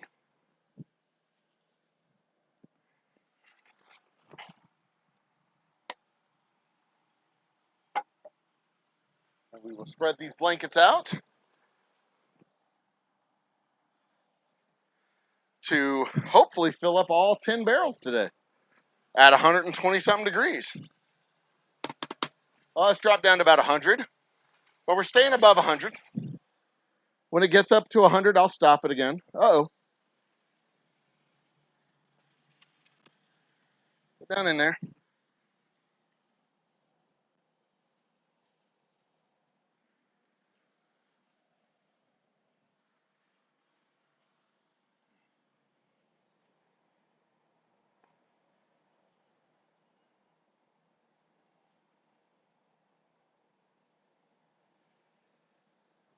What am I doing over here? Am I even getting water? Come on. All the way in there.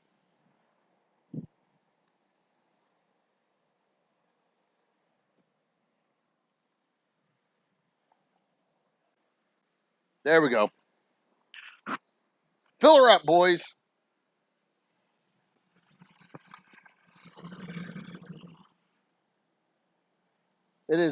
Keeps breaking the damn suction. What the hell is going on in here?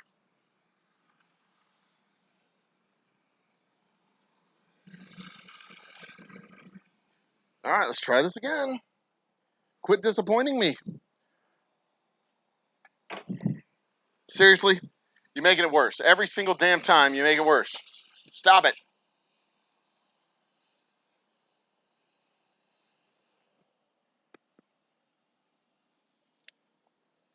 Yuck.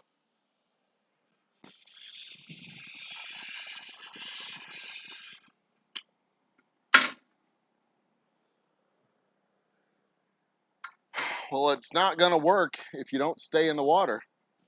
Let's do this.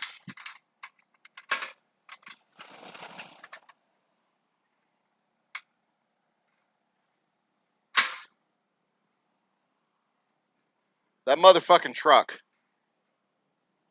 Third goddamn time today he's come through here like that.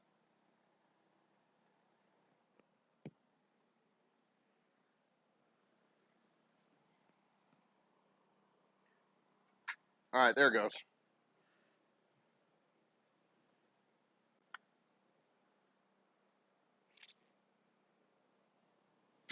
All right, we're full. Stay there. Stay. All right, fine. Don't stay.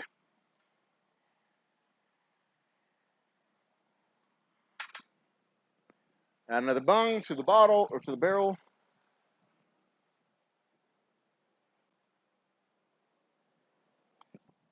It also helps if you wet the bung sealant a little bit before you pop it in there. And these guys are heavy as fuck.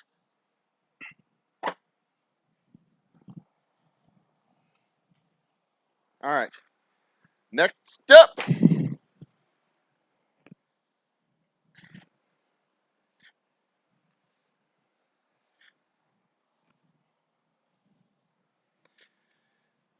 Next minute. Ugh.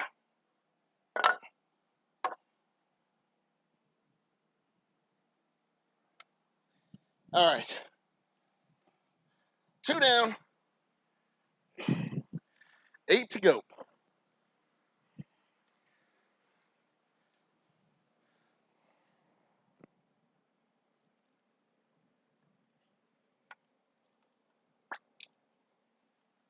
All right.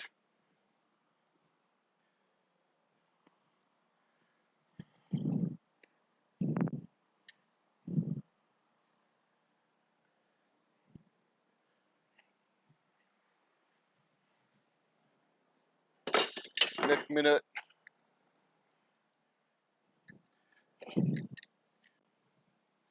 I have to anchor this thing on here to make sure it stays put.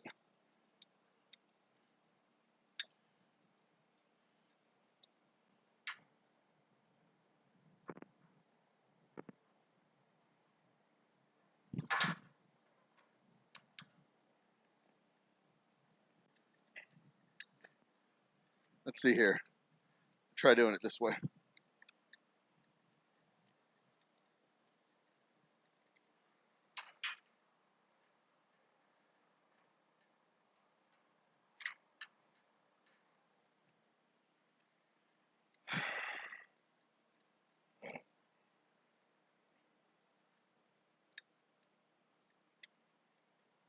All right. Almost there.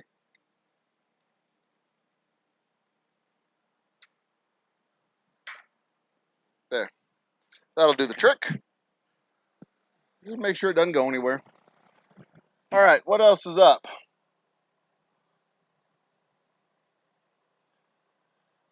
So we got 5 in chat. How many likes do we have on this thing? 0 likes? That doesn't sound right. I'm gonna like it. I'm gonna like my own stuff. Like a dog licking his own balls.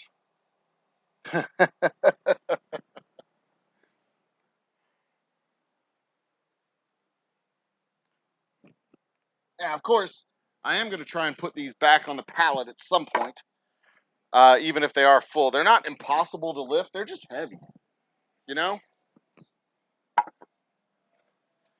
I mean, I'm a grown-ass man. I can lift them. It's not impossible.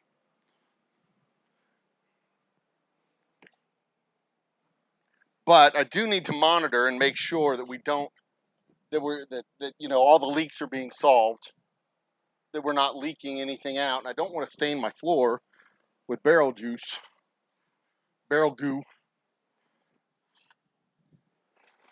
Whoop, barrel's full. Next up,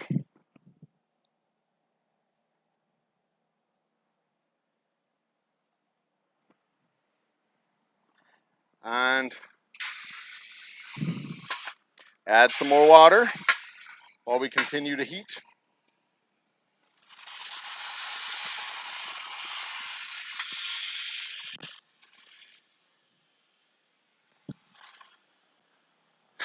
I don't want to lose the water. I don't want to lose the temperature in the water for sure.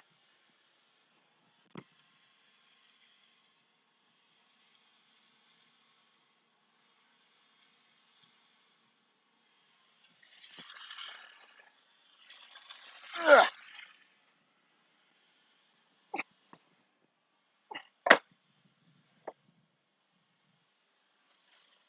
Well, I definitely want to make sure we have enough.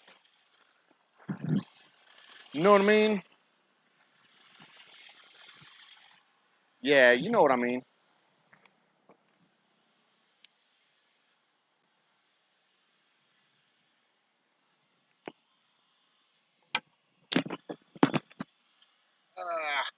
There we go. I don't think I have a whole lot of microphone charge left, so I'm going to actually shut it down at about 6:30. Give myself a chance to get home, clean up, have some dinner with my family. Because surprisingly enough, I like those people. And they like me. I know, right? Shocking.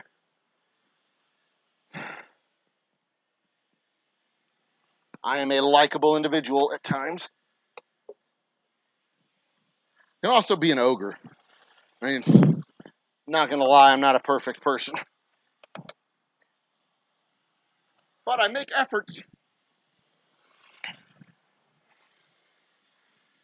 I will say that much about myself. I at least make efforts.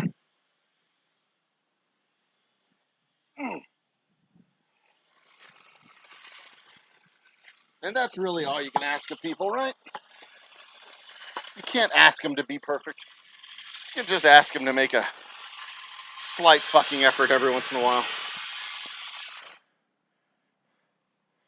Just a slight fucking effort.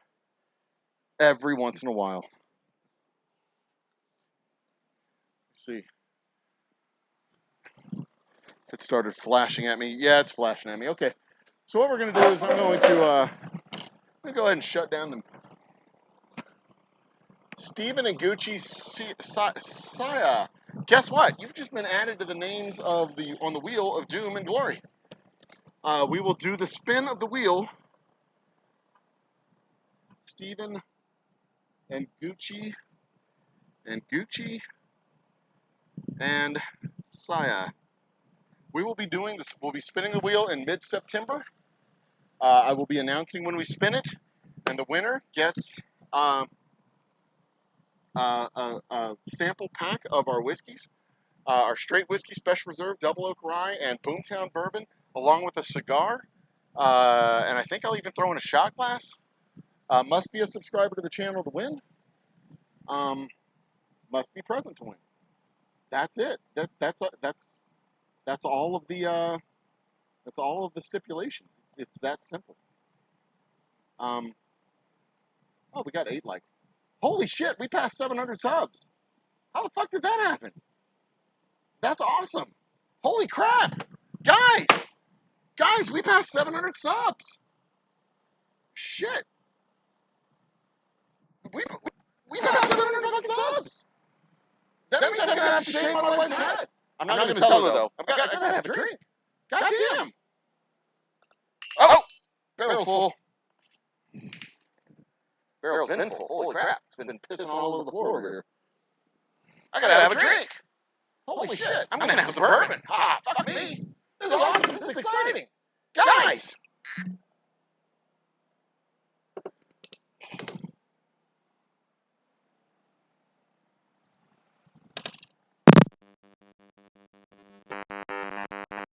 Battery died.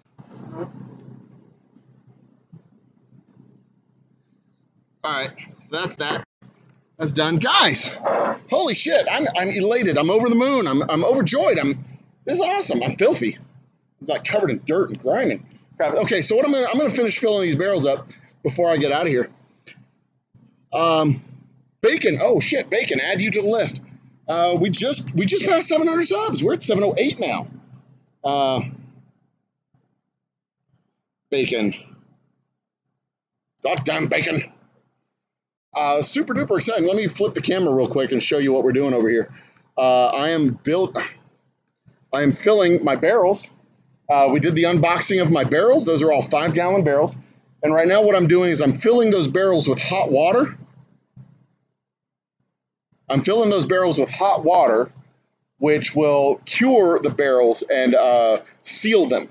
So the staves in the barrel staves will swell up, fill up the gaps, and it's going to seal all the barrels. And then when those are done sealing, it'll probably be Monday or Tuesday when they stop leaking. As soon as they stop leaking, they may not be leaking now. I don't know.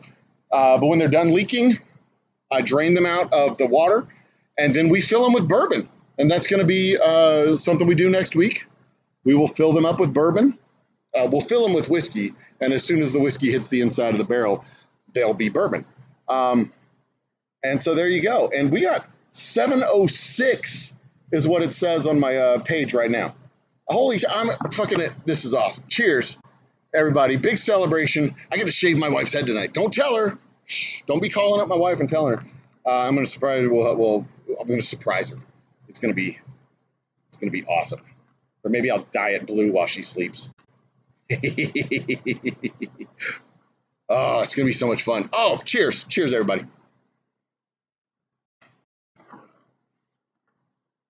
I appreciate the support. I really do. Thank you for the support. I will continue to do good, try to do good YouTubing. Prepare to be disappointed. Anyway, cheers to all of y'all. Thank you so much for your support. Thank you for hanging out with me today. I've had a good time. I wish the product would have shown up today. That would have been cool, but I expect it'll be here tomorrow. You would age whiskey in barrels without them leaking. Well, that's exactly how we age it in barrels without them leaking.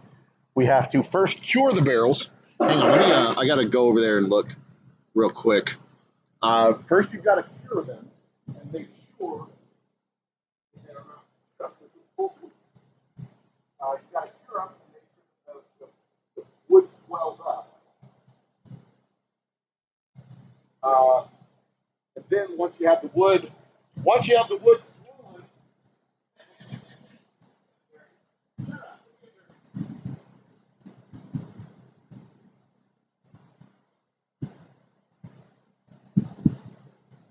once the wood is swollen so that it doesn't leak, then you can, and then the barrel's a sealed deal. It's fine. In the olden days, when they're transporting stuff, like frozen stuff, they would just pack it with ice. Then as the ice melted, it would seal the wood. And then the barrels that they used for whiskey would be either used or new barrels. But they really cure them the same way. They do the same thing to cure them. They would fill them with water, float them. This one's empty. You can move it over to this side.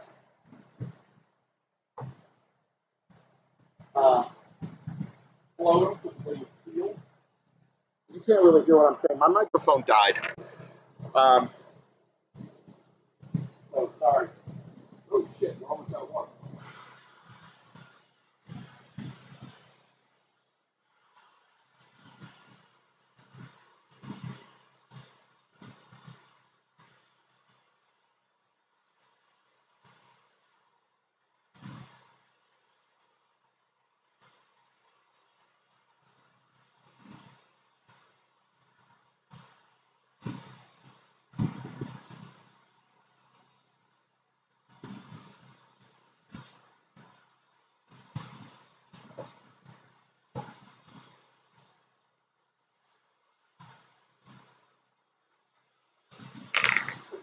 So, yeah, in the olden days, they would literally just float the barrels to get them to seal, cure them from the outside in. But in this case, they're kind of cosmetic as well as functional. So I didn't want to just submerge them and seal them that way. I feel it, but I don't want.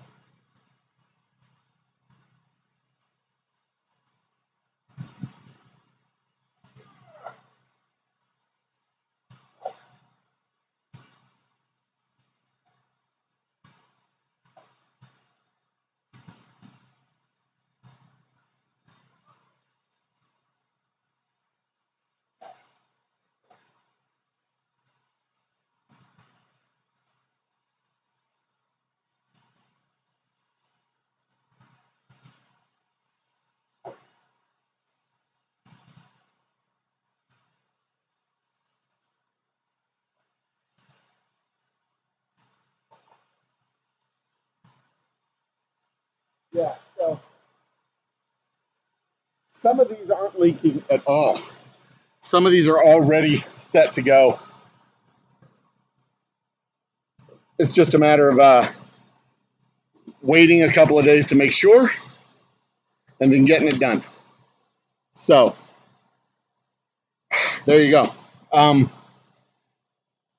going to leave it on this for a few minutes. Just let it kind of do its thing.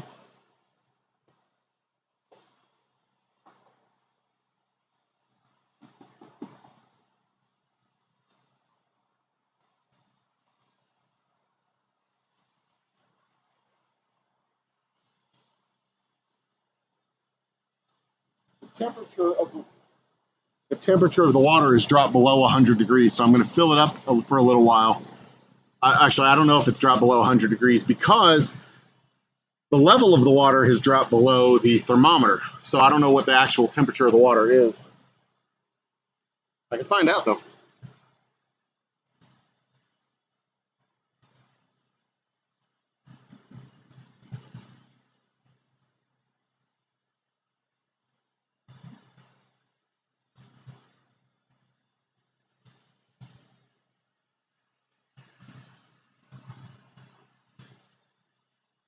We are actually holding steady at 100 degrees.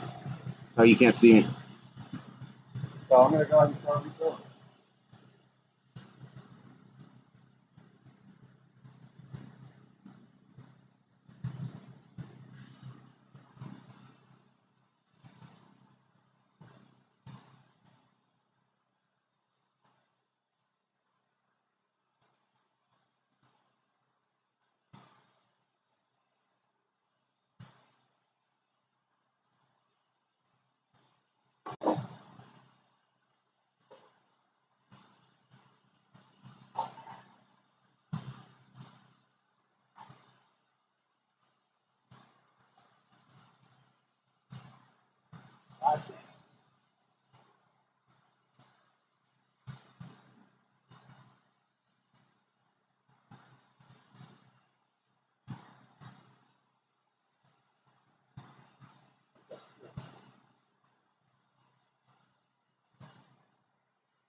All right.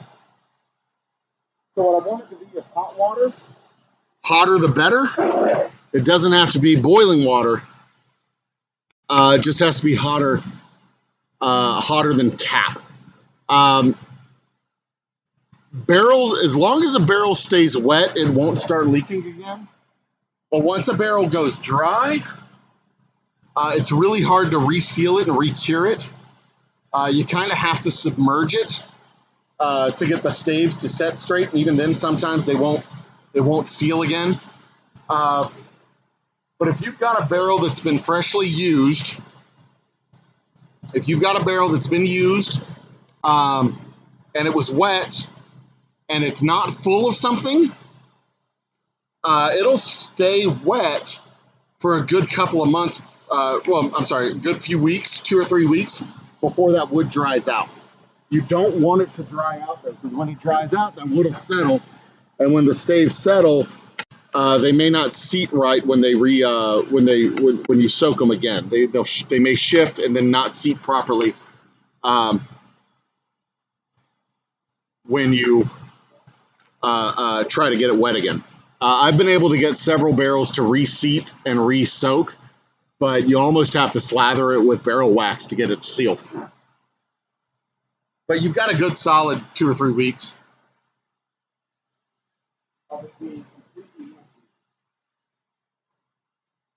Before you have to work it on that.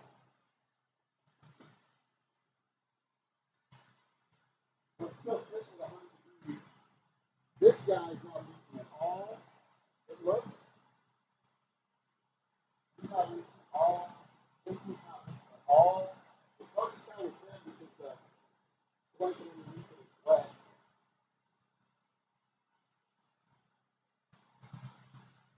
I'm going to move this over to a dry one.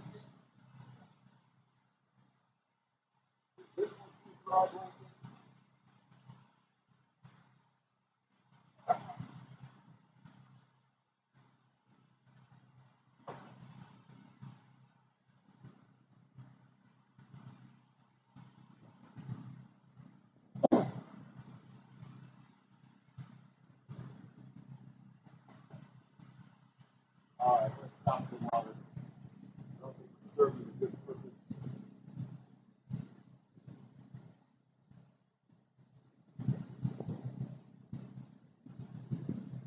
Adding water still.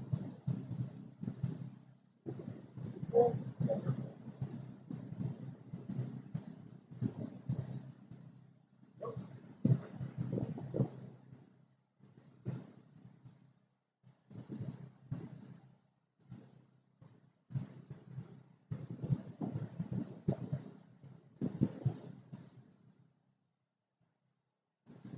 Now, the full-size 50-gallon barrels, you don't have as big a problem as filling them. We don't have to do this siphon thing. We can just pump it directly out of our holding tanks and into our barrel, because the bung on a 50-gallon barrel is that big around, like your mom's. I'm kidding. I couldn't resist. So it'll take a thicker hose in that bung, just like your mom. Kidding. Again, sorry, I couldn't resist. So it's easier to fill it. We don't have to use a smaller gauge hose like this one. You don't have to worry about the siphon. I can just really blast it in there. And it fills up the 50-gallon barrels fill up almost as fast as the 5-gallon barrels. Because I'm dumping gallon in it, not even a gallon in it. It's 5 gallons in it, something like that. They fill up pretty damn quick. But it looks like most of these guys are pretty well sealed. It doesn't look like we have a whole lot of leakage. It appears that most of the leakage that we have is just straight up coming from the siphon itself. But I'll check back tomorrow. This should be dried out by tomorrow if it's not leaking. And if it's dried out, we drain and we're ready. I'll let it soak for a couple of days. I don't have to drain it tomorrow. My product, I was telling them earlier, my product will be coming from Gulf Coast Distillers. I contracted with them. They have bigger stills than I do. Their stills are fully functional. Mine are not yet. I contracted with them to make my bourbon. They'll be here tomorrow. I'll have pretty much 5 months of wine, just about, to produce that bourbon. And then I'll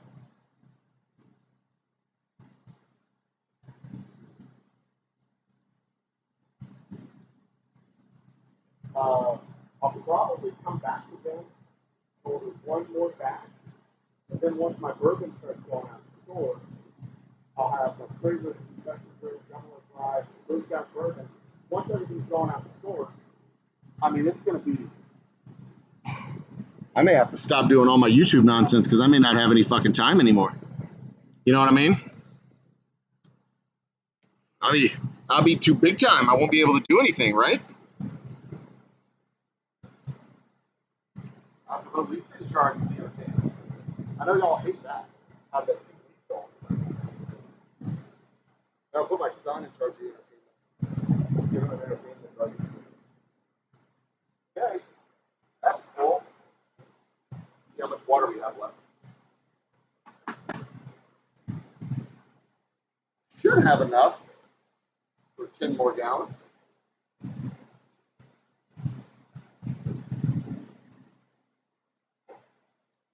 Move this fella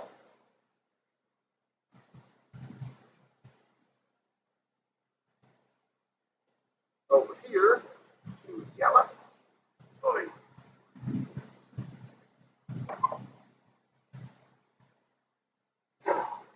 I'm very excited about this. I'm going to get my new barrel stencils next week. I've got a shop in Humble. I'm going to bring my old barrel stencils to and tell them what I need changed for the new barrel stencils. Very excited. And very exciting. The barrel stencils basically put the distillery's name on the side of the barrel. I'll have it back here. I'll have Old Humble Distilling Company, barrel number, date input into the wood. Very exciting time to be in the old oil patch. Very exciting time. We fucking crossed 700 subscribers, man. That is awesome. I'm elated. My wife is going to be pissed when I come at her with a with my razor. She don't like me. Bonnie. Next up, 800. 800 subs. We're gonna.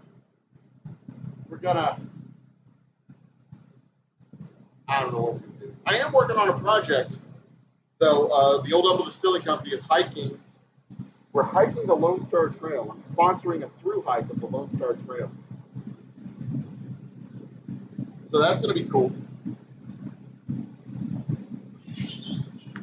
That's going to be cool. The Lone Star Trail is a 96-mile hike through the Sam Houston National Forest.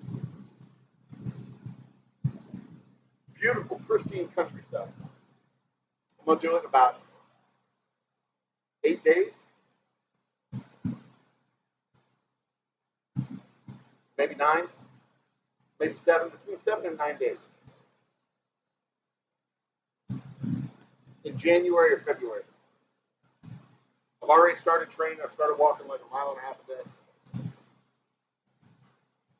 Trying to drop some of this fat guy weight. Trying to get back into some kind of shape.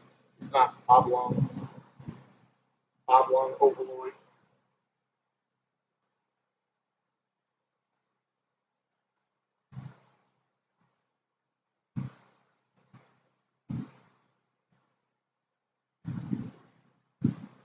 See, also when I'm curing these barrels, what's also important is that I don't really have to worry about the top.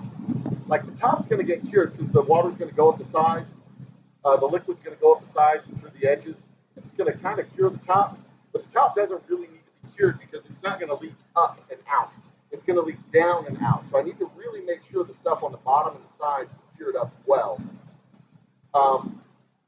As long as the bottom and the sides are cured well, we won't have any leaks, we won't have any problems, everything will be fine.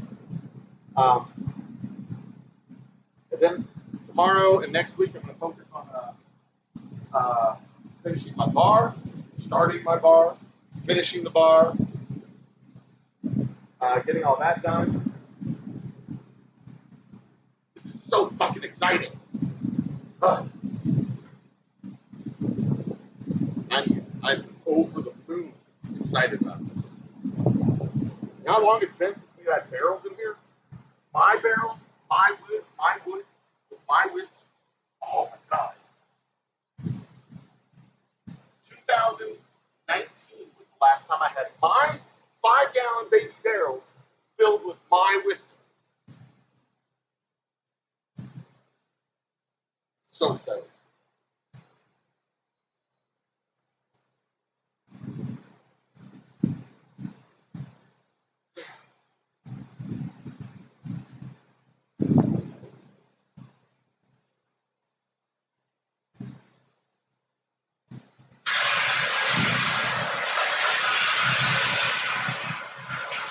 We're running low on water. I need to add a little bit just to be safe. We probably got exactly 5 gallons in there. But I also don't want the heat element to get to become clear of the water. That heat element needs to stay submerged down in there. It's cold. Woo!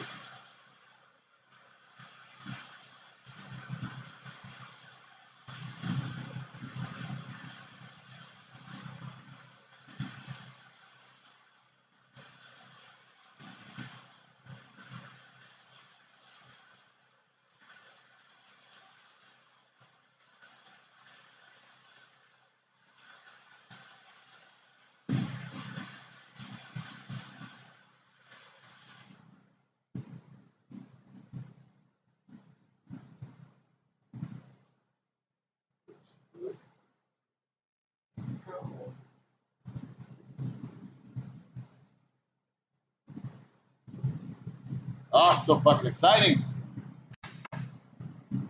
It's been a banner day.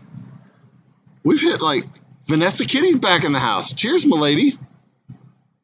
Cheers, Vanessa Kitty. They're filling up the last barrel right now with hot water to cure it, to make sure it doesn't leak when we add in the whiskey in a couple of days.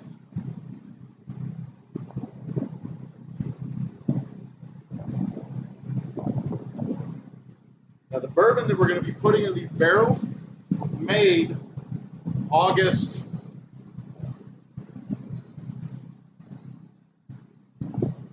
12th.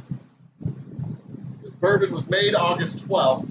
It's going to go into barrels beginning next week. It was distilled at Giant Distilling Company across town. I'm going to distill a portion of it as well. I'm going to throw a bit of it, about 15 gallons in here, and I'm going to distill that out so that I will be able to say that I distilled this bourbon as well. And then store it up in this container right over here.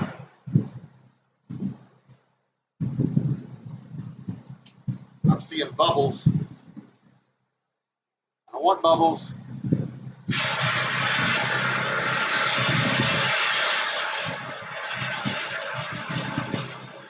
They're superficial bubbles, though. It's not like it's sucking in.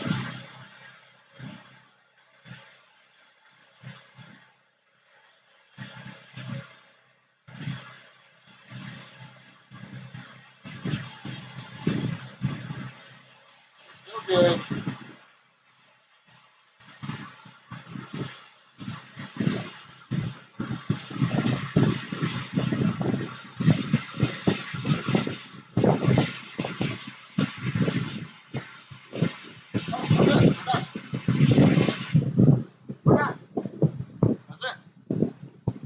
Barrel's full. All 10 barrels. Full and ready to go. I'll dig it down. All right.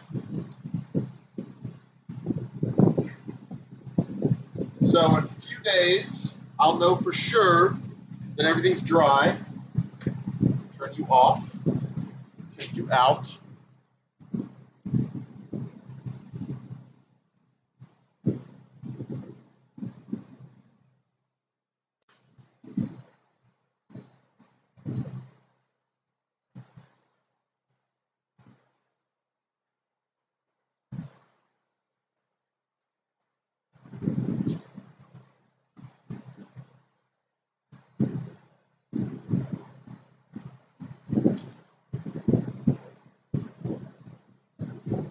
You know what's really funny? A bunch of millennial TikTokers are there singing this corn song. This corn song's amazing. Corn Talk is awesome. You want to be on Corn Talk if you're not already there.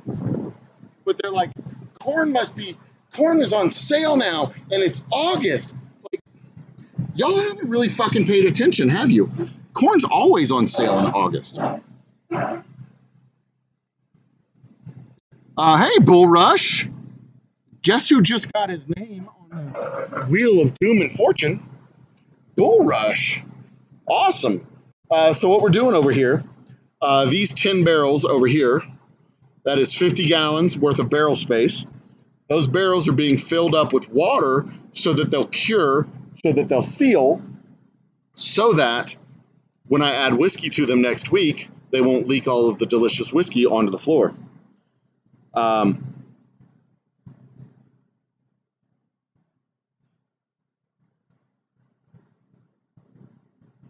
So that is what we are doing today. And it's actually the end of the day. My microphone died. I just filled those up. So they're curing. Most of them look like they're pretty sealed up and they're not leaking at all, which is awesome. Get this down a little bit. There we go. And I've got another 10 of those barrels coming in a month and another 10 coming a month after that. And I've got a steady supply of 10 barrels every single month coming so that we can We're going to make the shit out of this stuff, and it's going to be awesome. So, and by the end of when this first batch is ready to go, so 36 times 12 times 30, yeah. When this batch is ready to go, oh, my lovely, came home to a son with 101 fever. Oh, my son had a fever today. Oh shit, he's not doing too good.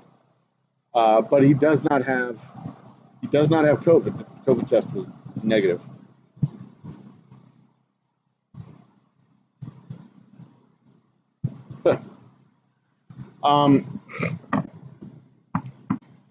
So yeah, that's what we're doing now. I've contracted with Gulf Coast Distilling Company on the other side of town here in Houston. They're on the southeast side of Houston. They've got the largest distillery in the state of Texas. I gave them my recipe for the bourbon. They made my whiskey for me, or they distilled it for me.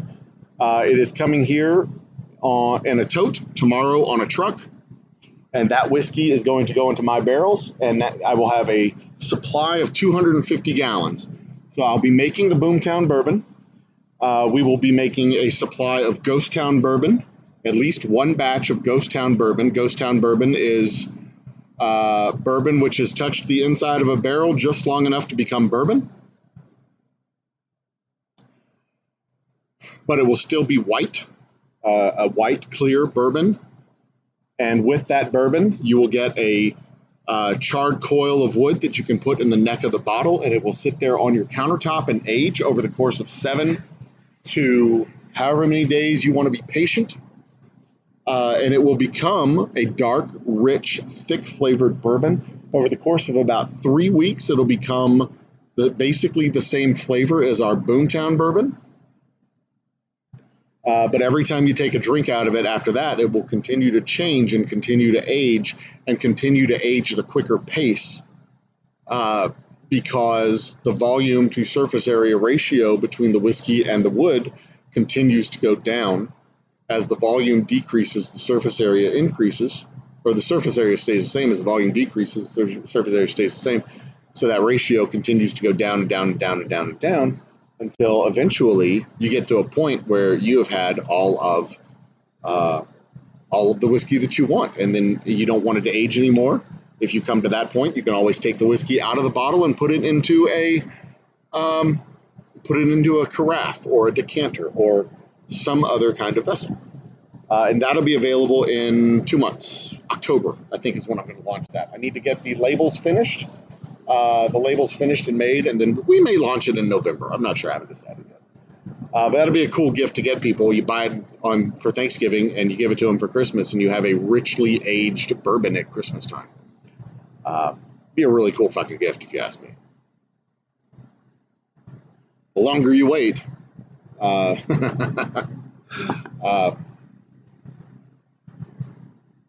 less you have, the less time you have to age it, though.